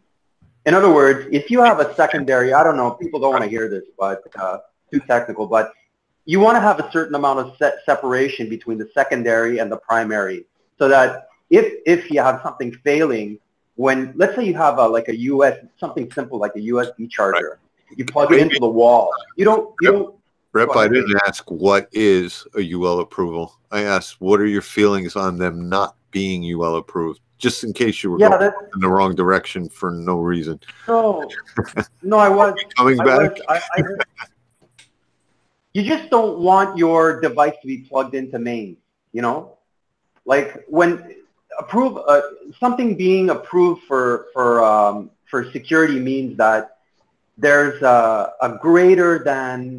maybe greater than necessary security for, in terms of being electrified, Right. you know? So it's a safety standard. In my opinion, a lot of things I've taken apart, and you guys know I take things apart. Some of the Chinese things is an exact copy of something that's built in America with the UL approval. It's just didn't pay the money to get the UL approval. Now, does that make sense? It's a copy that's also of true. something that is UL approved already. So the fact that it's not UL stamped doesn't mean it's a fire hazard, because that's what comes up every time I talk about something Chinese. Black boxes, oh, they catch on fire. Par 38 bulbs, oh, they catch on fire. Do they? Hey, Dave. Do they? Will the insurance? I understand what you mean about that. Right. The thing is, will the insurance company end up screwing you if there's a fire and they're like, "Hey, you didn't use this because it's not UL approval." Well, how many consumers really look for that? That's my opinion. Yeah, I know what you mean. I've seen the unboxings where it's the same, but I just feel like if there's a fire and it's traced back to a light, to be like, hey, that's not UL approval. So sometimes, somebody somewhere will get screwed out of maybe the right insurance settlement because they'll try to, the insurance company won't pay out because they'll blame it on that device. It wasn't UL approval, even though it didn't. That had nothing to do with the fact that, it was involved or caused the fire or something. Oh, I'm not even aware of that. I mean, I have a 1965 Fender amplifier that has, in some places, 900 volts in it, and it's got tubes and transformers.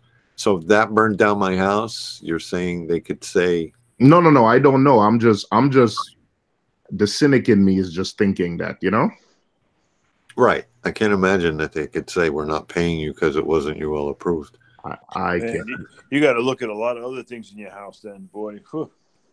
Yeah, no, I know. I just think how many people have chargers from the dollar store? It's a good point, though. I could see something like that happening. Oh hell yeah, I can see the something damn like insurance that companies, boy. Oh hell yeah. Who thinks of that stuff? Jesus. Mm-hmm. Be like, hey man, you had this huge saltwater aquarium, and we've traced it back to, Right. I hear. Mhm. I hear you. And then there's a reason, and the thing that really gets me is there's a reason why, BRS Marine Depot and stuff and won't touch that type of stuff. I think it's because they've kind of foreseen like the lawsuit aspect, because I'm pretty sure by selling Ocean Revives, they can probably make a bigger profit margin than selling a Radion. Ocean Revive might only be a couple $100, but they probably, if an Ocean Revive is $200, they could probably buy it for $50 and sell it for $150 profit, which in a lot of times that's more than what they'll make from a Radion. Right. So yeah, I can foresee that. I can foresee somebody, some lawyer at a company saying, hey man, you can't sell this because next thing you know, on the news, it's going to say BRS. Well, you're selling unlisted products, even though it has nothing to do with the safety. I got an answer for you, O. Yeah? Insurance adjuster, 20 years, worked in 6 insurance companies. Mm-hmm.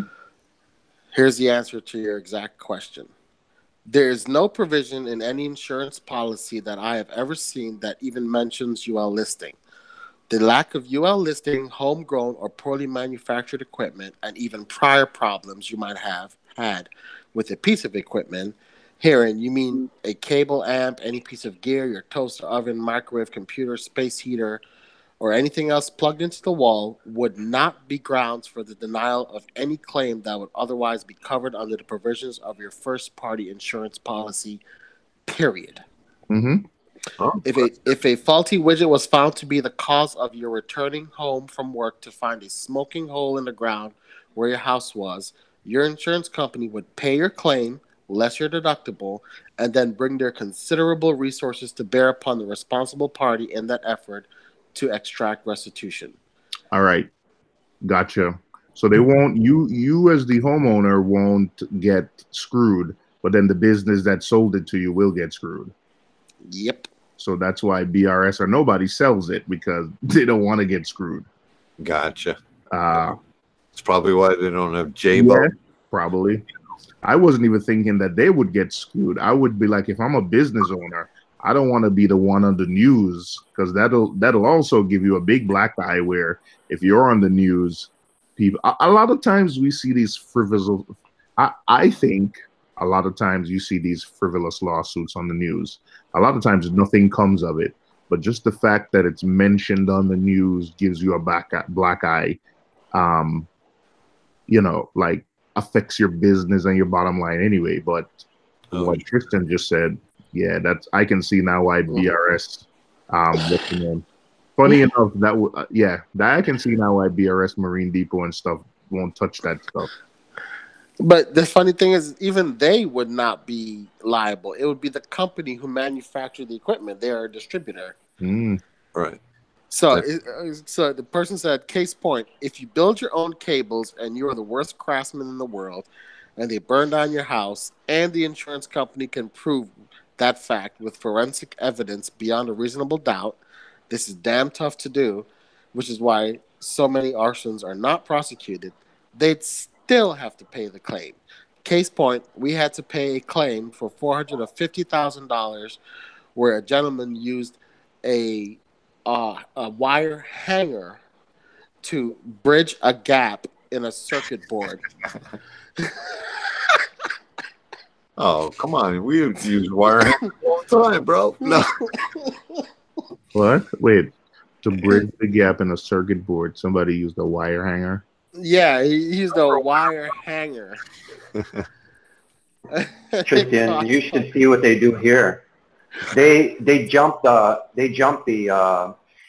in the where your power comes into the house. They don't have a fuse, so they jump the fuse with a piece of metal. Man, I haven't seen stuff like that since Jamaica. When Tristan said that, I was like,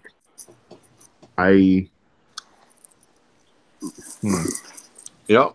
I've seen them take meters from houses, and I've seen people go out there and jump the freaking plug for the meter and just make the electric, it turns the electric back on, and now there's no meter. I've heard of people reversing their meter. If you take it out and you turn it 180 and put it back in, it supposedly runs backwards. Don't let them catch you doing that, and you won't have any power. And you know what? I'm seeing some stuff here about Tristan, and that's home. I think business is different than what you just said, right? Business might be a little bit different, right? Mm-hmm. I gotcha. Well, basically, when you put electric in a house, you run the wires, and you have to meet certain codes and get certain inspections, and it has to have certain fail-safes. So, that's why circuit breakers, electric has to be run a certain way, and it has to shut off when something allegedly could catch on fire. You want to trip a circuit breaker first. And now they're to the point of having GFCI outlets, and those things trip for no apparent reason sometimes. You plug something in and it trips. You find one that's not GFCI and you plug it in and then it works. It's like, We had a pool light on a GFI circuit breaker, and it kept dripping every time we turned on the pool light. So the electrician wired it to a non-GFI. I was like, no. Something's got to be wrong with that light. Yeah, when I plugged my aquarium into when I bought a G whatever Dave just said, acronym. It kept tripping, and it took it took me unplugging like every device because I already had an aquarium for a year, and it took me plugging and unplugging everything like one by one by one. And I think eventually, I think it was like a MaxiJet something that I don't know why this MaxiJet pump was flipping it, and unplugging that MaxiJet pump stopped it. Yeah. Don't know why, but hey, I just used it for my water change, whatever. After that, Yep. And that should tell you something about that piece of equipment. the MaxiJet.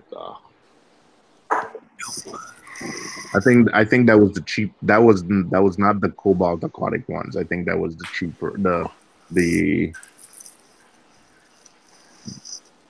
I don't know what that. I don't Marineland one. Yeah. So the Cobalt is a better one. Oh, absolutely. I always forget. I forget which one's in my tank, but my nano tank went up to 87 degrees. But right now it came back down.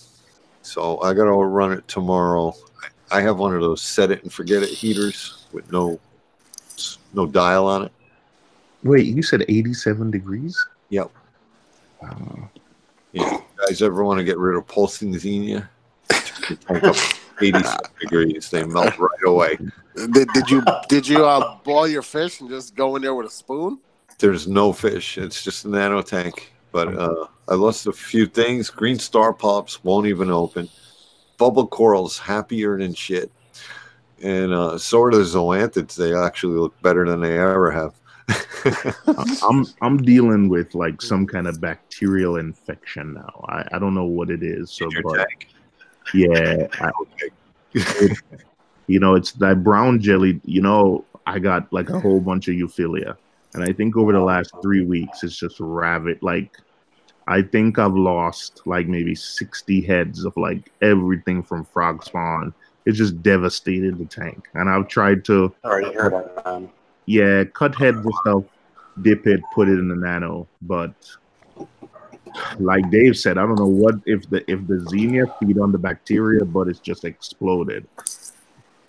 From stuff dying off. I don't know what it is, man, but I just realized and then when I went in the tank the other day and started like finally cutting out the death, because I think it had stopped, I just looked in the back of the tank and I realized like the entire back of the tank is just xenia. Oh, wow. So I guess whatever that bacterial infection is, brown jelly, like xenia loves brown jelly, I guess. Can I get a frag of xenia, bro?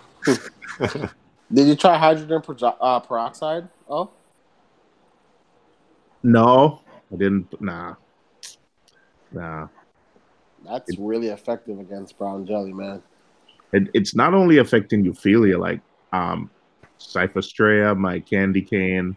I mean, my wife is sleeping, so I've wanted to like just go fully SPS anyway. So I'm not. Some of this stuff is. I don't want to say I don't care, but no, I haven't done hydrogen peroxide, to be honest. It's diluted hydrogen peroxide and some salt water, man. As a dip. As a dip. I've used it on zoas before. Oh yeah. Yeah, I mean that stuff has brought zoas that have been closed up for like 3 weeks. Like they were goners, man. Things was out in an hour. I'm like, what? Just diluted hydrogen peroxide. Yeah, hydrogen peroxide. You can actually dose it to the tank too, man. In general. Yeah, I'm not. I dip it. I mean, I try. Well, it's only 3% anyway. Yeah. It's not that. So how do you dilute it? I'll send you a link to the recipe, but dilute tank water, but just make sure it's up to temperature. Float the bottle or something. Yeah, I'll try it. I mean, the next round of death. Hey, if it's going to die, you can't kill it faster by trying to save it. You know what I'm saying? Yeah, the stuff is just, and then it just like some stuff it just kills. It's like slow, and then See, some stuff like yesterday I got up and then overnight like a 5 head colony of torch just gone. Oh, that's And see, then other stuff it's like one, two, like you don't realize at night, like when you're looking at the tank at night, you just realize like, wait a second, that frog spawn, like there's a lot of the heads underneath that are just dead. mhm. right. When it retracts at night, you really get a Yeah. look at it. See, the problem with stuff like that, especially like with us at the shop, is if we start seeing anything. We've had it happen. I mean, we've seen it happen before. We've had because historically things like Euphilia and elegances, a lot of anemones, they don't ship very well. You know, to begin with, they're kind of something that has to get shipped by themselves, wrapped by themselves, in a decent amount of water. And so when they've come in, like we would see a lot of dead heads, or we would see heads kind of melting away. And hydrogen peroxide is what we use for a lot of that stuff to bring it back from the brink. Um, just bring it back, especially zoos. Zoos are like we used to get in like 5 or 6 zoos, colonies or whatever from Vietnam, and they would just be closed up. And we're like, what the hell is wrong with these zoos? Like, they look healthy, but they're just closed up. And then we lost like 3 of them, and we're like, all right, we got to figure this out. So went online, started looking around some dips. We tried all the regular stuff, Core, Revive, RX, and all kinds of crap. And it was like, all right, none of those work. So let's just try this hydrogen peroxide. What can you do? It's gonna die anyway. So. Yeah, out like 24 Yeah. hours later, out. Not a shred of brown jelly on it. It's like, what? Because you can see, like, if you could scrape any of the brown jelly off and drop a little bit of hydrogen peroxide on it, it's gone in minutes. It's just like, and then it's done. Rinse it off, put it back in, we're ready to roll. Yeah. Yeah. Dave, Yeah. don't you use peroxide for algae? No, I don't. I've used it to dip for zoanthids, full strength. Yep. It works on dinos too, I believe. Yeah. Yeah, No, I've heard of people dosing it to the tank for dinos. You know what, Tristan? I have. I just never for dinos, like the first thing I tried for dinos, such as the UV sterilizer worked. I never did the I that one just made me cringe a little bit. So I did UV and it killed it. But I've heard people say it's effective for dinos. Just never tried it myself. well, good thing is it just turns the water after a while anyway. It's just one more atom. Is there effect on like something, Tristan? Is there an effect on something like ORP that you can use as like a safety measure to know when you're overdoing it or when something is going wrong when you dosed hydrogen peroxide? Usually the oxidation causes it to raise a little bit. Same as like your ORP will raise if you're using UV sterilizer. But if you're monitoring your ORP and it's always one thing, I know ORP likes to drop when something dies. Yep, when you add food, When you add food, yeah. When you dose like aminos and stuff like that. I mean, I haven't seen a correlation of it. I don't understand the exact science behind ORP, but I mean, the hydrogen dosing for your tank or whatever, it's a very it's very light. It's not like you're not dumping in like a gallon. You understand what I'm saying? You're putting in a couple mils over the course of a couple of days, and it works over time. Polyp Lab Medic. That's just hydrogen peroxide, I believe, just crystallized. I always thought ChemiClean was like a powdered form of hydrogen peroxide. ChemiClean doesn't have erythromycin anymore. That used to be bad for a lot of corals, especially softies. They didn't like it very much. Right. So the new Boyd's Lab stuff doesn't have erythromycin inside of it, but The epimycin never used to make your skimmer go as crazy as the new whatever new chemical they're replacing with him. It sure does. Yeah, but now it's like you got to do like 100% water change to get that crap out. Yeah, you got to start. I've noticed that now you have to start the skimmer like basically over. Like to get that stuff out, I usually just connect like just have your water change ready. Just hook it up to the overflow of your skimmer cup, and once you turn off your ATO, and then when that bucket fills up, you just add salt water back. Yep. You're right. It can be like a large water change. When I think before, because even if you look at the instructions on them now, they say like do like a 10, 15, maybe 20% water change. And in the past, that used to be enough to get the skimmer to like behave, that and some carbon. But nowadays, it's actually takes a lot more in terms of water change to get the skimmer to like normalize. Oh yeah. Wait, Polyplasmatic. Oh, this is the one that they say is like reef safe ick treatment. I've used it before. It was perfectly reef safe for me. I didn't kill it. It didn't kill a damn thing, including ick. It's reef safe for ick too. Yeah. Oh, yeah. This is the one that Richard Ross kind of went off on because he's like, I don't see how it's like it works in saltwater ick, freshwater ick, even though they're both like like different bugs. Yeah.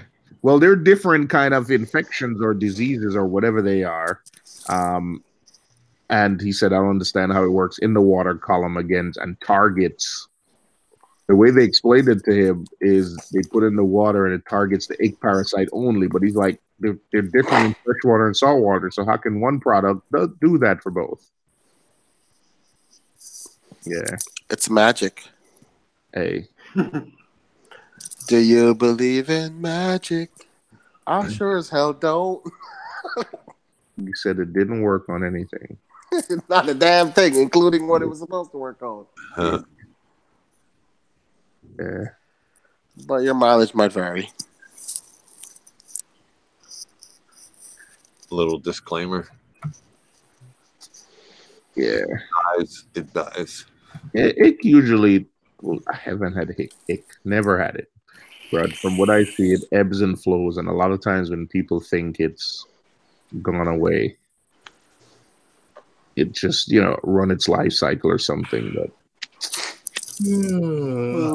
sorry. Polyplasmatic. $35, man.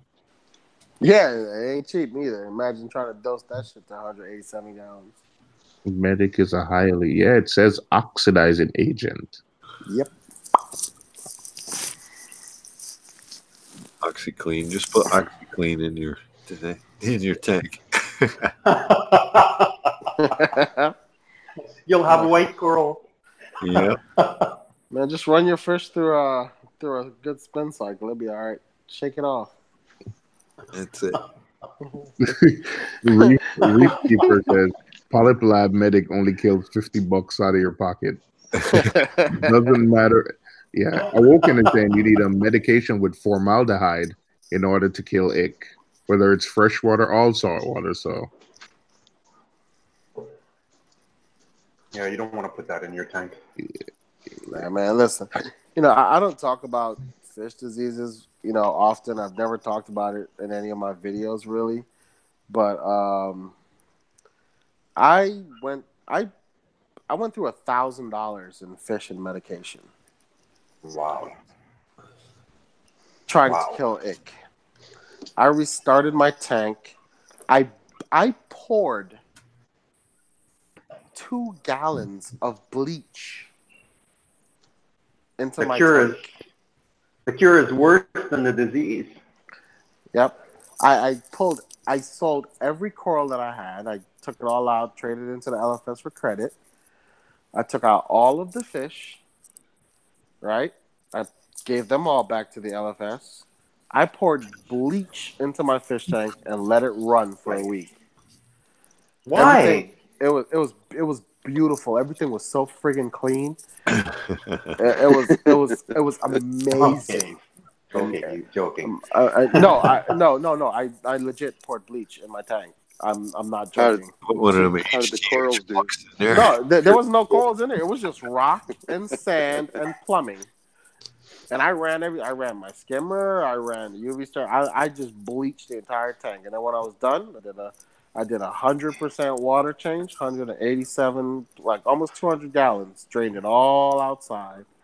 Added in about 6 bottles of prime. Ran fresh water. Drained all that out again. Started up with brand new water. And so my tank was as sterile as it could be. So then I stuck all of my fish into quarantine under a full dose of copper for 72 days. I lost fish in the process of this thing, and only the fish who survived 72 days at full strength of cupramine copper were in the tank. I got ick in less than 10 days after. Oh God! Jeez. How do you bounce back from that? You know what? Ick is like one of those things where I've seen people who like quarantine not get it, and people who quarantine get it, and you have people like me who quarantine, and then sometimes I just can't just give a crap, and I still don't get it. Yeah. But I'm not saying I have any kind of process that works. I think I've been like incredibly lucky, but I only like take fish from like live aquaria or or like my local LFS. But I mean, that sucks. I know people who battle it all the time. $1,000 in fish medication. Wow. $1,000. I lost hundreds of dollars in dead fish. Lost about 5 flame angels. Lots of wrasses and stuff. And I said, I'm going to do it the right way. Nobody's ever going to get it. I bought brand new nets. I never used the nets in any other system. Still got it. Still got it. Yay. You know what? I have a theory about that. Like, nothing proven or anything. I think we attract that. I think water's malleable. It can be affected by your thoughts, and I don't want to sound stupid here, but no, but like you attract that kind of stuff. You might not do it like consciously, but by worrying about it, you bring it. You know what I mean? Your fish know you're worried. Jeez. You see, I think every new reefer should watch the Magna talk on fish diseases. Because as a reefer, we're only trained to recognize a handful of them.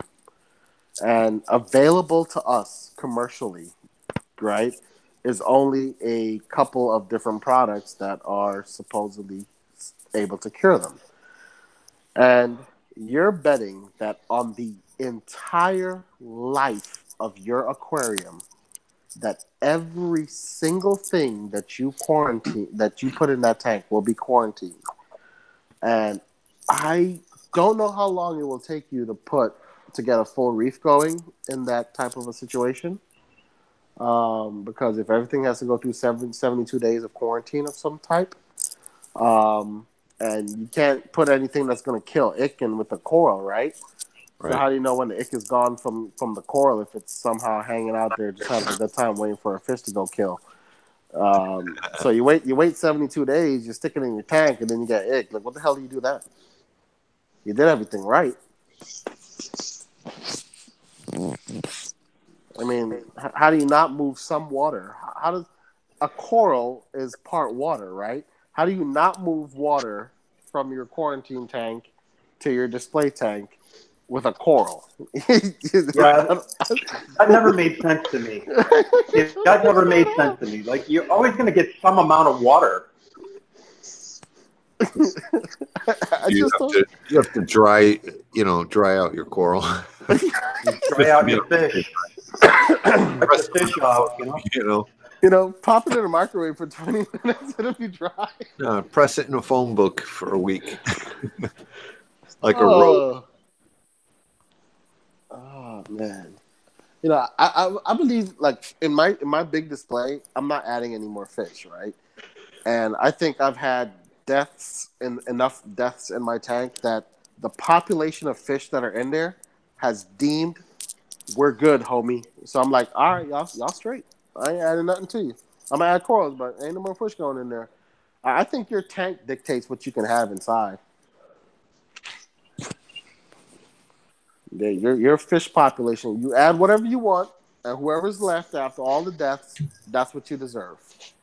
You want to try again? Take everybody else out. Add a whole new batch. You See know who what? lives then. I can believe a little bit of that. That's probably true. Especially when you got fish that's established. You're like, yeah, we're good. And any new addition, we're going to be mean to.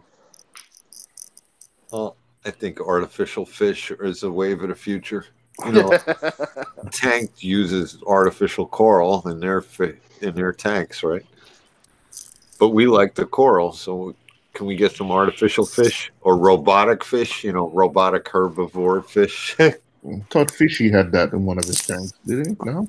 No, he had it next to his tank, I think. Oh.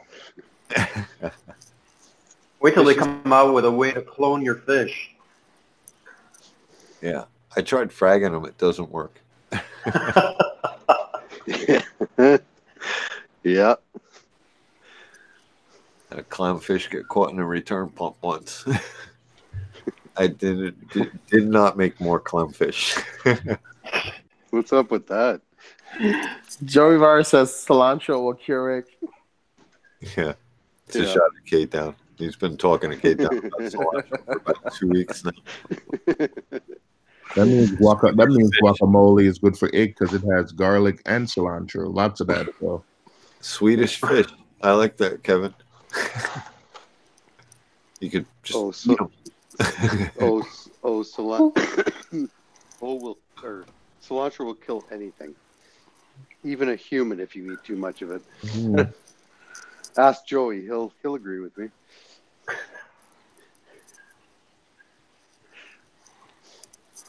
Like garlic. Yeah, I'm gonna throw some garlic in my fish tank. I remember I tried feeding my fish chopped garlic once. Yeah. It did not end well. How did the ick do? It was flavored like garlic. Because garlic will kill ick. You just search it; it'll tell you. It'll kill ick. Oh. Kill your love life too. Yeah. Oh God. True enough. But a lot of people still buy it and still believe in it. I mean, I know. Oh, the dumb things I've tried to kill ick. Jesus. I've bought gallons of kick ick before. I've set kick ick on a doser before. I've done it all, man. Until I just, screw it. Make little garlic necklaces for your fish. Keep the vampires away. Yeah. Oh, man. It's funny to watch all the different opinions on that. Yeah, I would never tell anybody not to quarantine. That's the thing, right? I'm saying if you got the space, the time, the effort, you want to try, knock yourself out, man. I'm not going to talk bad about you. You're going to do it right. Or Yeah. do it at all. But that's the thing. You can't do it right, Dave. Yeah. I got 9 weeks to go, or I'm in week 6. I got 3 more weeks to go, and oh damn, I bought a fish today. No, how about having to keep that up for the next 5 to 6 years while you're in the hobby? Right.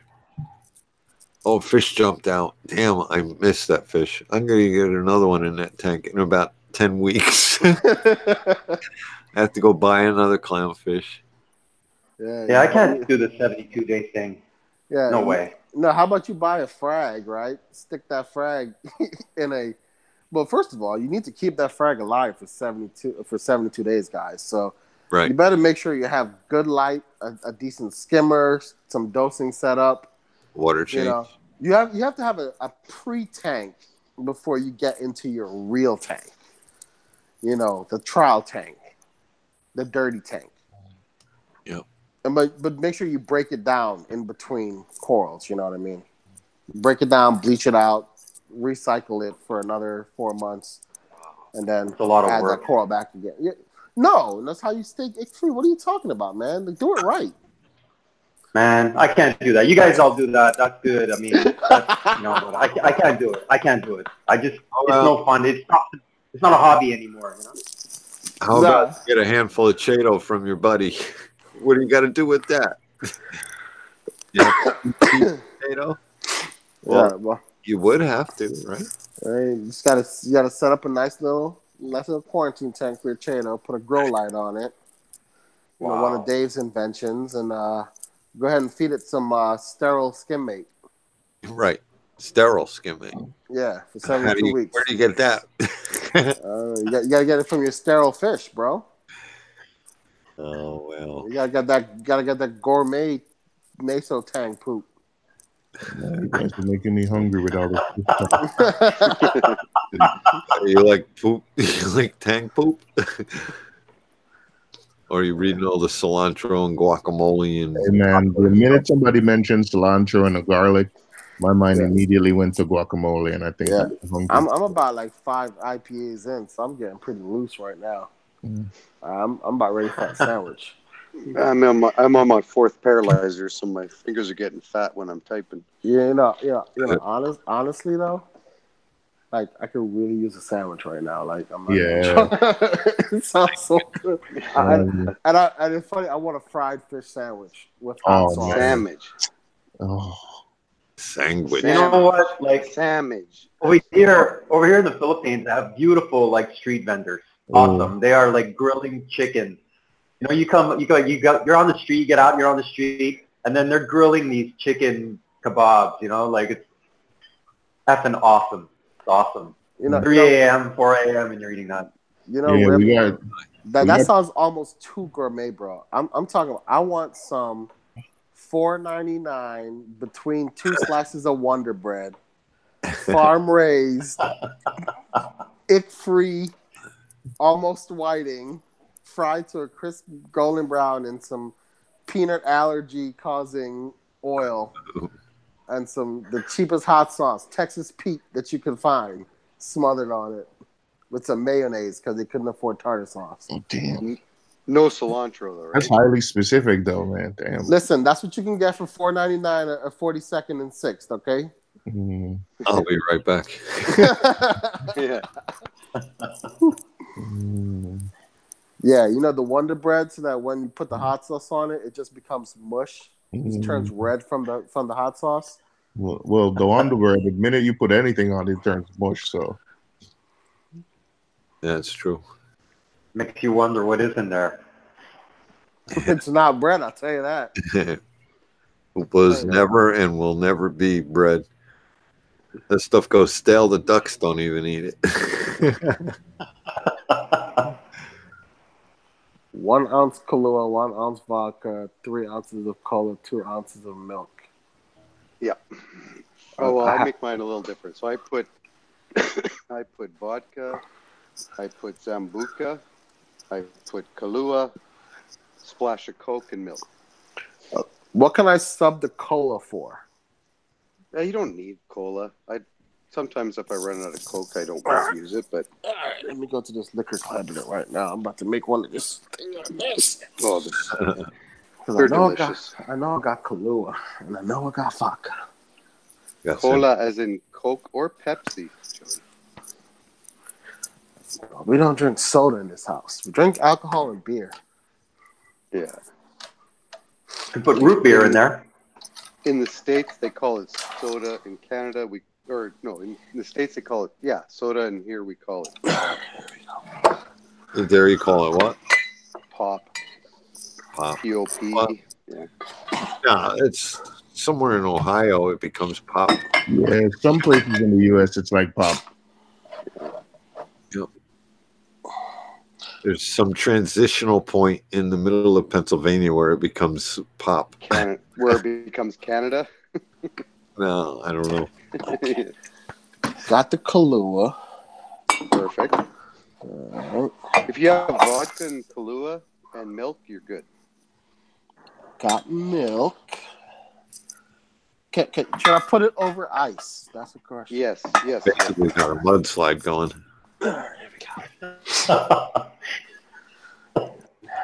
No, that's the actual drink. It's not a. Not saying he's gonna have a problem in the morning. Well, I gotta finish plumbing in the morning. Add some ice. Add some vodka. If it's French, Jeff, then you should be having some. Super Troopers reference. Yeah. There we go. I think it's French. What up? What up, Jeff? Mr. Boudreau. Liter of cola? Do we have liter of cola? We do. One double bacon cheeseburger. It's for a cop. With a side of poutine. Does this count as one part Kahlua? Well, it depends what the other parts look like. All right. So now I add the vodka. Let me show you what it's supposed to look like here. Let me turn my camera on here. I don't know if it's probably too dark. No. Yeah, can you see that, Tristan? All right. So add this vodka. Put some of that there. Gotta keep this stream PG-13. Absolutely. So you can see. We're watching your floor. Yeah, I know. And that's what you do. You add milk for color, right? The milk is really to keep you from getting sick the next day. Gotcha. I only got this much milk, so. All right, baby. I gotta get milk tomorrow for the baby. It's going to be no cereal tomorrow morning. Well, you know what they're going to do? They're going to just fill it back up with water and shake it up. My theory is the milk coats your stomach so that you don't get a hangover. And then we mix it, right? And then you mix it. Absolutely. You get a hangover from being dehydrated. You don't want to have a hangover. Just drink a lot of water before you go to sleep. Nah, just keep drinking paralyzers if you don't want to get a hangover. Let's see. First tip of this paralyzer, boys. Okay, I'm waiting for the reaction. Let's do this reaction vid right now. Let's see here. So. Right. Yeah, it looks good. Looks like it's supposed to look like. That ain't too bad. Yeah. You have a winner. Yeah, I'm gonna save that recipe. Yeah, absolutely. See if I can feed it to my wife and take advantage of her later. Yeah, exactly. Hey, honey, taste this drink. It's called a paralyzer, honey. No, I'm gonna call it jungle juice or something nice. Yeah. Jungle juice. Good stuff, isn't it? It's pretty good. It's sitting nice with these IPAs that I just had too. So another good old Canadian drink is what's it called? Hang on. Oh shit. It's an interesting name for a drink. Oh shit. Yeah. That's a weird drink. Well, okay, so I can't remember the name will come to me here in a second, but Devin will probably say what it is. Damn, I forgot the cilantro. Shit. Oh, come on. That's the part that makes you sick. That's what makes you sick. Yeah, exactly. Party foul, man. So I throw some garlic on top just to make sure I don't catch ick. Yeah, the garlic's okay. I'd be okay with that. Yeah, Joey said, "Don't ruin it." Don't ruin it. So the other Canadian drink is vodka, clamato juice. Oh my god. So that's like tomato juice, but way better. Bloody Mary? And no, it's like a Bloody Mary, but Rip should know what's it called. I can't even believe I got a brain fart right now. But what? Rip, what is it called? Vodka. Kahlua? No, vodka, clam juice, Caesar, a Caesar, Bloody spicy Caesar. Caesar. Yeah, so vodka, clam, Tabasco, Worcestershire, and on the rim of the glass you put Salt. Celery no, salt. well, celery salt. Thank you. Hey, babe, taste this. Tell me if you like it. Cilantro is a It tastes great good? way for an instant All right. hangover. Do you You like want it? one? Yeah, she did like it. Fish guy approved. Awesome. Yeah. The fish people gave me a new drink. It said it's called a sunrise. No, The paralyzer. fish people. We're fish people. Listen, man, if I tell her it's called a paralyzer, Oh, Tristan's okay. reef Sorry, is a going to be. sunrise. A There you sunrise. go. All right, thank you. Yeah, it's a sunrise. Get with the program, boys. Jeez. Sorry, man. Sorry. I've had too many to catch on to that one. Some wingmen you fish people are. Gosh. Yeah. Yeah, it's a drink you can drink all night. See, the problem is that the Kahlua makes it sweet. Yeah, a little bit. Which makes me drink this fast, and it's probably a bad That's thing. what I'm saying. Nah, that's why they call it a paralyzer. It's going to be an interesting morning. But if you throw some licorice Kahlua, like it even adds a little extra to it. So I put in like the same amount of vodka as I do Zambuca, and then I throw about twice as much Kahlua, splash of Coke, and then fill it up with milk.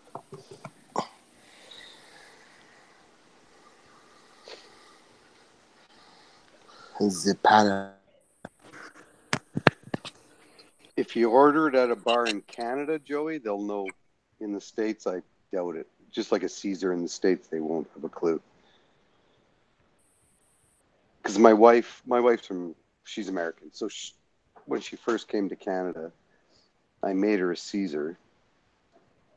And she got hooked on them. And then she went back to Phoenix and asked for a Caesar. And they looked at her like, eh?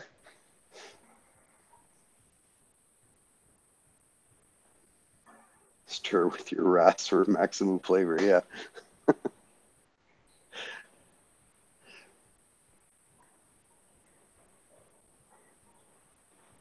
Yeah, you can throw a little Fido in there.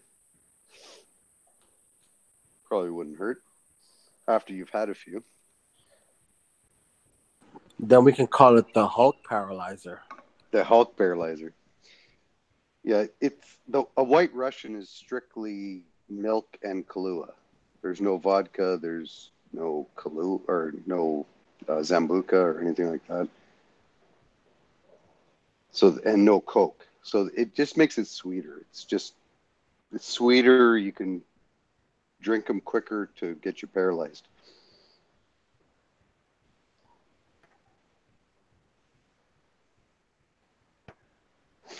Trust the rim with sand, yeah. That's the crunchy things between your teeth. Yeah.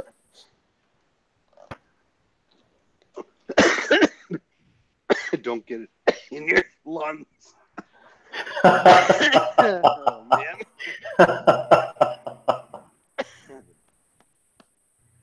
Yeah, don't breathe it in. So while we were setting up the business, right? SC and Reefer and I were talking, and we were thinking, like, how cool would it be to have a fish shop with like a bar in it, so you can kind of come down there, have a drink, walk around the fish shop with a beer, and pick out your corals and stuff like that. I bet you our and you can sales dose vodka. would skyrocket if we sold paralyzers. Yeah, oh yeah. Think of the sales.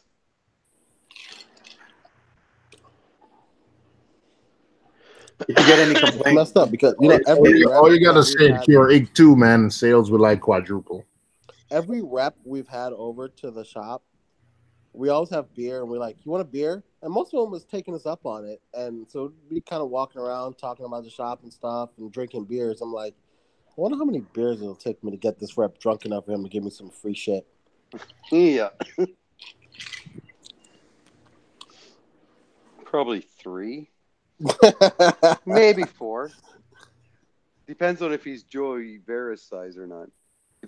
Is he an average man size or Joey Vera's size?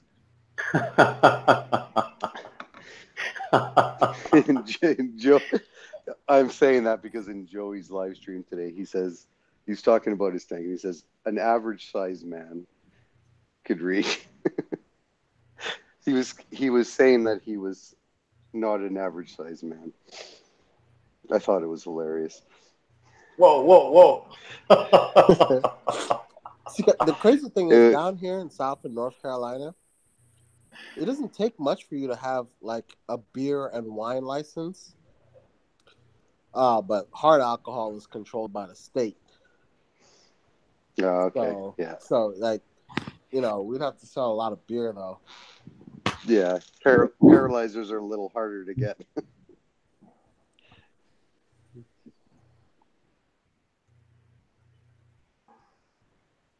Well, Joey, next time you're on the west coast of Canada, I know you said you keep going to the east coast, but if you're on the west coast, I will make you a paralyzer. You're more than welcome here anytime. I will make you a paralyzer. A K-Town paralyzer. It's like, if I had to guess, I probably have 6 ounces, 7 ounces of alcohol, and the rest is milk and Coke. Yeah, we'd be the only fish store. God damn it, I'm slurring already. We'd be the only fish store that had to have a bouncer and a cover charge. Exactly. Yeah. Yeah. Like, you guys been over to TRC Aquatics? They have live music, a bouncer, and a cover charge. Yeah. So, can I recommend a bouncer for you? Oh, Billy Pipes all the way. You know it. Sir, have you been drinking tonight? No, I just came from the fish store. Here's my receipt. Yeah. Exactly.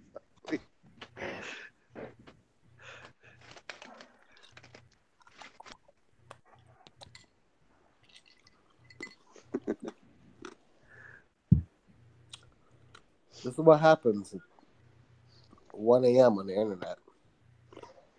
No, it's only 10:56. Hey, it's in the afternoon for me. So, Joey, do you like wine? Because Devin and I live in wine country, Canada. Yep.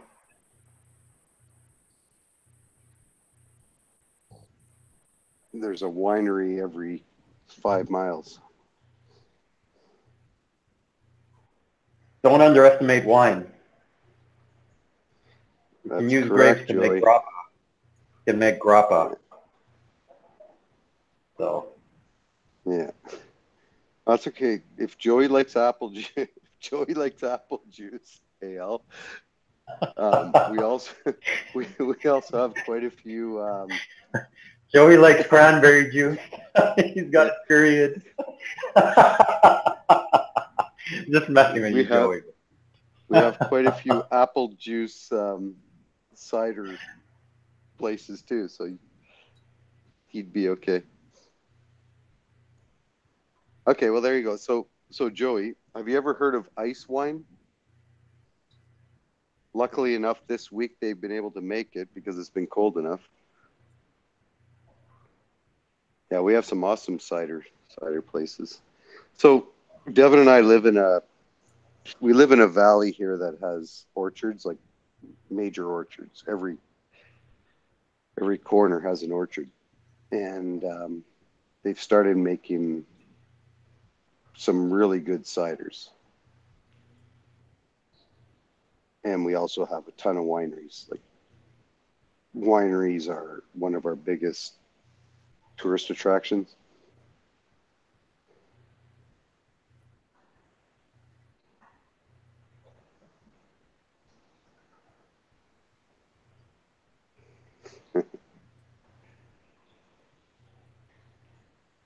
Yeah, give me a vodka.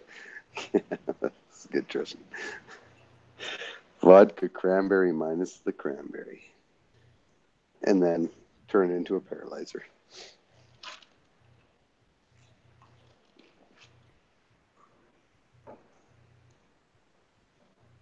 Maybe Americans never heard of ice wine. Yeah, Joey's like, ice wine? So ice wine, Joey, it has to be, the temperature has to be colder than, I can't remember the exact number, but it has to be colder than like minus, maybe Devin knows, but I'm thinking minus 15 or something like that Celsius for an extended period of time. Like it has to be like 48 hours for the grapes. So they leave the grapes on the vine and waiting for them to freeze to minus whatever it is. And then they harvest those grapes, and the sugar content in those grapes are off the charts. And then they make, it's called an ice wine. It's a dessert wine. It's extremely sweet and very expensive. And it's not everybody that can do it. Only certain areas can make it.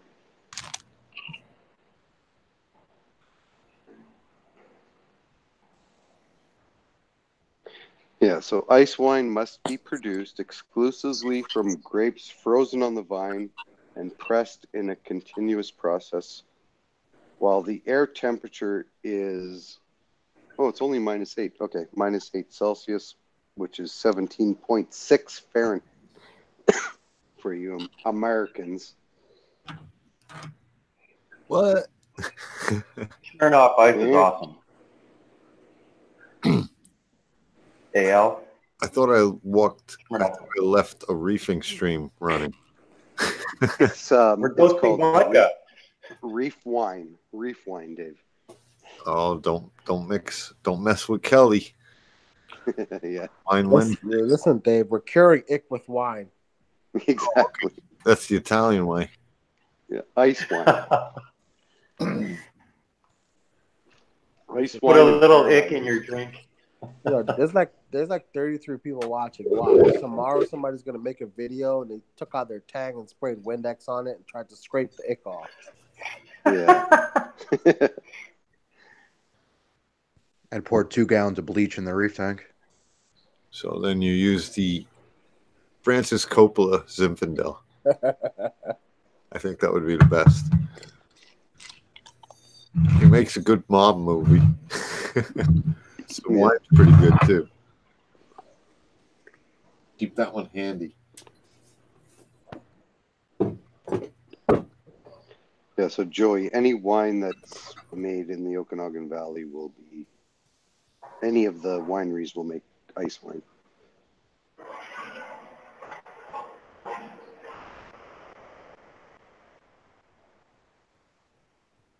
Sorry, that was me.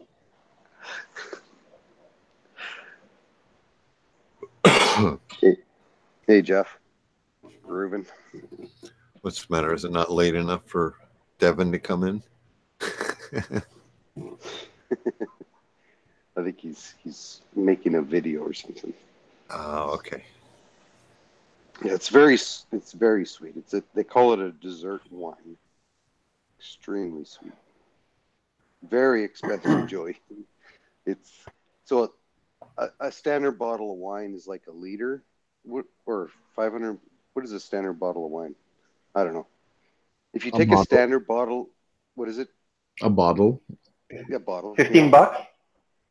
But let's say, whatever the bottle is, ice wine is like a quarter of that for like 3 times the price. Yeah, ice wine's a small bottle. Well, they only make it in small bottles, the ice wine. It's so sweet. Like it's not something that you sit down and drink all night. It's a dessert wine. It's something you have after after supper with your dessert. Really. It's digestive. Like Cadem or some of them sweet wines. Gotcha. Yeah. It's normally a little bit like syrupy too. Just a little thicker than like normal wine. Yeah. Not like but like just a little thicker. So you guys ever had mead? Mead, like M. The wine? Yeah, mead, honey mead. Beer. No. Yeah, it's beer. No, it's not. Well, it's not a beer. To me, it's like a wine. A beer? Okay. It's like a hun. It's like a wine made from like honey. Like the crap that the medieval people were drinking. Okay. Yep. Right. So we went to this Renaissance fair that they have here in Charlotte, right? And you can have open alcohol there, but you have to buy it there. But beers were like $5. So we bought lots of beers and downed them really quick. And then we said, "Have you guys tried mead?" And we're like, "Yeah, sure, let's try mead." So we drank it, and it just tasted like fizzy fruit juice. So it was $7 for mead. So we're like, "Oh well, fizzy fruit juice tastes good, so let's buy more of that." So we each had like maybe 4 or 5 cups of fizzy fruit juice, and then like 2 of us blacked out. Because apparently mead has a very, very high alcohol content. And the stuff that we were drinking was called Viking's Blood. Was the brand of mead we were drinking. It tasted so delicious, but that is one wine that'll sneak up on you and take you out real quick.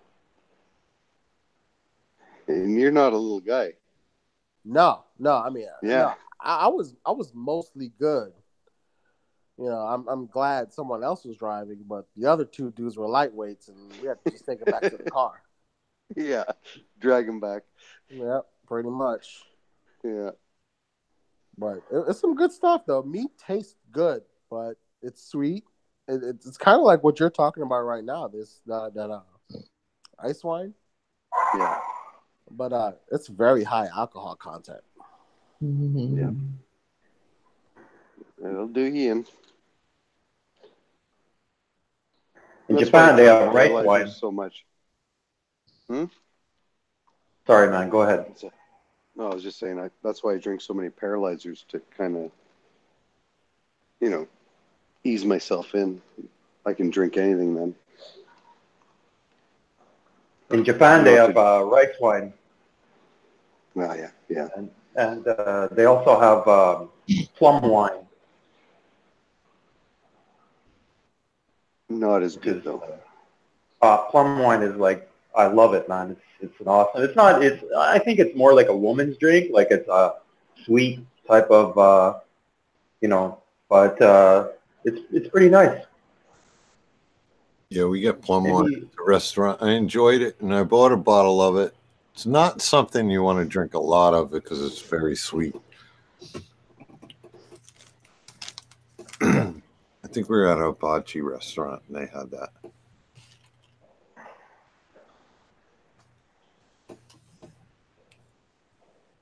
But isn't the rice wine, isn't that sake, or is sake something else? Shochu. It's called shochu. Sachi. Yeah, sake is also like rice wine, but they have something stronger called shochu. And plum wine is umeshu. You guys should check that out if you have it. If you ever have a chance to check that out, you should definitely taste that.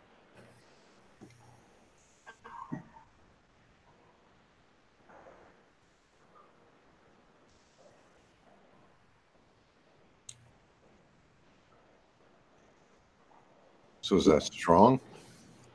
Yeah, shochu is strong. It's like I think it's 11%. Is it like a grappa strong? No, grappa is like, man, it's like booze. You're breathing fire. But shochu is just like, it's about 11% and it's a little dry. So, but it's good. It's very good. The Japanese alcohol is pretty well made, I find. Mm-hmm. I like frozen Fireball. What's that? Very cinnamony. It's cinnamon whiskey that's been put in the freezer for hours and hours and hours. That's the Till it's pregame. almost like syrup. Whenever we're going to a hockey game, we all do a few shots of those on the way out the door.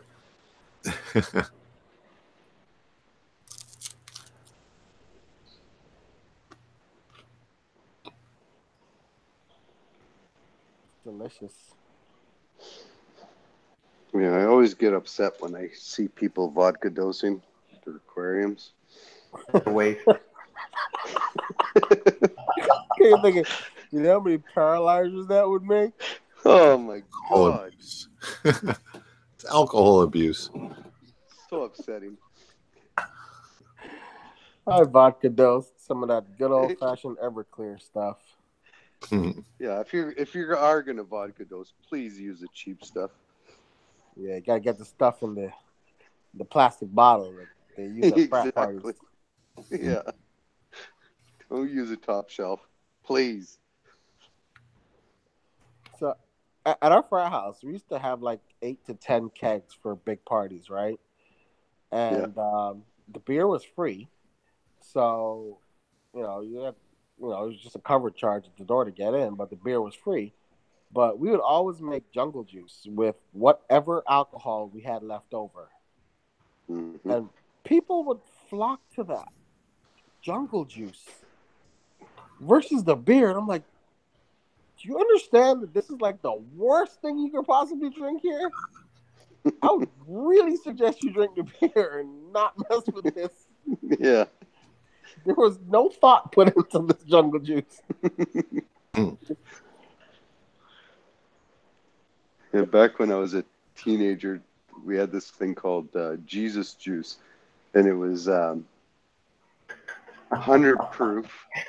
It was 100 proof with grape juice. Oh my god! And that was Why do they call it Jesus juice? Well, I guess because of the grapes. Because of the grape juice, I don't know. But man, when you taste it, you say, "Oh Jesus!" Oh Jesus! Yeah. Probably because you would confess after you drank it. Yeah, exactly. Oh, that was wicked stuff, man.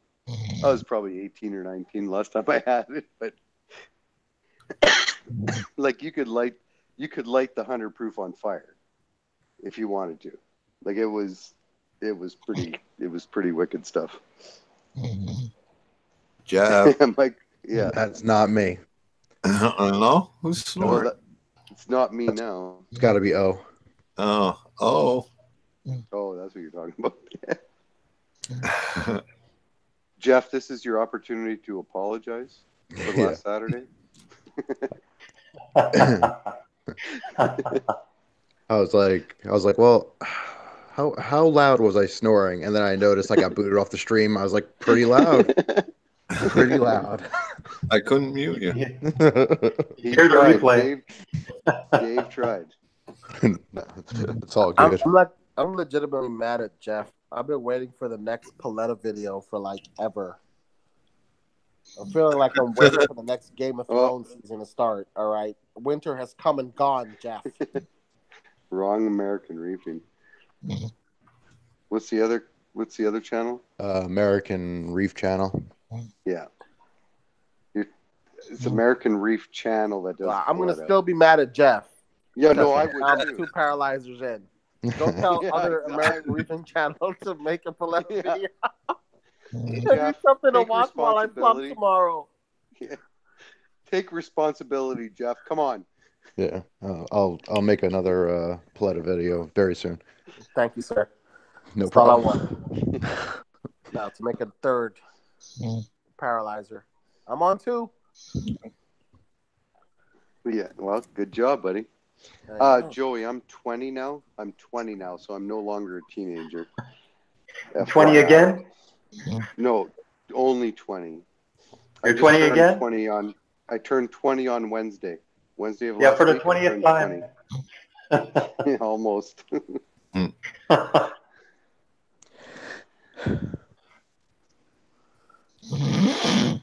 I can't mute him again. I don't know why.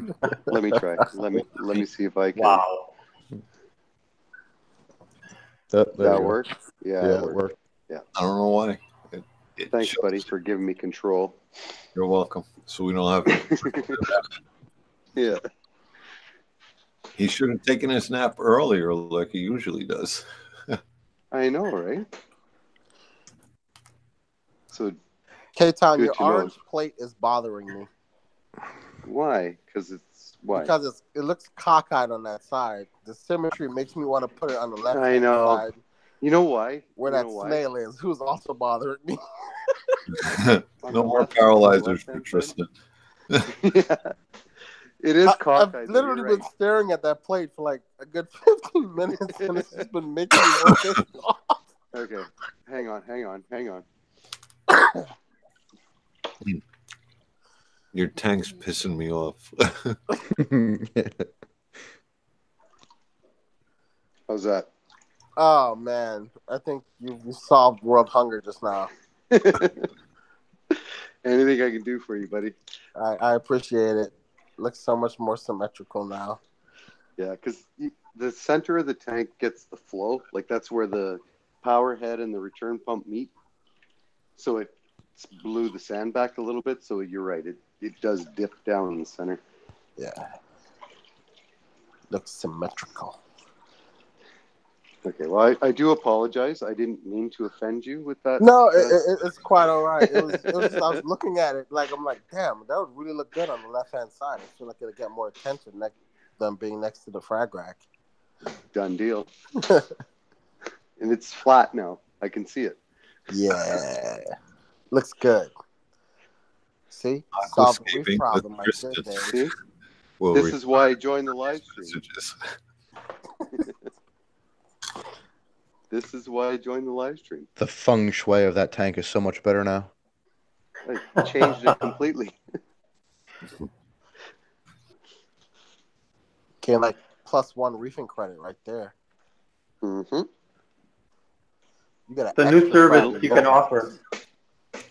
Oh, sorry. Joey said a little to the right.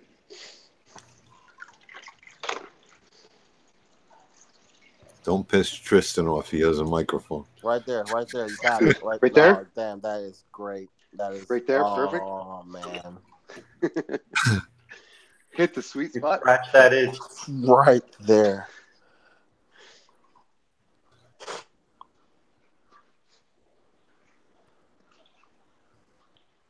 Yeah, I got myself all wet now. I think we're all wet after you just increased the feng shui of that tank. Well, I appreciate that.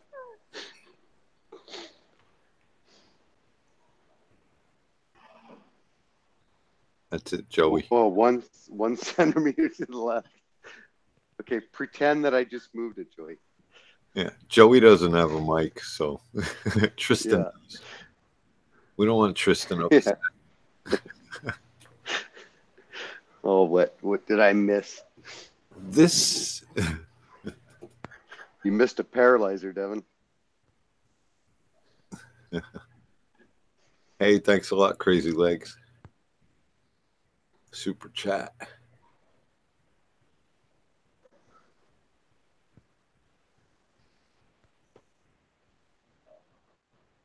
No box recipes.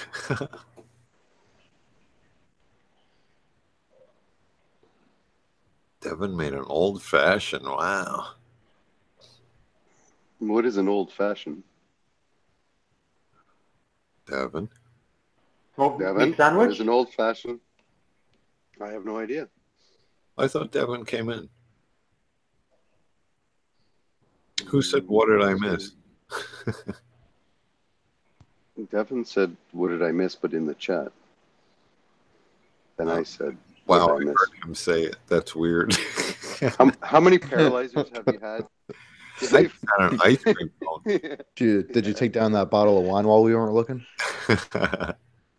Are you in your room with the bottles behind you? Yep.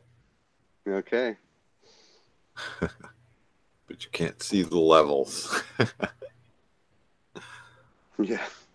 Well, I remember where they were at last time. I pay attention to that kind of thing.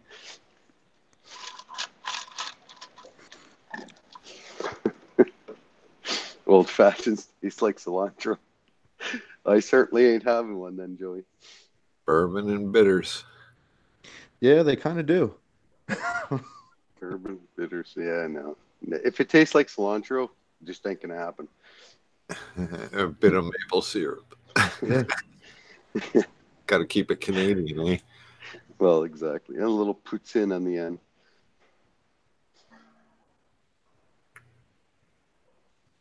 Okay, Devin, we know you're lying. We know you don't have any buddies.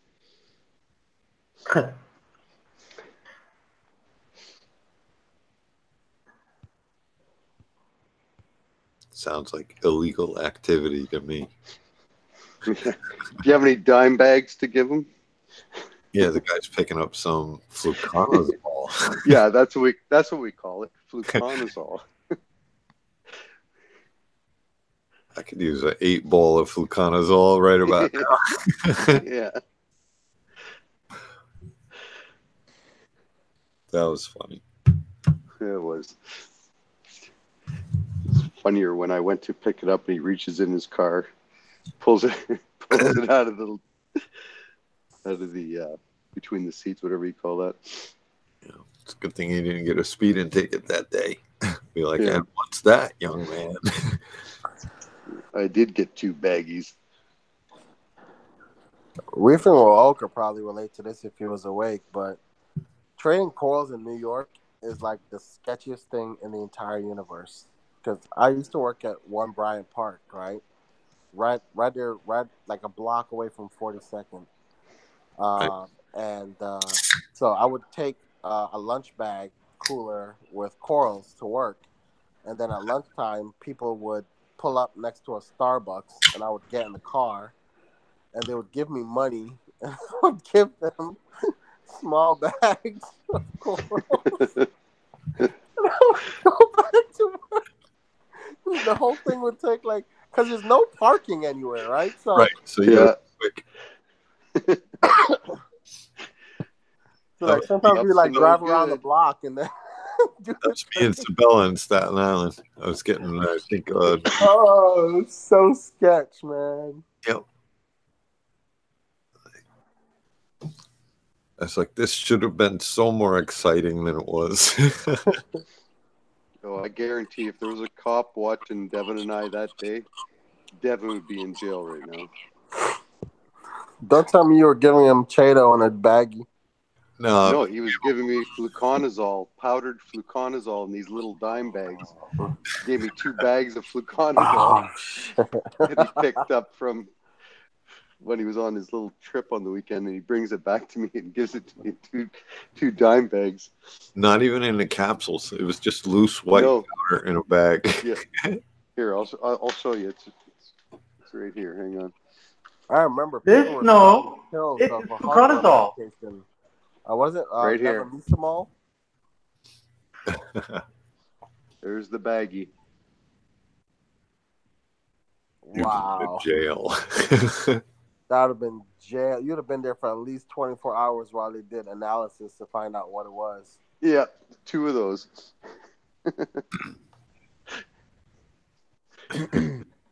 Tell them you have a very bad yeast infection. Yeah, but no, I tested it. I snorted it just to make sure it wasn't anything bad. No, it's fine. I did a couple lines. It was good. It wasn't anything bad. I mean, when you guys think about it, right? On any given slightly advanced reefer, you probably have hydrochloric or muriatic acid. You have multiple types of sodiums and calciums, powdered magnesiums. You just throw a little cough syrup in there, and you have crystal meth. Yeah. And the bad thing is, you got these blue lights shining through your window to get them to get their attention, right? Right. You're buying large bottles of CO2. Yeah. If you're gonna make crystal meth, you might as well make the bright blue stuff like on Breaking Bad. So you need the light. Exactly. Yeah. see what he said. It's just a misdemeanor. How do you know that, Kevin? Yeah. He didn't have dealing weight. Say hi to him for me, Reef dudes.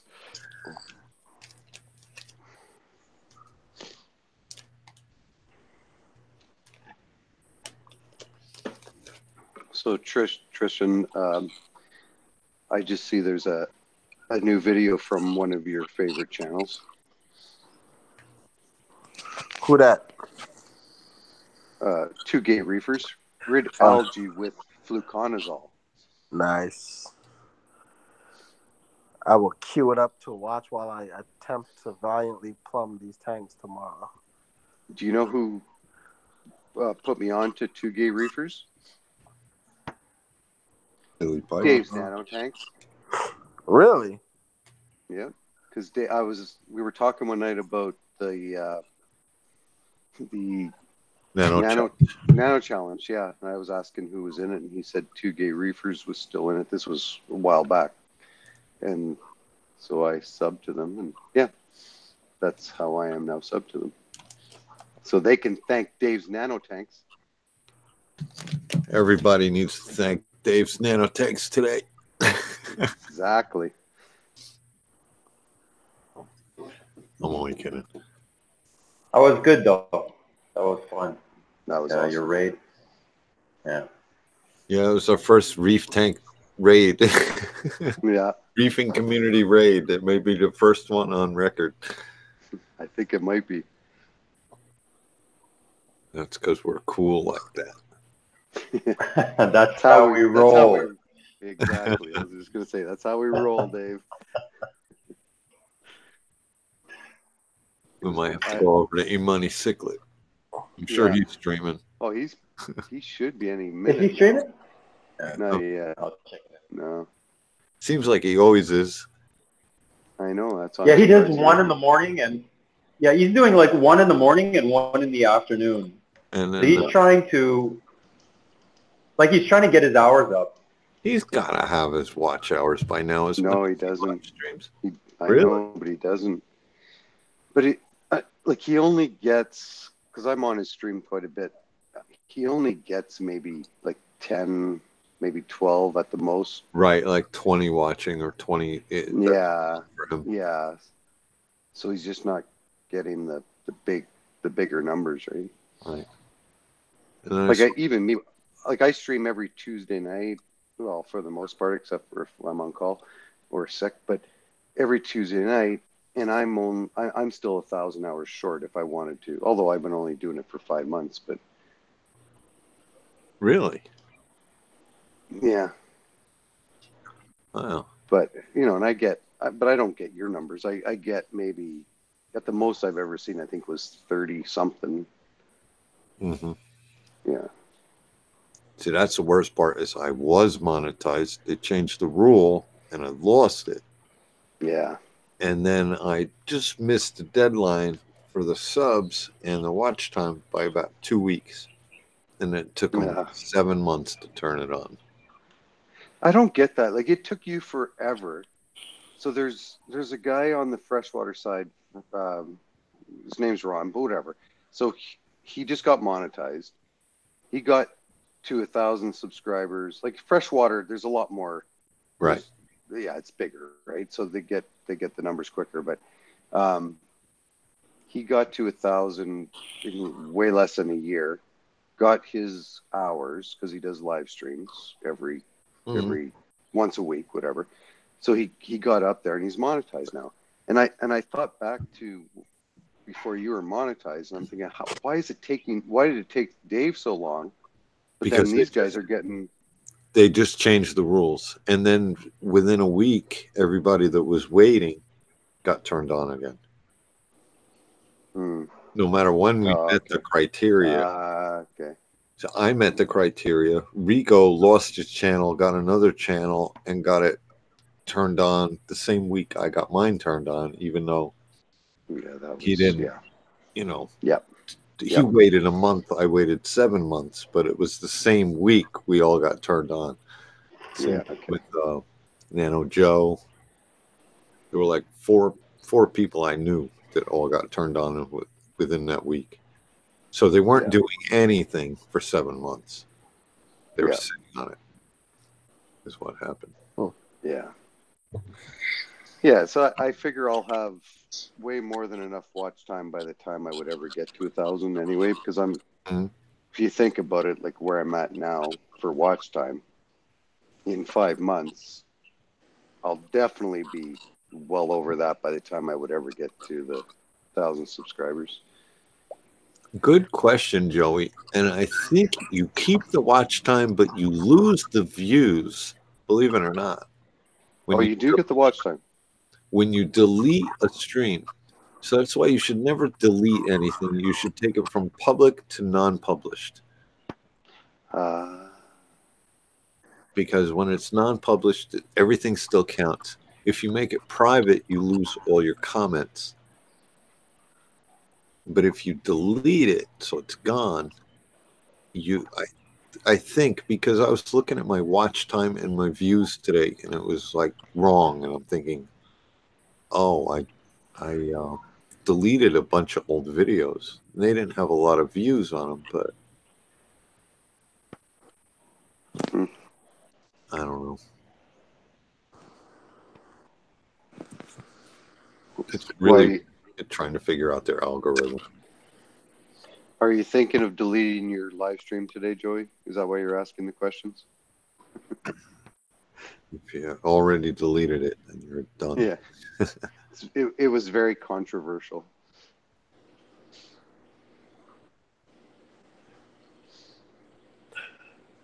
I don't know. I've been staring at K-Town's green star polyps for like a good 15 minutes. Uh-oh, they got to move? Here, hang on. Oh, darn, no. I missed it. I mean, the shit's there, majestic. how's that? It's majestic. Whoop. How's that? The Is that better? The eye band is right across the camera, so no. Oh, I thought he didn't want to see them. No. I'm just saying it's majestic. Oh, come on! Now I can't get it back in the right spot. You're blocking Way it to because go. of the sidebar. I know. I'm trying to move it, but well, you know they move, right? I know, but they're Billy pipes, so they're big. On a hinge. Yeah, it's funny because those GSPs in that tank are like super fluffy and wavy, and they're a clone of the ones that I have in the 180, and the 180 ones are like tiny and barely move, but they're the exact same from the exact same colony. All right. So I don't know. Go figure. Kevin's asking if you leave and come back, is it 1 view or 2? It's actually 2 views. But the only thing that really matters is the watch time. Watch time, yeah. I almost thought I had it figured out with watch time to money. Like 1,000 minutes is $1. But then it worked on like 4 videos, and then 4 next videos it wasn't even close. So I have no idea. It basically is what it is, right? Yeah, whatever they want to give you. Yeah. It's fine. Oh, Mr. Kelowna.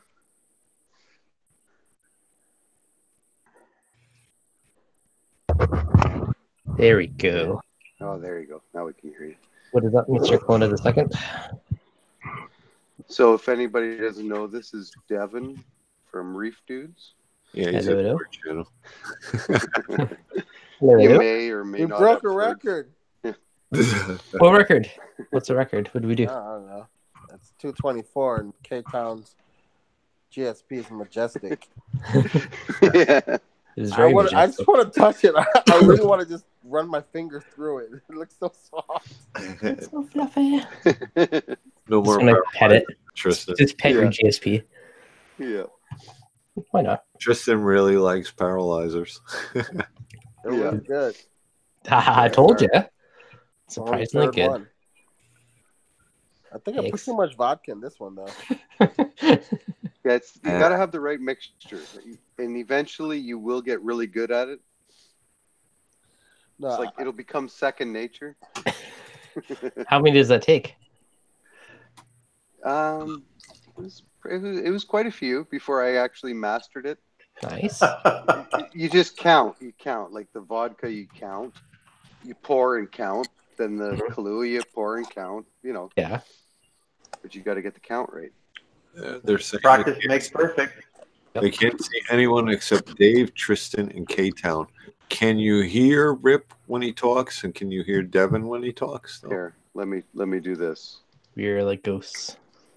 Yeah. Okay. Hey, I know that guy. Devin. It's always Devin's not on YouTube. I'm gonna see if that. I just presented them. Let's see I if see it'll that. actually present them. No, It is. But I don't know if it'll work. Oh.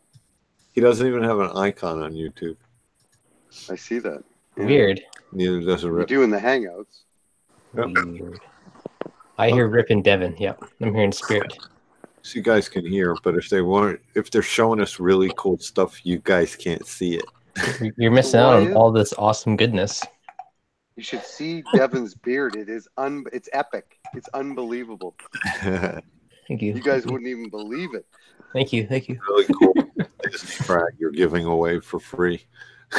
Yeah. Yeah. Yeah. All you gotta do is count how many fingers I'm holding up. Perfect. So Dave, you try to. I'm going to stop presenting. You try to present them, see if it shows up, because it still shows me. No, when they don't show up on YouTube, there's nothing you can do. It just doesn't. Oh, okay. There's only 3 icons there. There's not like 2 or 3 K-Towns like there is in Hangouts. Huh. That sucks. Strange. Doesn't it? Oh well, we're just like secret guests. You realize how disappointed people will be when they realize there was 2 K-Towns in here, but they only got to see 1. Oh. Only half of the goodness.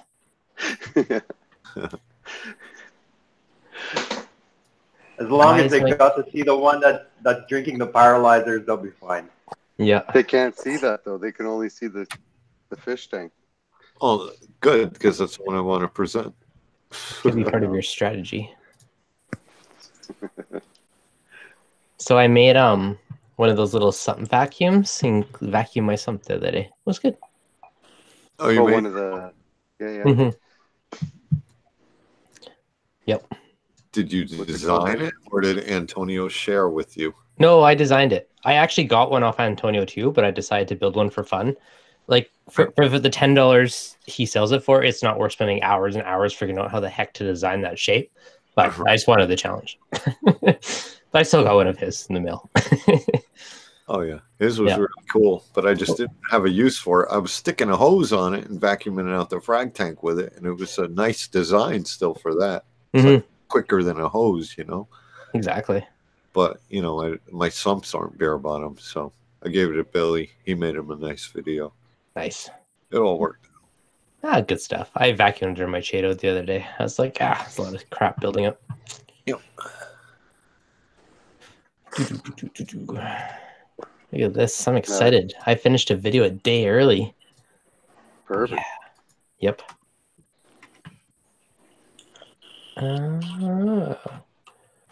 Ooh. Heading to JNL. You know you've had too many paralyzers when you're wondering if Devin's whiteboard is Starfire or not. It's just regular glass. I'm on a budget here. I did, however, use like frosted window film behind it, so it just makes the stuff pop a bit more. It's good. Was that Groovin asking about going to JNL? Yeah. Yeah. Do I need anything from JNL? I don't think I need anything though. Or do I? I don't either. Hey guys, I'm going to drop off the Hangouts. I'll be in the chat. What? Okay. Okay. All right, Rip. Saw you anyway. Yeah, nobody knew you were here. Yeah, I'm used to it. Poor old Rip. Thanks for entertaining me with your JSP and for moving that plate. I'm not going anywhere, buddy. Oh, I'm here. Oh, Rip Van That was left. Rip. Okay. Yeah. Well, now I can keep staring at the GSP. No, I'm here long after the stream ends, buddy. Doop-a-doop-a-doop. Cat litter. Sorry for misspelling here. I don't understand, Ernesto. But you dropped the link. Have any of you reefers ever heard of Dr. Novak's denitrification by biocenosis by using cat litter? I have not. I imagine that would become a big mess when it got wet. Tristan, are you watching? Wait. Let me switch back. I'm watching. Oh, that's petting the good stuff GSP right there.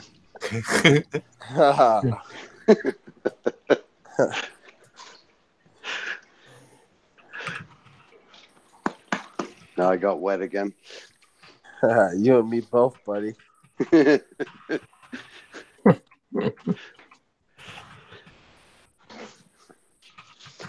Sad thing is I didn't get to see it. Oh, there is something I want. One of those freaking little Cobalt Maxi jets that they have them, like the bigger one though. 1200. Yeah. Yeah. $45 for that thing? Yeah, they're not cheap. I have the little one, which actually works well. I just kind of want a stronger vacuum. But that might be a bad thing if it fills it too fast. That's what I figured.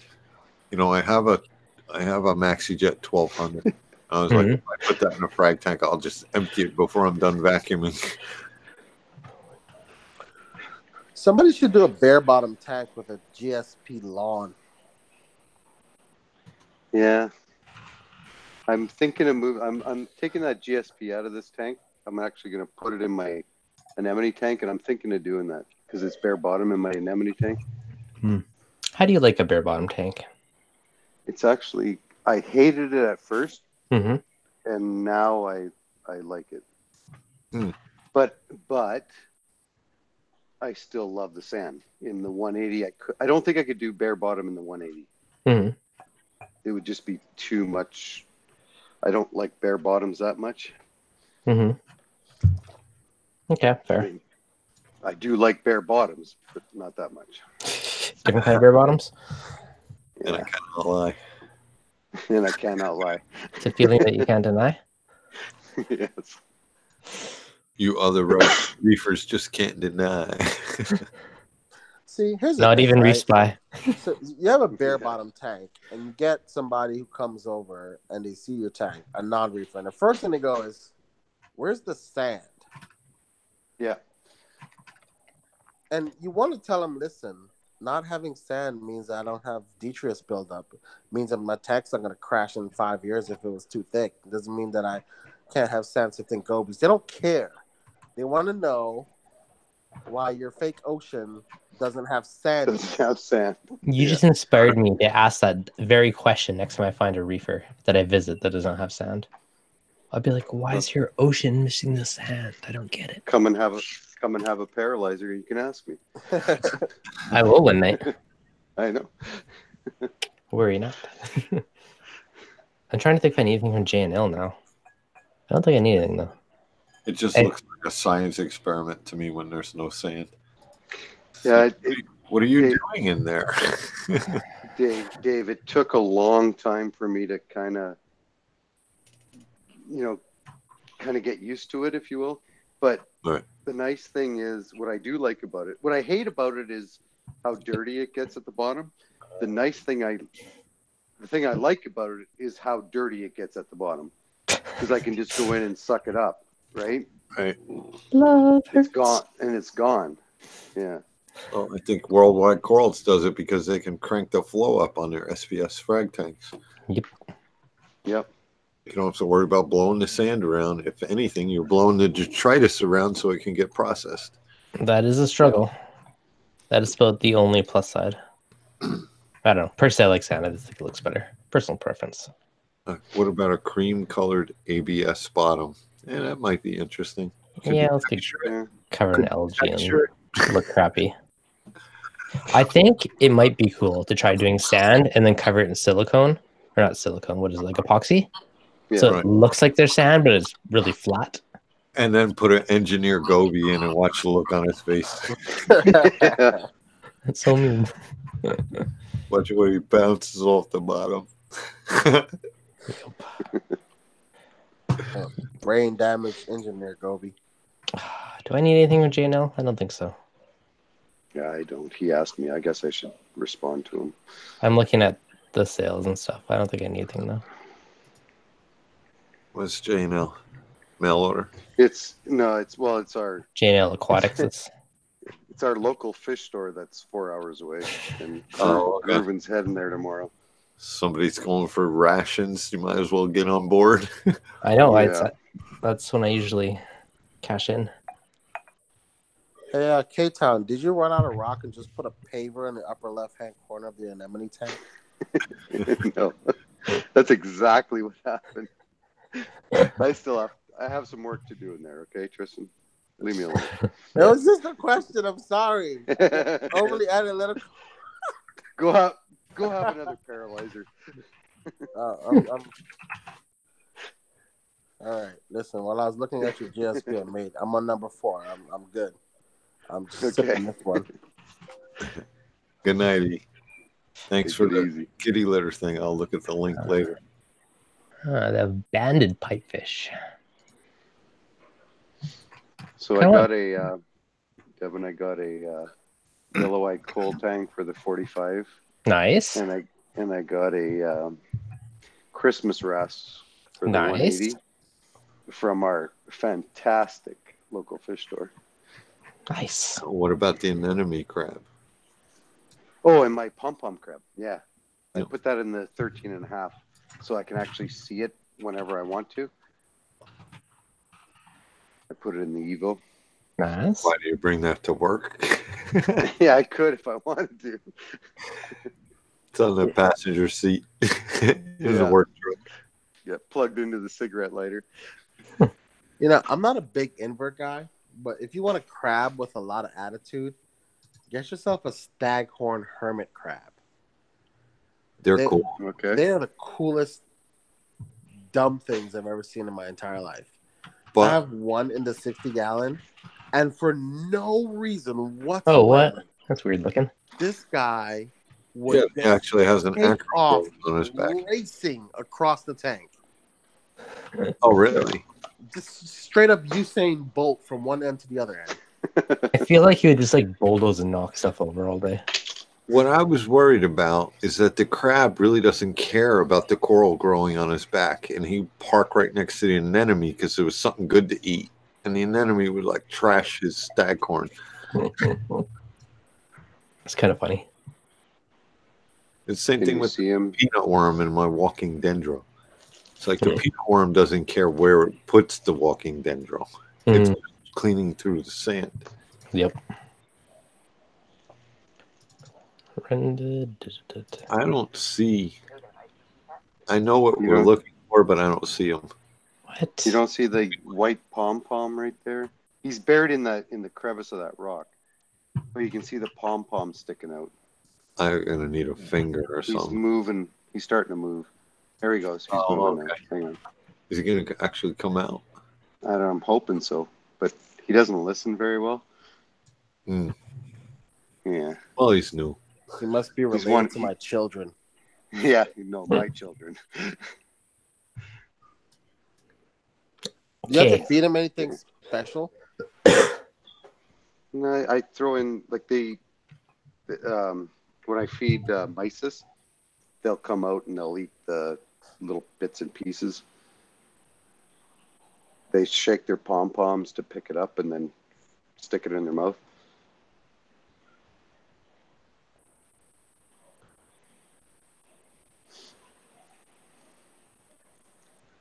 But I have one in the 180, but I see it every maybe 6 months because it hides, you just never see it.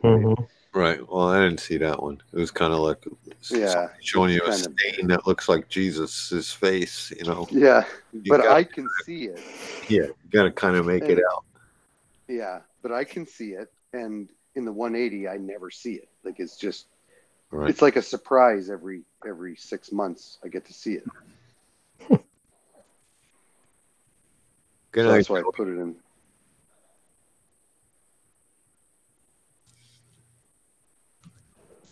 I've been holding regular funerals for my cryptic grass, and then he shows up, and I gotta cancel.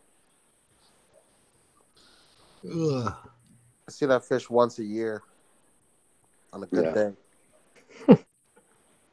Madness. Beautiful fish, absolutely gorgeous. Big yellow eyes, nice striped body. Almost looks like a 6-line wrasse, except with a weird face and prettier colors, in my opinion. But you never see him, ever. Very elusive. So has anyone tried to get rock flowers to spawn? I've had them successfully spawn in my tank. I have 20. Did you do anything special or for them? I fed them. That's it? I fed them a lot, actually. So feed heavy. Okay. Anything Yeah, else? they seem to like a lot of chopped food, you know. So Like what I what? would do, I'd feed the fish, and then I'd go over to them and I'd squirt some food on them, and they would close up, eat, and then come back out. I have some really big one, like 5-6 inches big open. Nice. And I've had them. I guess I don't know if it's fission or what. They just split. Now I have like 20 of them all across the back of the tank. Nice. And how often do you feed them? When I feed the fish, I'll squirt some food, and then I'll go there and I'll squirt some on them. They're very good eaters. Yeah. Yeah, they are. So every couple days, give him some shot of food. That's what it. Nothing special. Yeah. And he's got vodka paralyzers on the doser. That's fair. He will now. Yeah. That's what the extra they're dosing head for. Super easy to like. You know, like you was talking about getting a rock flower anemone tank. Already on order, buddy. Yeah, that's awesome because there's so many varieties of them. I'm gonna convert the nano to a rock flower tank, or just add rock flowers to it.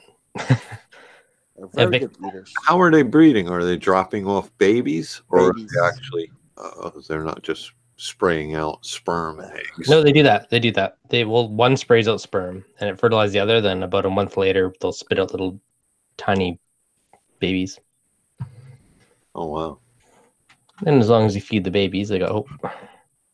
From what I've read so far, but because I've only ever placed them on one rock, and now I have them all over the damn tank. Nice. That's cool. That's awesome. That's what I want. I want them everywhere. Everywhere.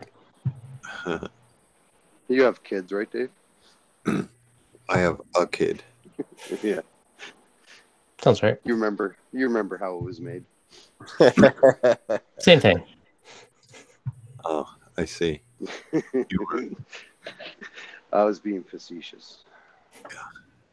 That was a long time ago, but I do remember. You know what surprised me about the rock flowers the most is that they do pretty well with flow. That's the other thing I was wondering, like if they're spawning, if I should be killing all the flow so it's not like filtering out the goods.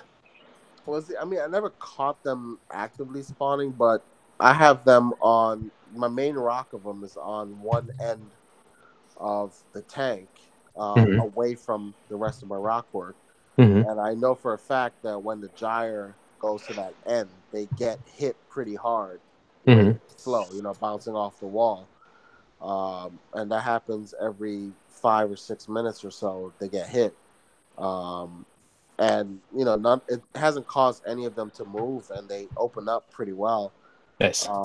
But I can tell why the majority of them that have the babies, they kind of cluster to the middle of the tank, and I think that's because from the gyres hitting the sides, it's probably been blowing all the babies to the middle rock structure where they've been attaching inside of there. Yeah. Fair.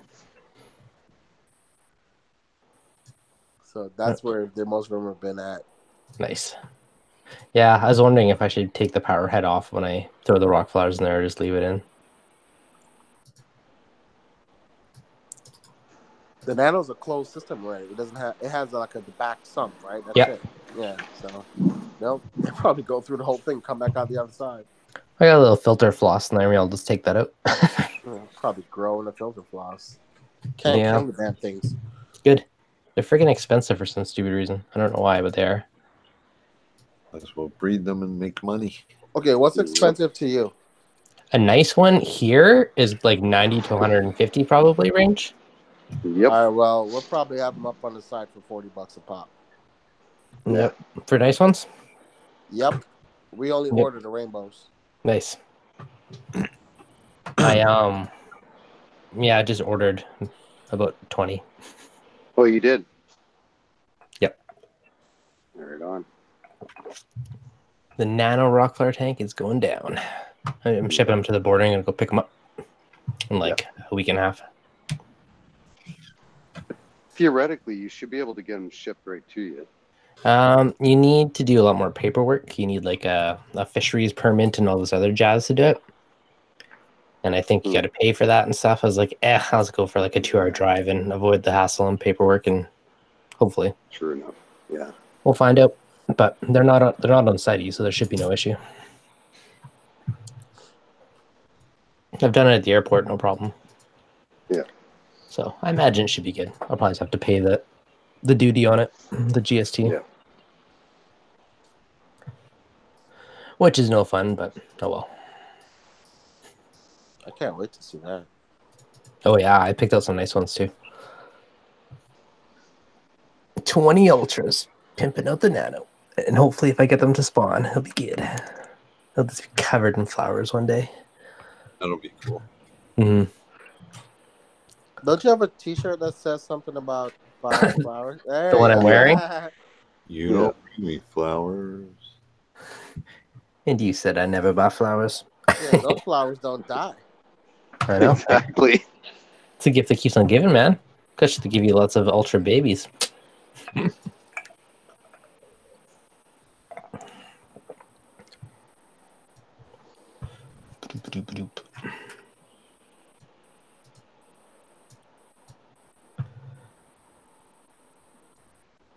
have the best wife ever. Yeah. So yesterday I told her, "Hey babe, I want to put an attachment to the house where I could put all my reef stuff inside." So then she was like, she didn't say anything to me. So I went upstairs and I was working on a video, and then I got a text message, and it was a list from Sephora and Prada. She was like, "When I have these, you could do whatever the hell you want." Yeah. Nice. Awesome. So you instantly went online and bought it for her? No, I was upstairs working on a video. Now I have to figure out a way. How much of the corner I have to work to afford it. Yeah. Yeah. I see my son come in here and watch me slaving over the frag tanks. He's like, "What are you doing, Daddy?" I'm like, "Buy mommy a Prada, son. Buy mommy a Prada." Yeah. It's all about mommy. Yep.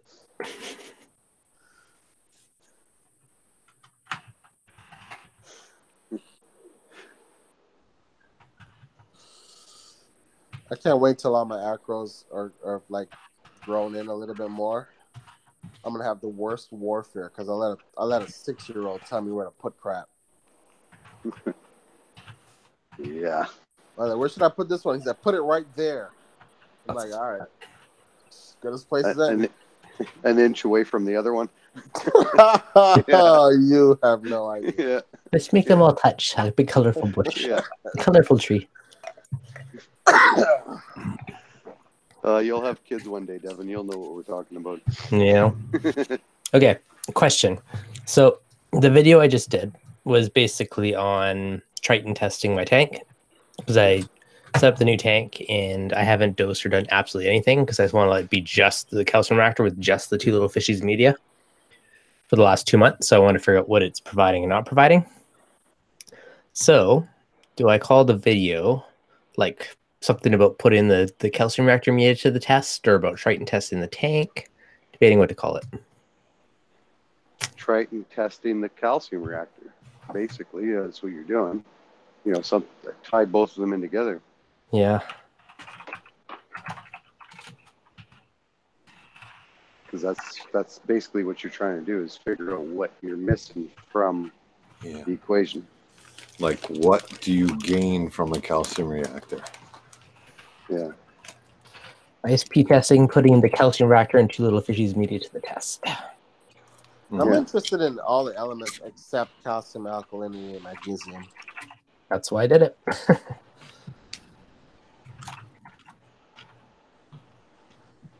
Yeah, we know the alkalinity is good because he tests it every 5 seconds. No. Every 12 hours. I know. Right now, if Devon's alkalinity deviates by 0.1, United States goes into DEFCON 2. Yeah. Trump's all over it. No, it has a 0.1 swing. Come on now. Sorry, 0.2. Actually, my test, it was really low, and that's, I think, probably the day I drained, or the day before I drained the calcium reactor, because I put a new impeller in it, because the other one was like rattling and annoyed me. So that was probably when, because I'm like, why is my thing so low in the test? And I realized, oh snap! Look at that swing. It's a big swing, man. Something's off.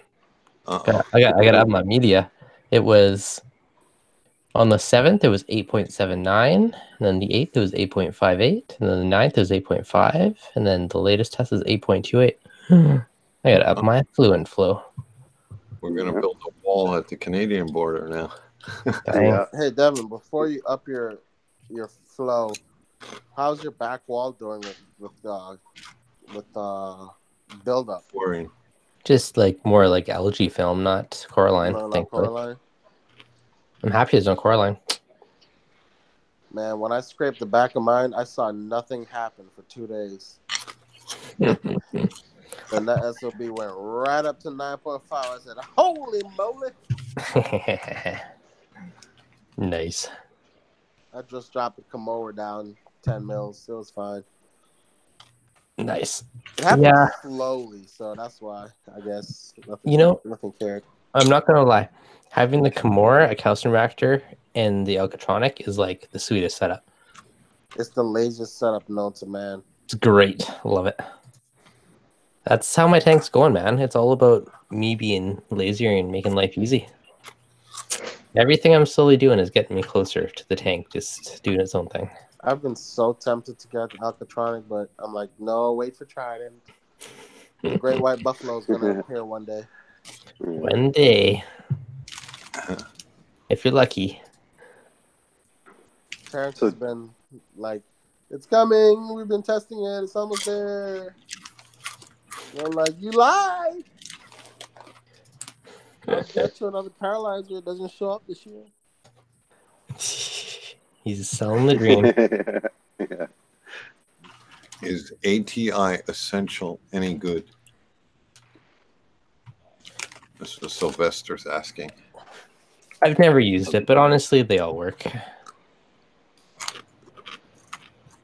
It's not like any of them are bad. Like some may have a little more certain elements or something, but they're all going to, for the most part, keep things happy and do the job. I mean, if you probably compare the ingredients, they're probably the same as every other thing. Like, I'm trying to decide what to use for trace elements. At the same time, there's so many. There's a good chunk of options on ones I could potentially use, right? So, I don't know. I personally like the Red Sea because they come with the nice new doser bottles. Mm-hmm. Kind of makes things a little bit easier. You just pop the top, connect your tube, and you're ready to roll. What are these new bottles you speak of? They're the tops. They have a dosing. What? Yeah, Which call ones? email. It's 3 a.m. here. Which ones have that? It's only 12:02, Dave. Yep. Yeah, it's early. He was just asking a question. He's asking me if it's bedtime. Oh, Nope. Nemo, come on. Yeah, they're nice young. Why are you bringing that up, Nemo? That is young. Oh, shocking. Devin, do you see your fire and ice frag there? Frag plug. Oh, see, I'm still keeping it alive for you. Attaboy. I think I might have some. I'll double check later. Looks pretty good right now. It's glowing pretty good. I know. I think when I gave it, I'm like, shit, did I give away all my frags? Yeah. Let me double check. I think I might have some in my main tank. If I do, then we're safe. Okay. As long as I save one for myself. Just so you know, they're alive. I didn't kill them. You're very kind. Just Google Red Sea trace elements dosing cap.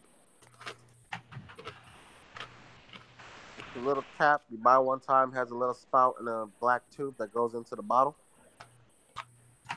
Just connect your doser, and because you have an alkatronic, you know what your calcium consumption is. So all you have to do is tell Red Sea to dose that much. I don't know my calcium.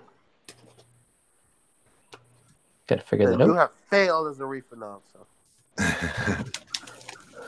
But the thing is, well, I could just like could figure out what I dose. I'd have to not dose for 24 hours and see what the difference is. Man, just do like I just guess. I just put 5 million whenever I feel like it. Hey, the Alcatronic, the Dosetronic's coming out soon. That baby has 5 dosing heads on it. Nice. I might almost replace my Neptune dose with that. I can have 5 heads in the space of 2 heads. Yeah. Oh, I wonder how big it is. They don't say measurements. Arr. Why don't you just get 5 of them little baby ones? I could. I have one of them. Hey, Deb, with that thing being so small, like, what's the draw height? Like, is there a limit? I haven't pushed it far enough to know a limit, but it's the same pump as the bigger one, so I don't think there's a difference. That would make an awesome auto water change setup if you can't afford a dose. You know what this one's purpose is going to be soon here? Is for, I'm going to use it to feed my pod cultures. So, that'd be good.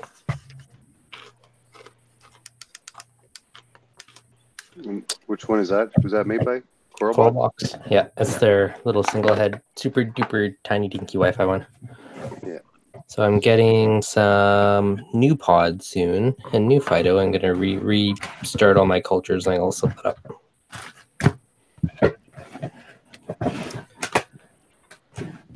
You're no, that was Daily Roofing. He's culturing bigger pods. I was doing that. I still have some. My culture's kind of being crabby. I'm gonna try swapping Apex pods. Try those. I was wondering what the rate is of the Tigger pods. I cultured them for a long time, actually, to be honest. Because the pods that I got from Mike's Fido and from Fido Tank, they're doing really well. I mean, at the show we were selling like P-cups full of pods for like $5, and oh, nice. We sold through like 4 gallons of pods. Nice. And I just refilled it back up with water, threw in some Fido, and was like, all right, do your thing. I went back out there like a couple of days later, and it was like, it's ready to roll again. I'm like, nice. Yep. Just feed them. Keep them happy and breeding. I just like feeding them the Fido. It just seems cleaner than feeding them any other type of food. The pods? Yeah. Yeah, that's all I feed mine. I feed mine fish poop and leftover food. Oh, And these are not tank pods. These are culture pods. But yes. Like, do you collect the fish poop, Dave? No, filter that does that. Dave was using that kitty litter to connect his tag poop. Nice. Cat turd probably really spike up your get your freaking bacterial really going, you know. You cycle a tank with some cat poop. Can't do it. Yeah, I'm really I'm really engaged with a bag of chips right now. That's about it. Call me Nemo. Bad enough, but I try to start a siphon. If I screw up, I got a seafood buffet in my mouth. Can't Yummy. imagine it being filtered with cat poop. Yummy. It's like I'm gonna siphon some water, go eat a steak. Surf and turf, baby. Yeah.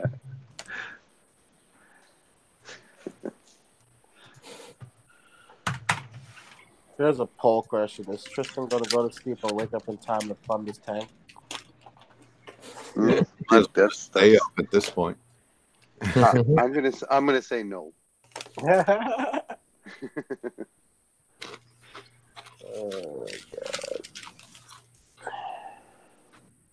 Unless you keep drinking the paralyzers, then you might. I found once you stop, you're done. So just don't stop and you're good. Well, that's the key: is don't stop. But See, I'm all about breaking the seal, and if I go break the seal right now, like I really want to go and do, over. It's nap time for Tristan's Reef. Yeah.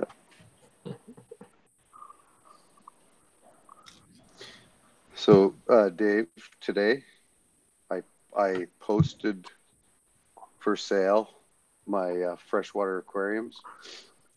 Oh yeah. Yep. I knew it. It was coming. Happens to all of us. Yeah. What size are they? Just another page in the book. Yeah. I got the 180 gallon that's running, and then my other 80 gallon that's empty, and then a 50 gallon empty. So I posted them on Castanet. Ah, nice. Cheap to sell them. I'm not trying to make a. What do you call them? Cheap. I'm not trying to make a living off them. Well, the one that's empty, I posted for $250, so I'm expecting to get $200 for it.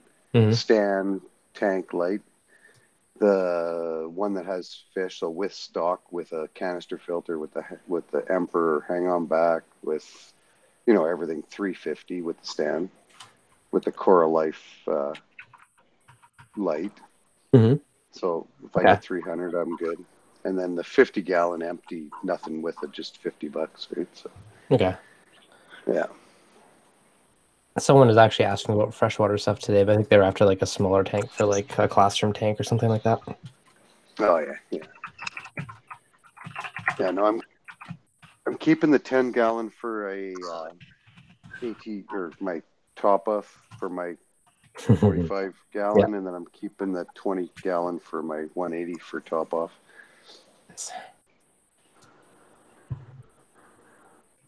Very nice. I can't be bothered with the fresh water anymore. Like it's a chore to actually look after it now. Understandable. It's time. I figured it's time. So your son's okay with it, or well, I'm gonna keep the. I got the 29 JBJ stripped down. Like it's just a tank now. That I'll keep him a few of the fish that I like in it.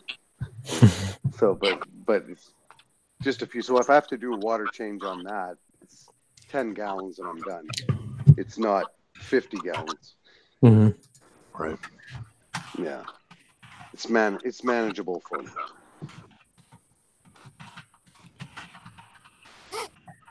So I'll keep the Cory cats because he loves the Cory cats. I'll keep the algae eaters because he loves those, and I'll keep a few guppies.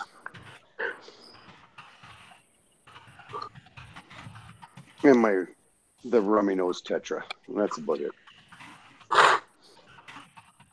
Yeah, there's a few freshwater fish I like, but if I thought about setting up a tank, it's like I can get cooler for saltwater fish. Yeah, I couldn't be with you more. Yep.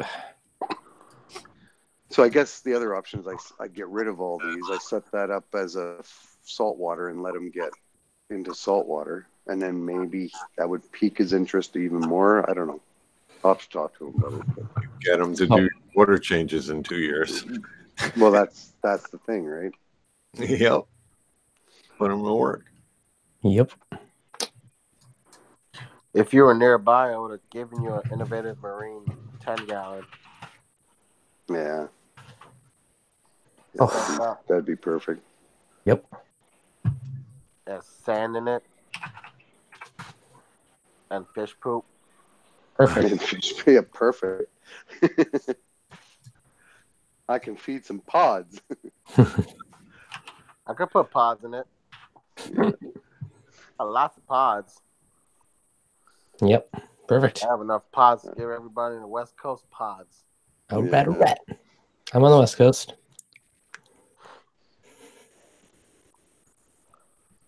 We're only probably what 40 hours away from you. 40. It's a work week, buddy. Yeah, exactly. Let me go Ziploc some up and just drop it in the mail. Yeah, Perfect. yeah, exactly. It'll get there eventually. Perfect. Little ice cubes of pods.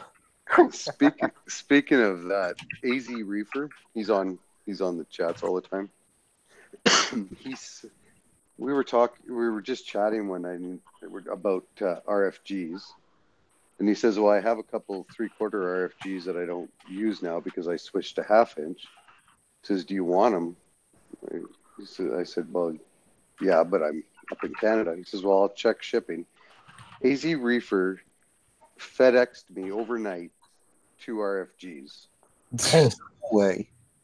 Yeah. Yeah. Overnight? That cost them. Overnight. I have no idea. Dang. Thank the hell out of him. But yeah, it's like awesome. That was awesome of him though. Yeah. That's crazy. Yeah, I was not expecting it. Overnight, yeah. Unless he works for FedEx. I don't know. But anyway, if you're rewatching this, AZ, thank you very much. Is he an HVAC guy? I don't think so. He builds aquarium cabinets and stuff like that. Is that what he does? Yeah, aquarium cabinet solutions is his business. Oh no, AZ Reef. Oh, AZ. AZ. Oh, Yeah. Arizona. No, I heard easy. Yeah. Okay. Oh no, AZ. Arizona Reefer. Oh, Yeah. that's right where they make them. Yeah, that's what he said. He says if you need anything else, just let me know. I'll send it to you. Nice. Yeah. Sweet. Anyway, I just like out of the blue, I was blown away. Like he did not have to do that. So that's pretty cool. Nice. Yeah. Or nice. That's something. Yep. Very nice. Yeah, you're right. I'd be like, here's the cheap mail. It'll be there in 2 weeks. Yeah, which I would have been okay with, right? I mean, whatever. But yeah, because he sent me the tracking number before I even got to check the tracking number. The next day they were here. Wow. Yeah, that's crazy. Yeah, I sent something to Paul once in the UK. It took about 10 days to get to him, but it was only $10. So that's not bad. Yeah. Yeah, it was the trays for his Red Sea Reefer filter socks. Nice. Like I took O's sump apart, so I had them laying around. I was like, I had no use for them, but the little drawers, you know. Mm-hmm. So I use something called Parcel Monkey, and you mail it. You go to your regular post office and you mail it to a place where DHL takes over. And, you know, they had it all figured out. I was like, I don't know if you'll get them, but I spent $10. Let's see what happens. And he got them like in 10 days. Nice. Perfect. Sweet.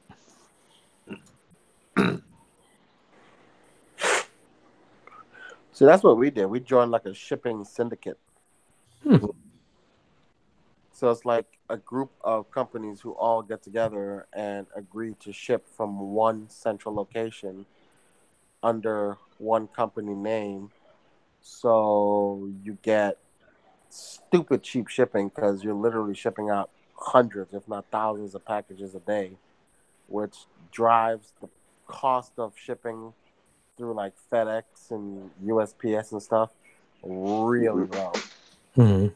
So you get your corals from Acme Coral Company. Yeah. No, how it's set up is that it shows up as you. I got you. It's just one where it's picked up and stuff. It's but you have to join the syndicate. Good easy. Hey, you gotta do what you gotta do, man. Make it affordable. Yeah. Yep. I'm with you. Shipping ain't cheap. Nope. I mean, hell, Amazon's the reason the U.S. Postal Service even operates anymore. Probably half of it. Unless their own people do it.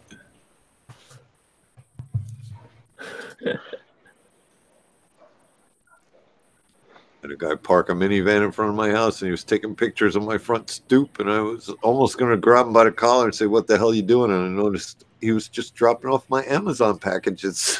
Yep. Laser ship. Just to show it was delivered, I guess, eh?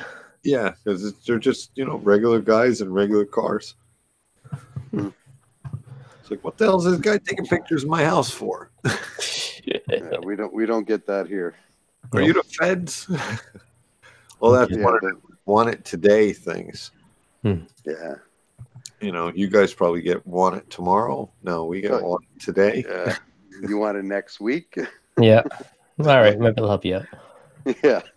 All right, so the Dostronic looks like the same width as the Alcatronic and about 2/3 the height.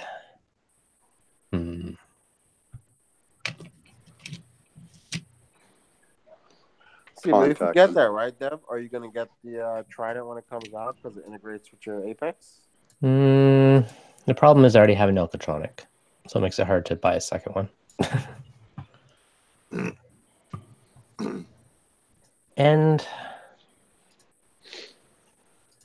I do kind of like the idea of standalone a bit, though, just because it's not, if like my Apex dies, then it still works fine.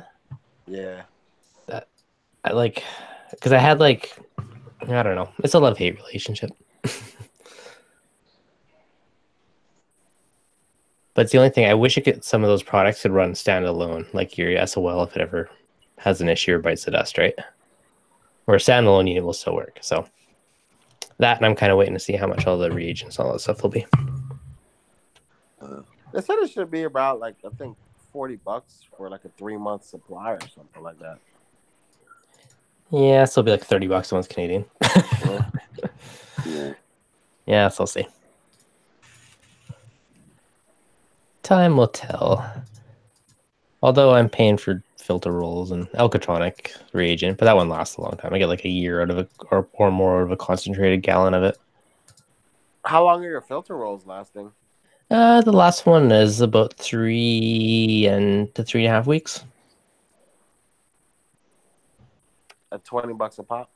Yeah, I think like $17, $18, something like that, whatever there. I honestly thought they would last longer. I think they will eventually. I talked to someone else, and they said they got closer to 6 weeks out of theirs. I think Mark was getting around a month out of his. It all depends how much stuff's in your water, right?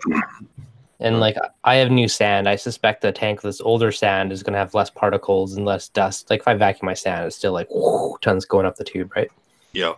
So I think over time, like in an older tank, like once all those little particles are out, I think it's going to last longer and longer. But on a new system, it definitely goes through it a bit quicker.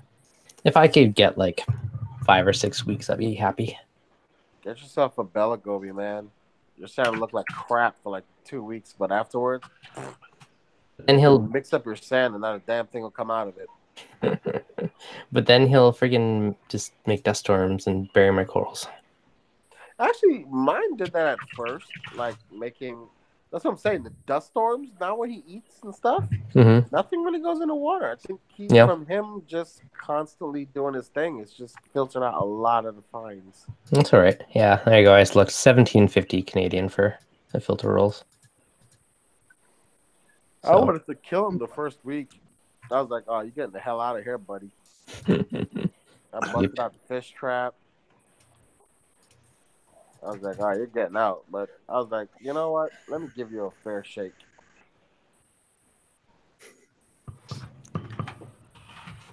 So this is Algae Bunny's just chilling out. Then he like hammers that frag rack, and then he just goes and sits down. Yeah. Yeah, I'm watching him too.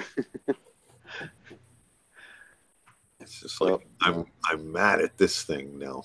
Yeah. Oh, I love Any of you ever got bit by a trigger before? No, mine's friendly. Hurts. Yeah. Oh, they got teeth. Yeah. Stuff with teeth hurts. Clownfish a joke. Yeah, my Niger almost bit me once, but I managed to pull back just in time when I was hand feeding. Yeah, see, that's what I was doing too. I was feeding him my fish food, and it's pink like my hand. Yeah.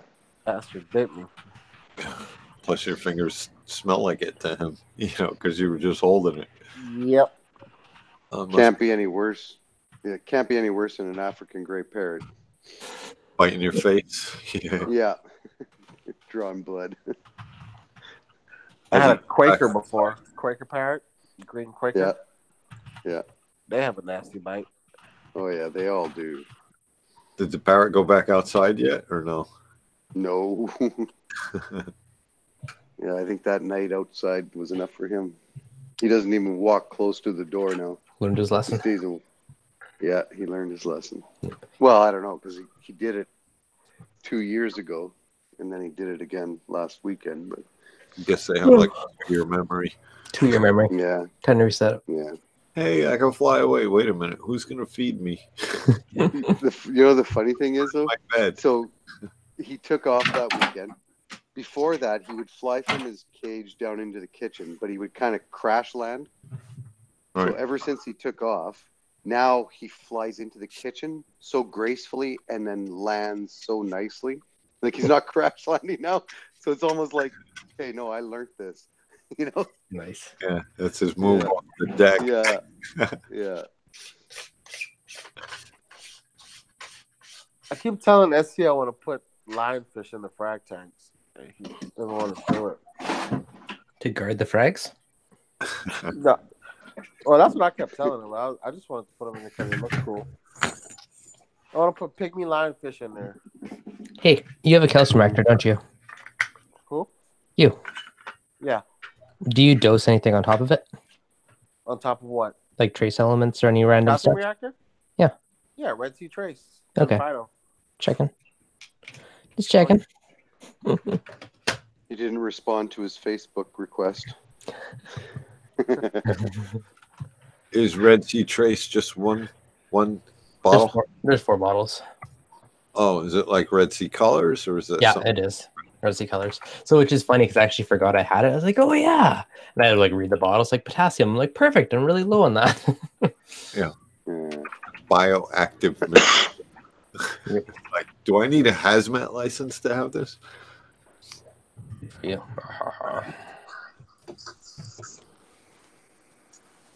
Yeah, it's potassium, iron, and iodine, right? Some bio something. Yep. I don't care where it's at. I just throw the Potassium. kitchen sink at the tank when I feel like it. Just when you feel like it? Yep.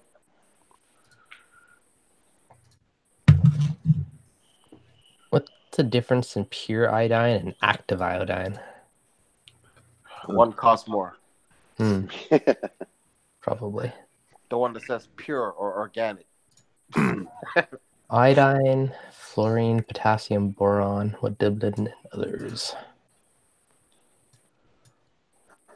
Strontium, beryllium, molybdenum, lithium, and others. I think potassium is for pinks, right? Yeah. Yeah. Iodine is for yellows. Has anyone ever used the NIOS trace elements? No. Oh, I can't speak for everybody, but I haven't. Yeah. I know you're not talking to me right now. Well, maybe.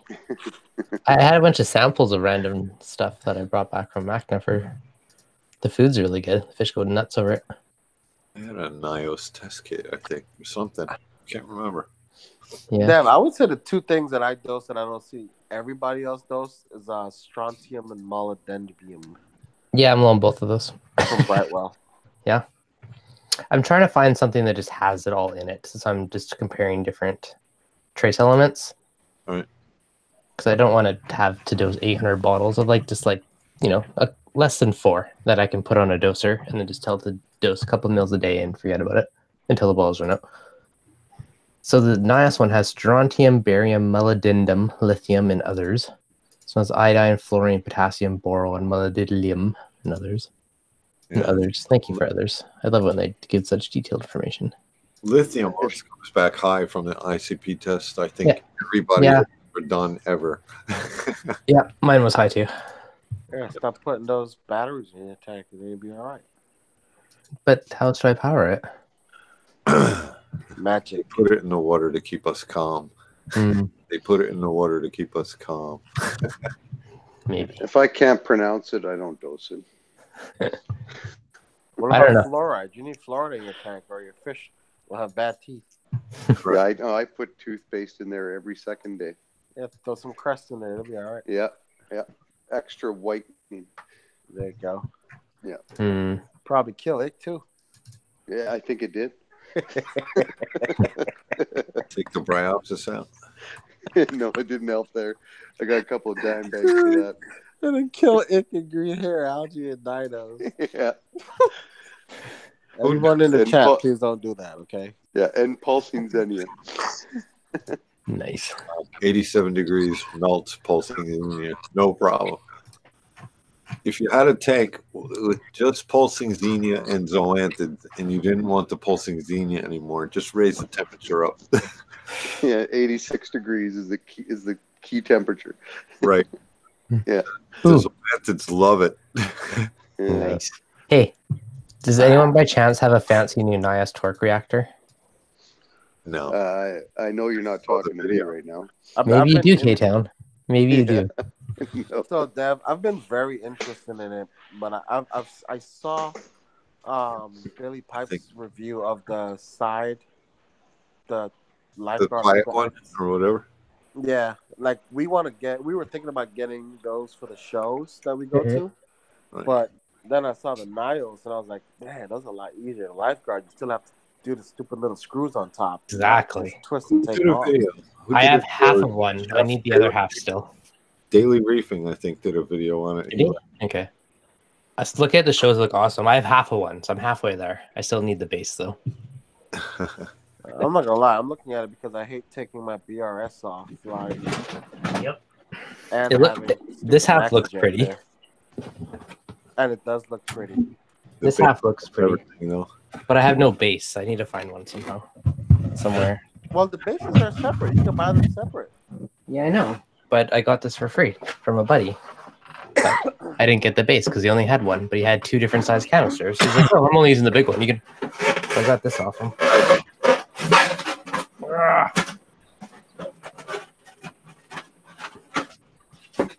So I got this, which is fine. I don't think I need the big one because I'd never used a lot of media anyways. So I just need a base, and then it will be sweet. Yeah, that looks like a big one though. No, this is the medium size, I think. I like how it trickles down the outside. Yeah, flow over the. I like that I don't need a separate pump. I don't need hoses. I don't need this extra clutter. You know, it's just sleek looking. This is one. They seem to overflow violently, and that one seems more controlled. Okay, yeah, this is the medium. This is the 1 liter. There's a 0.75, a 1 liter, and a 2 liter. Yes, this is the medium size, which is still big. Like, I don't imagine why you'd need more than this. Hey, the foams in those, Dev, do you think rocks will pass through it? Let me look. I haven't even opened or looked at it yet. Mad Hatter did a good video, and it might have been on his Premium Aquatics channel. Yeah. But he did a good review and showed you all the different sizes. But I think Jeff had one too. Daily Reefing. How does one open this? You know what, Devin? Don't. Oh, there we go. Put it back together and just give it to me. Yeah. Yeah. That's. You can see through it. I don't know if that shows up, but it's like having half a blender. It'll catch boulders. Yeah, you'll be good. Yeah. It's just a sexy little reactor. I mean, I guess if you're really worried, you can always throw some filter floss on top. I'm not worried. Keep the rocks in. What rocks? Rocks carbon. BRS? Oh, I have some of that. I'll let you know once I find a base. I haven't seen them in Canada yet. I might have to order it online, but I got to pay duty. So yeah. It's not even red and white. Carbon is not created equal. I picked up some crap at Petco the other day. The big granules of it. I think it's trash. Is it though? I like the matrix carbon. You know what? I have the rocks. I have other ones. I have like 4 different carbons. I just mix them all together. Each one does something different. Like the little pellets. Seachem matrix. Yeah, like they'll take different stuff at different rates. mean, it doesn't clog as easy. But, I find it on sale at petco.com a lot. Yeah. For like the 500 milliliter one for like $5. I like sales.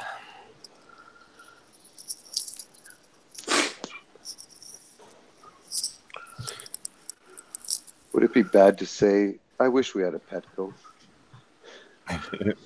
Could be a improvement for you. Yeah. not all Petcos are created equal. I've been into an awesome Petco store before. Yep. And to be honest with you, Petco online for buying fish, healthy fish. Yeah. Because they actually drop ship directly from, I think, Quality Marine, which is a very popular fish wholesaler. I love their online stuff. Nias Quantum 300, 1,600 Canadian. Holy crap. For a skimmer. Damn. No, thank you. Damn. Crazy. I'd suck the fish poop out with my mouth before I'd pay that. I'd just kill all the fish. Yeah. Poor fish. I mean, they wouldn't go to waste. I'd eat them, of course. No, How of course. savage do you think Yeah. I am? All right, that's better. I'm not going to waste good food. Yeah, I'm not going to flush them.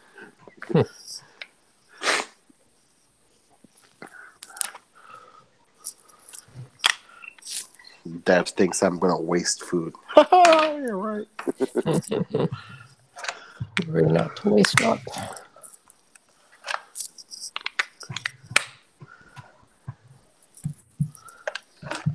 It's funny. My leopard and my tricolor wrasse will stay up until the lights go off, no matter how late it is. Yeah. But the yellow chorus wrasse, it goes to bed every night at the same time. That's funny. 8 o'clock, it's in bed. Yeah. Yeah. They're not bad little frag racks. $35, $36. Yeah. I don't know where I put it. Kind of want one. Yeah. In a frag tank. I don't have one of those yet. My frag tank's turning into a rock flower tank, so there goes that. Like, yeah, they're kind of cool little racks.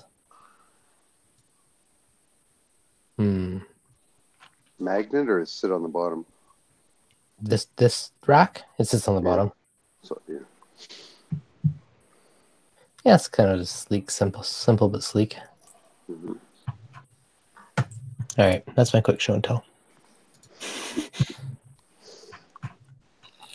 I'm looking at what's on sale. I got my Core 20 pump from, I think, reefing.ca or something like that, Canadian reef site. Nice. Back when they were like, nobody could get them because they were out of stock everywhere. He had the last one. Oh, really? Yeah. Not bad, not bad. You know, you Americans just take everything from us when we go to buy it and it's not there. Unbelievable. I'm sorry you didn't get a Core 20. Damn Americans. I'm sorry if you did get a Core 20, it was probably going to cost you more than it cost me. Yes, yes, it would have. Oh, I guarantee it. Guarantee. That's the price you pay for beautiful, free healthcare. Yeah, exactly. We still pay for it. It comes off our paychecks. Yeah. I just want to know when Canada's going to build a wall to keep the Americans out. Oh, they did that at South Park. I want to get in before. Yep. Yeah. It's funny. South Park. Oh, my bubble scrubbing just came on. Wow, your water's really dirty. You need. I know. I know. Look at all those corals getting pissed off because of bubbles. Yeah. I don't know if it does anything or not, but I'm doing it. Well, I see all kinds of snot coming off my coral, so I don't mind doing it. Yeah.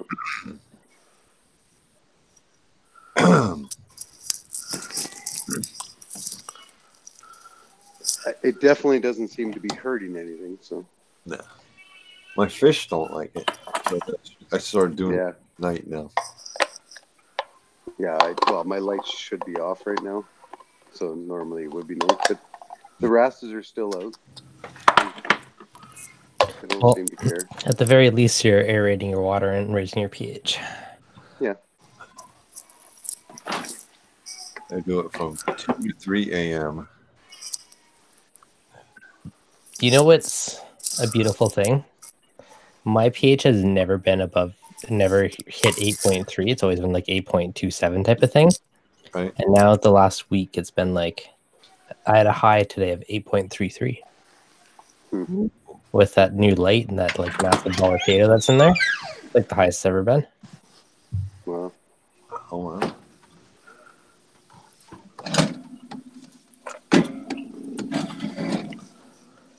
Look at that. Nobody else can see it.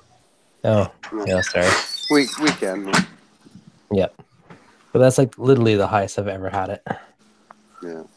8.33. And that's during the day. So 8.31. And the fuge light is on. Yeah, but even last night, 8.23 was my low, which is like crazy for me because it used to be like in the past when I calcium reactor, I struggled to get it above 8. Tell me about it. Yeah. Like as when I did a water change, that was my lowest day. Dose a little kalkwasser. I'll help get it up. Yeah. 4 ounces? 4 ounces of kalkwasser? I didn't say 4 ounces. No. Where that came from. 30? No, the I guess monster has awoken. Uh, he seeks food. Like 4 ounces of food? Yeah. Per bite. I guess I could do kalkwasser on this 45 gallon. I could try that. Yeah, just put a calcium reactor on. Yeah, no. Come on, I got one for $300. Can somebody please buy this damn calcium reactor? I said earlier, if you ship it to me, I'll pay $200. Shipped. Yeah. Pay $300 and I'll ship it to you. I just don't have a use for it. But I gotta find that $10 service that Dave used. Yeah.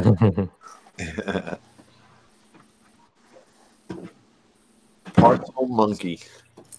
So you have 2 calcium reactors then? You have one still on your system and you're selling this one? Right. No, see what happened was I bought a calcium reactor system to put on a 60-gallon softer tank because I overcompensate. And now instead of doing that, I'm tying the 60-gallon into a 150-gallon frag system. So what type of calcium reactor is a better question? It is a Reef Octopus Cal React 1000. So 1,000 liter? I don't know what the 1000 stands for. Well, figure it out before I buy it. You're the purchaser. Due diligence is on the customer. Caveat emptor. Let the buyer beware. That's right. Look, I'm paying good money for this thing. I need information. You chewed them down and then told them to ship it for free. Yeah, I know. Ship it to you, Sasquatch delivery service. Yeah. Hey, as long as it shows up. One piece. Yeah. On a bobsled. A husky team. Yeah, a team of huskies pulling it. Yeah. Yeah. It's a good reactor, I can tell you that much. That come with the CO2 bottle and everything. I would send a CO2 bottle, but it's a heavy piece of bottle to send. Right, and empty. it's hazmat and all kinds of stuff. Yeah. Yeah, the border probably wouldn't like that too much. Uh-uh. So, okay, 150 without the bottle. You drive a hard bargain. Yeah, I know. Okay, I'll tell you, I'll do $1 plus $299 shipping. Oh, that's a good deal. Hey, Hey, it's okay. saving customs. Yeah. That's how some of this stuff is on eBay. Mm-hmm. Yeah.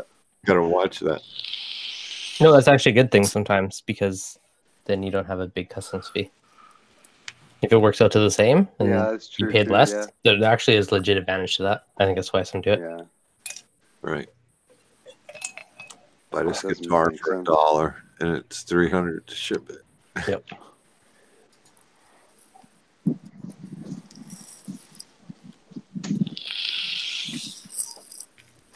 Oh my God.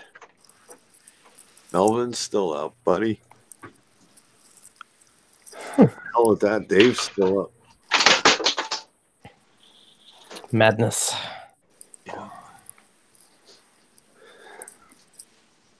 I stayed up late last night too. It's a trend.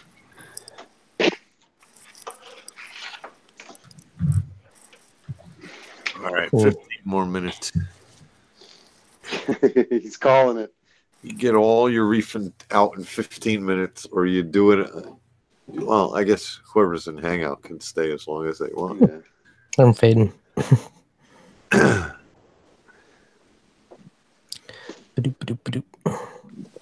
Oh, I'm still on Hangouts. I thought I was dreaming this entire time. Yeah, man. Dreaming of us.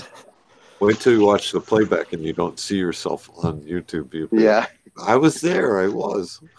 I swear I was. Trust me.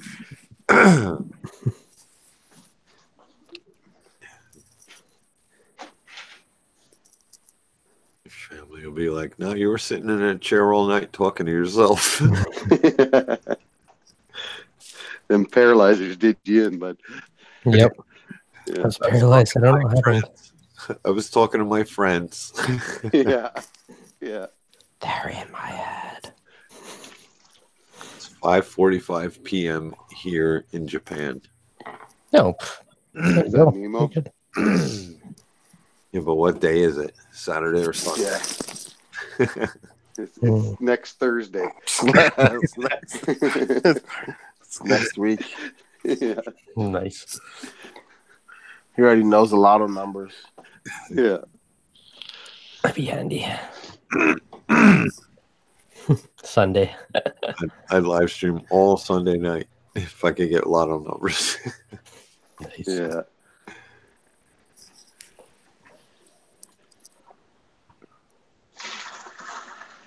Wonder if Reef is still snoring.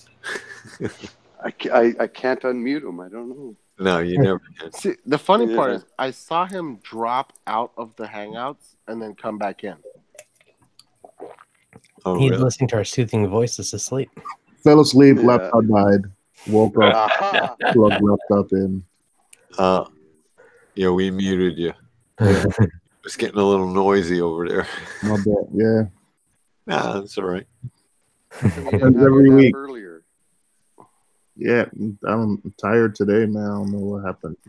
Yeah, well, 10 Oh, minutes. you know what's missing? Coffee. Yeah, There that's you what's go. gonna happen. I was wondering, can I rent you for Coral? Hell yeah, bro. I want you to do some SEO for TRSC Aquatics. Hell yeah. He's just saying he wants to go all SBS. I got you, homie. Yeah, man.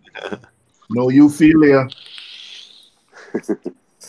As a matter of fact, if you can save the ones that are almost dead, I'll trade you for the Euphilia. I could do it. Man, I had gold torch, gold hammer, and then gold hammer with purple tentacles. So, They're all gone. yeah.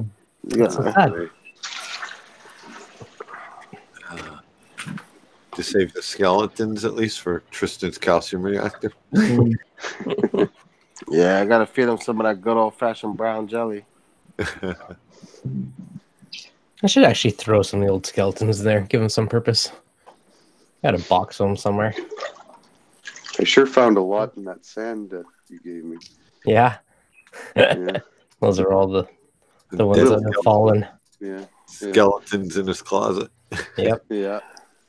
K-Town's closet now. I donated them. Yeah. Yeah. Didn't want the harsh memories of lost frags. Yeah. So here's the funny part. O lost some gold torches, which street value It right hurts. now. Hurts. Street value for gold torches, Indo, is 150. 400. Yeah, it's What? 400 a head. What? Oh. $400 a head. For an Aussie gold torch? Yeah. No, Remember? Aussie thinks 150 or 150 to 200. Indo gold torches right now is $400 a Wow. head. What's the difference in Indo and Aussie? Well, you can't get Indo anymore. Yeah, but physically, what's the difference? I'm looking at them. The Aussie torches have fatter solid gold tentacles with like the little tip on it. Yep. The Indo torches have kind of like this iridescent gold looking tentacles. The Aussie ones are usually fatter. The Yeah. Indo ones are usually thinner. Okay. Because I bought a single head of Aussie gold that'll hopefully be getting soon. Yeah. So you're sitting on gold right there because those are also as the next best thing. The prices have been skyrocketing. So what I was saying is, O lost Indo gold torches at $400 a head. Now, if he lost the 400, say he had 5 heads, he lost $2,000. If his TV broke, right, and his TV cost $2,000, he would be pissed. But he lost the Wait a 400 gold second. torch, Hold on a and second. he's not that pissed. Hold on a second. Yeah, literally, my TV like broke because now it has lines. So I'm gonna go put on my tinfoil hat. Wait, Dave. The last time I was on your stream a couple weeks ago, was nice saying, man. The next time I see you, I was gonna like give you some like euphilia to like hold on to. Yep. Because I it didn't start dying then, but I just noticed that something wasn't right. So I was gonna like at least give Dave like frags to like hold on to.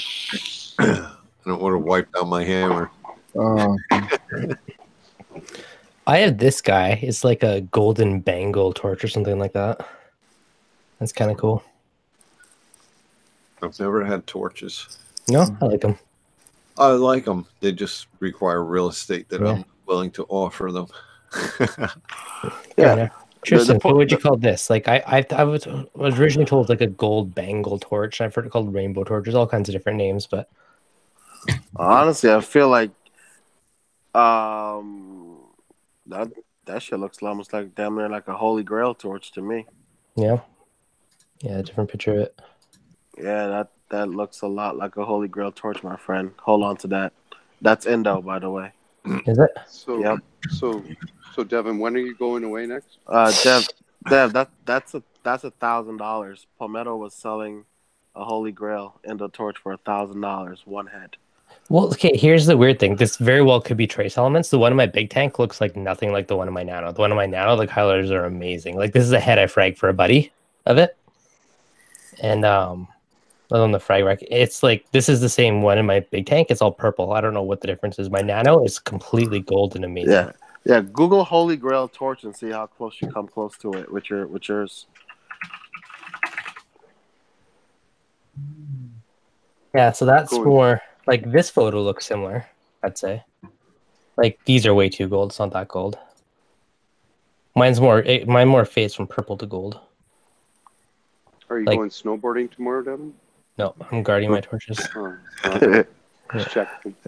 The point I was making with O is that he's probably more mad about his television than he is about his torch, and it's how reefers have become desensitized to a coral dying.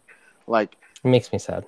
Yeah, I have a $150 Walt Disney, right? Tiny little nub that I got. No, this is not that tiny now, but I got it as a tiny nub that I got from John Smith Corals down here. And if it died, I probably wouldn't be super duper heartbroken. But if I had like a $150, I don't know, something like a GoPro or something like that, I would be so pissed off about it. Yep. Right. The way I look at it, it's what I paid for it, not what it's worth. Okay, here's a question. What would these guys be worth? Like fancy, goldy, yellowy, orangey, metallic-y, weird-looking Recordius. So with those recorders there, we'll probably sell for about $45 a pallet. Okay. Yeah, so I'll give you 20. I've had so many people want these off me, and I have no idea what they are or what they're worth. Well, Chris Reef says, I have an Indo torch that I can sell. It's got 3 heads. Madness. So $20. Yeah, I'll give you 20. What the heck? He said, Tristan, you should do a video on each of your acros. I love acros.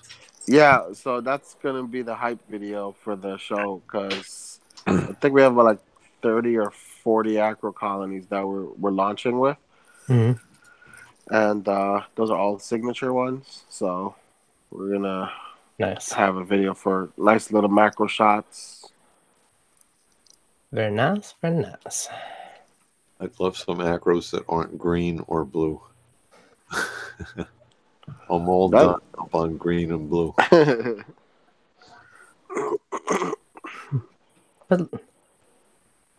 Sounds like Devin romantic and I, Chewbacca. Fuzzy. Devin and I will soon have K-Town Dudes corals for sale.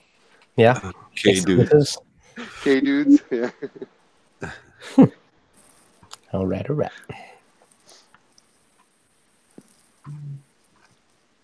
It's interesting because on like old coral photos. DNT ORA green bird's nest all day. Oh yeah. I like Dave.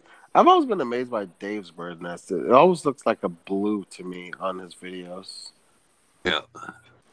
I have this one dark green one, but that bright green one is beautiful.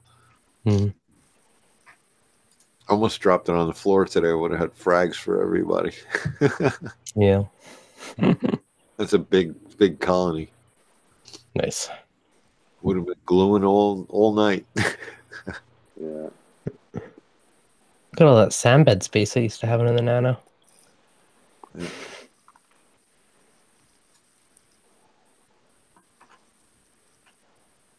Drop the link, Nemo, because I won't be able to go back and type that in. Coralmonster.net. All right, it's past my bedtime. Yep. It's only 12:55. I know, I'm fading. My eyes are like shutting slowly, blurring. I hear you. It's almost 4 o'clock in the morning here, but I got 5 more minutes in me. Excellent. All right, boys. Have a good night. Good night, Deb. All right, Deb. Good night, Deb. Night.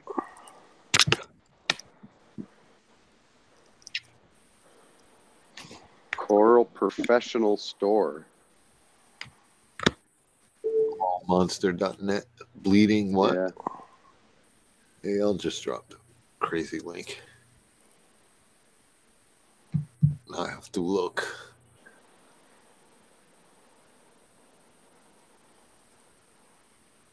Oh, my computer went to bed already. It won't even open this. It's in Japanese. Mine doesn't open it. Oh, now it did. It opened it. Took a while. Totally Japanese. No, I got everything. But it means nothing to me because it's all Japanese. It's all Japanese to me, too. And I'm not turning Japanese. Well, even if I knew how much everything was, I'm sure shipping is out of the question. Yeah. I don't even know what currency they use. Did they make this site in like Alta Vista? What that means. I can translate the page. Alta Vista was a really old browser. This is a Netscape Navigator website. Oh, wow. I remember that. Yep, it's 1,000 yen. No, it's yen. Okay.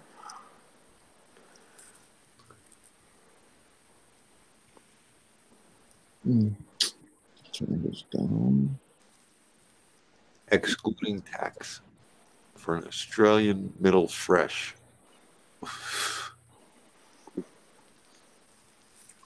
don't know what a middle fresh is. $1 equals 109 yen.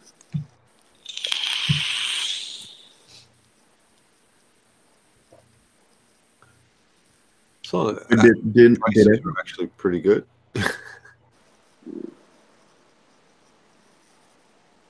Did you guys notice that at least in New York, like BRS started charging tax now? I think I noticed that. No, it was someplace else I didn't think would add the tax. I just ordered a bunch of stuff, but I ordered it through Billy, and he didn't say nothing about tax. Yeah.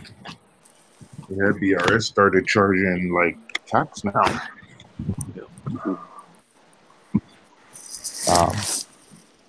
It's interesting, yeah. New York, one of the states now that's requiring them to collect tax. I was ordering some stuff and I noticed tax got added, and also all the ecotech stuff. The price went up by 10%, like 10% on some items. Well, you knew that was going to happen, right? Yeah, yeah.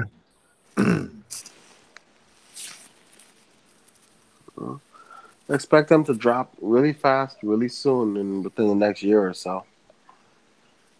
Well, yeah, if the tariffs go down, but yeah. No, the patent runs out. Patent. Mm-hmm. Wait, for like, I don't think what's the name has anything that's patent. What warning did I just get? I believe they have a patent on sine wave technology for running a magnetic pump through glass for the purpose of. That.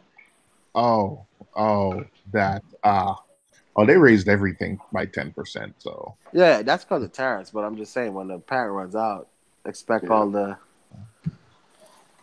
J-Bow WP40s are going to be wireless again.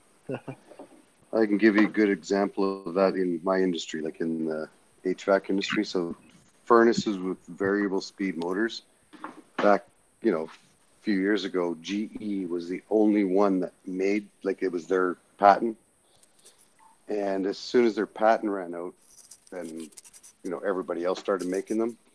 So a motor that was $2,000 went down to like $400. Mm-hmm. Yep. Yeah. And that's 400 Canadian. 400 Canadian, that is correct. I'm pretty sure they're probably working on like a dry side motor design that's different. But yeah, I wouldn't be surprised about that. That's just a part of life. Yeah.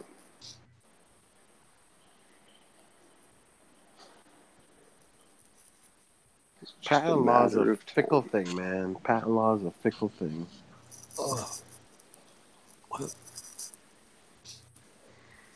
These days when I buy things, I think about things in terms of frag cost.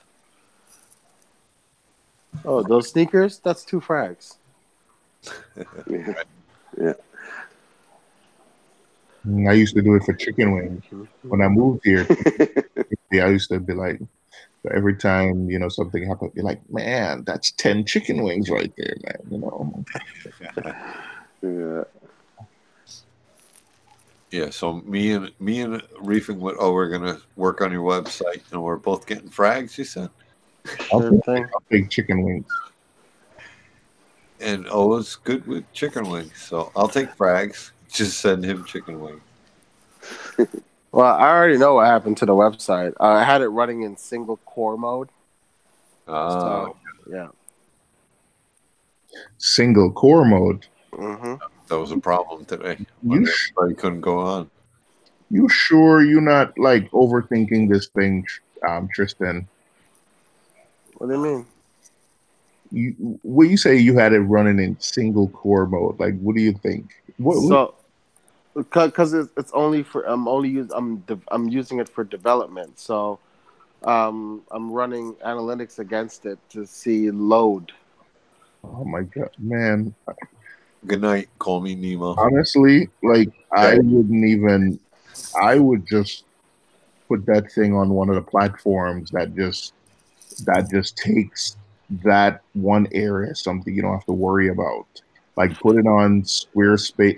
I especially like Squarespace because they're like a New York company, and No, um, no, no. I mean, no. We're hosted. uh, It's hosted, and it's not running off of a PC. I know, but I even if it's hosted somewhere, like I don't even want to like be able to mess with servers or anything. I just want someone to take. I wouldn't want to even think about anything like that. Well, see, it's because we're running payment processing through it, so we have to make sure that um, our encryption end to end is safe Yeah, for insurance purposes. That's why. yeah. There's yeah. I know what you mean. You can get like another. Look, when I was yeah, I'm pretty sure there's companies you can get that's not crazy expensive. Oh no, our hosting is not a lot. I just had it running in single core. I had it running in single core, limited to 512 for my IOPS. So tomorrow morning I'm gonna turn it back on to full 4 core. 8 threads, hyper threaded on the Xeon, and jack it to 6 gigs, and then I'm gonna run a stress test against it. Yeah, sounds good. Yeah, that's what I would have done that too. Yeah. Before Yeah. you continue, thanks for thanks. And they're going to talk more about websites and building and stuff like that. But Yeah. get everybody. And see you next Saturday. All right. I'll Good make seeing night, you everybody. guys. I'll you catch you guys guys later. Oh, it's good talking to you, man. All right, man. I'll Oh, reach you out guys later. can hang out in Hangouts and keep talking about all that crazy stuff you're talking about. I'm I just thought I wanted to sleep. no.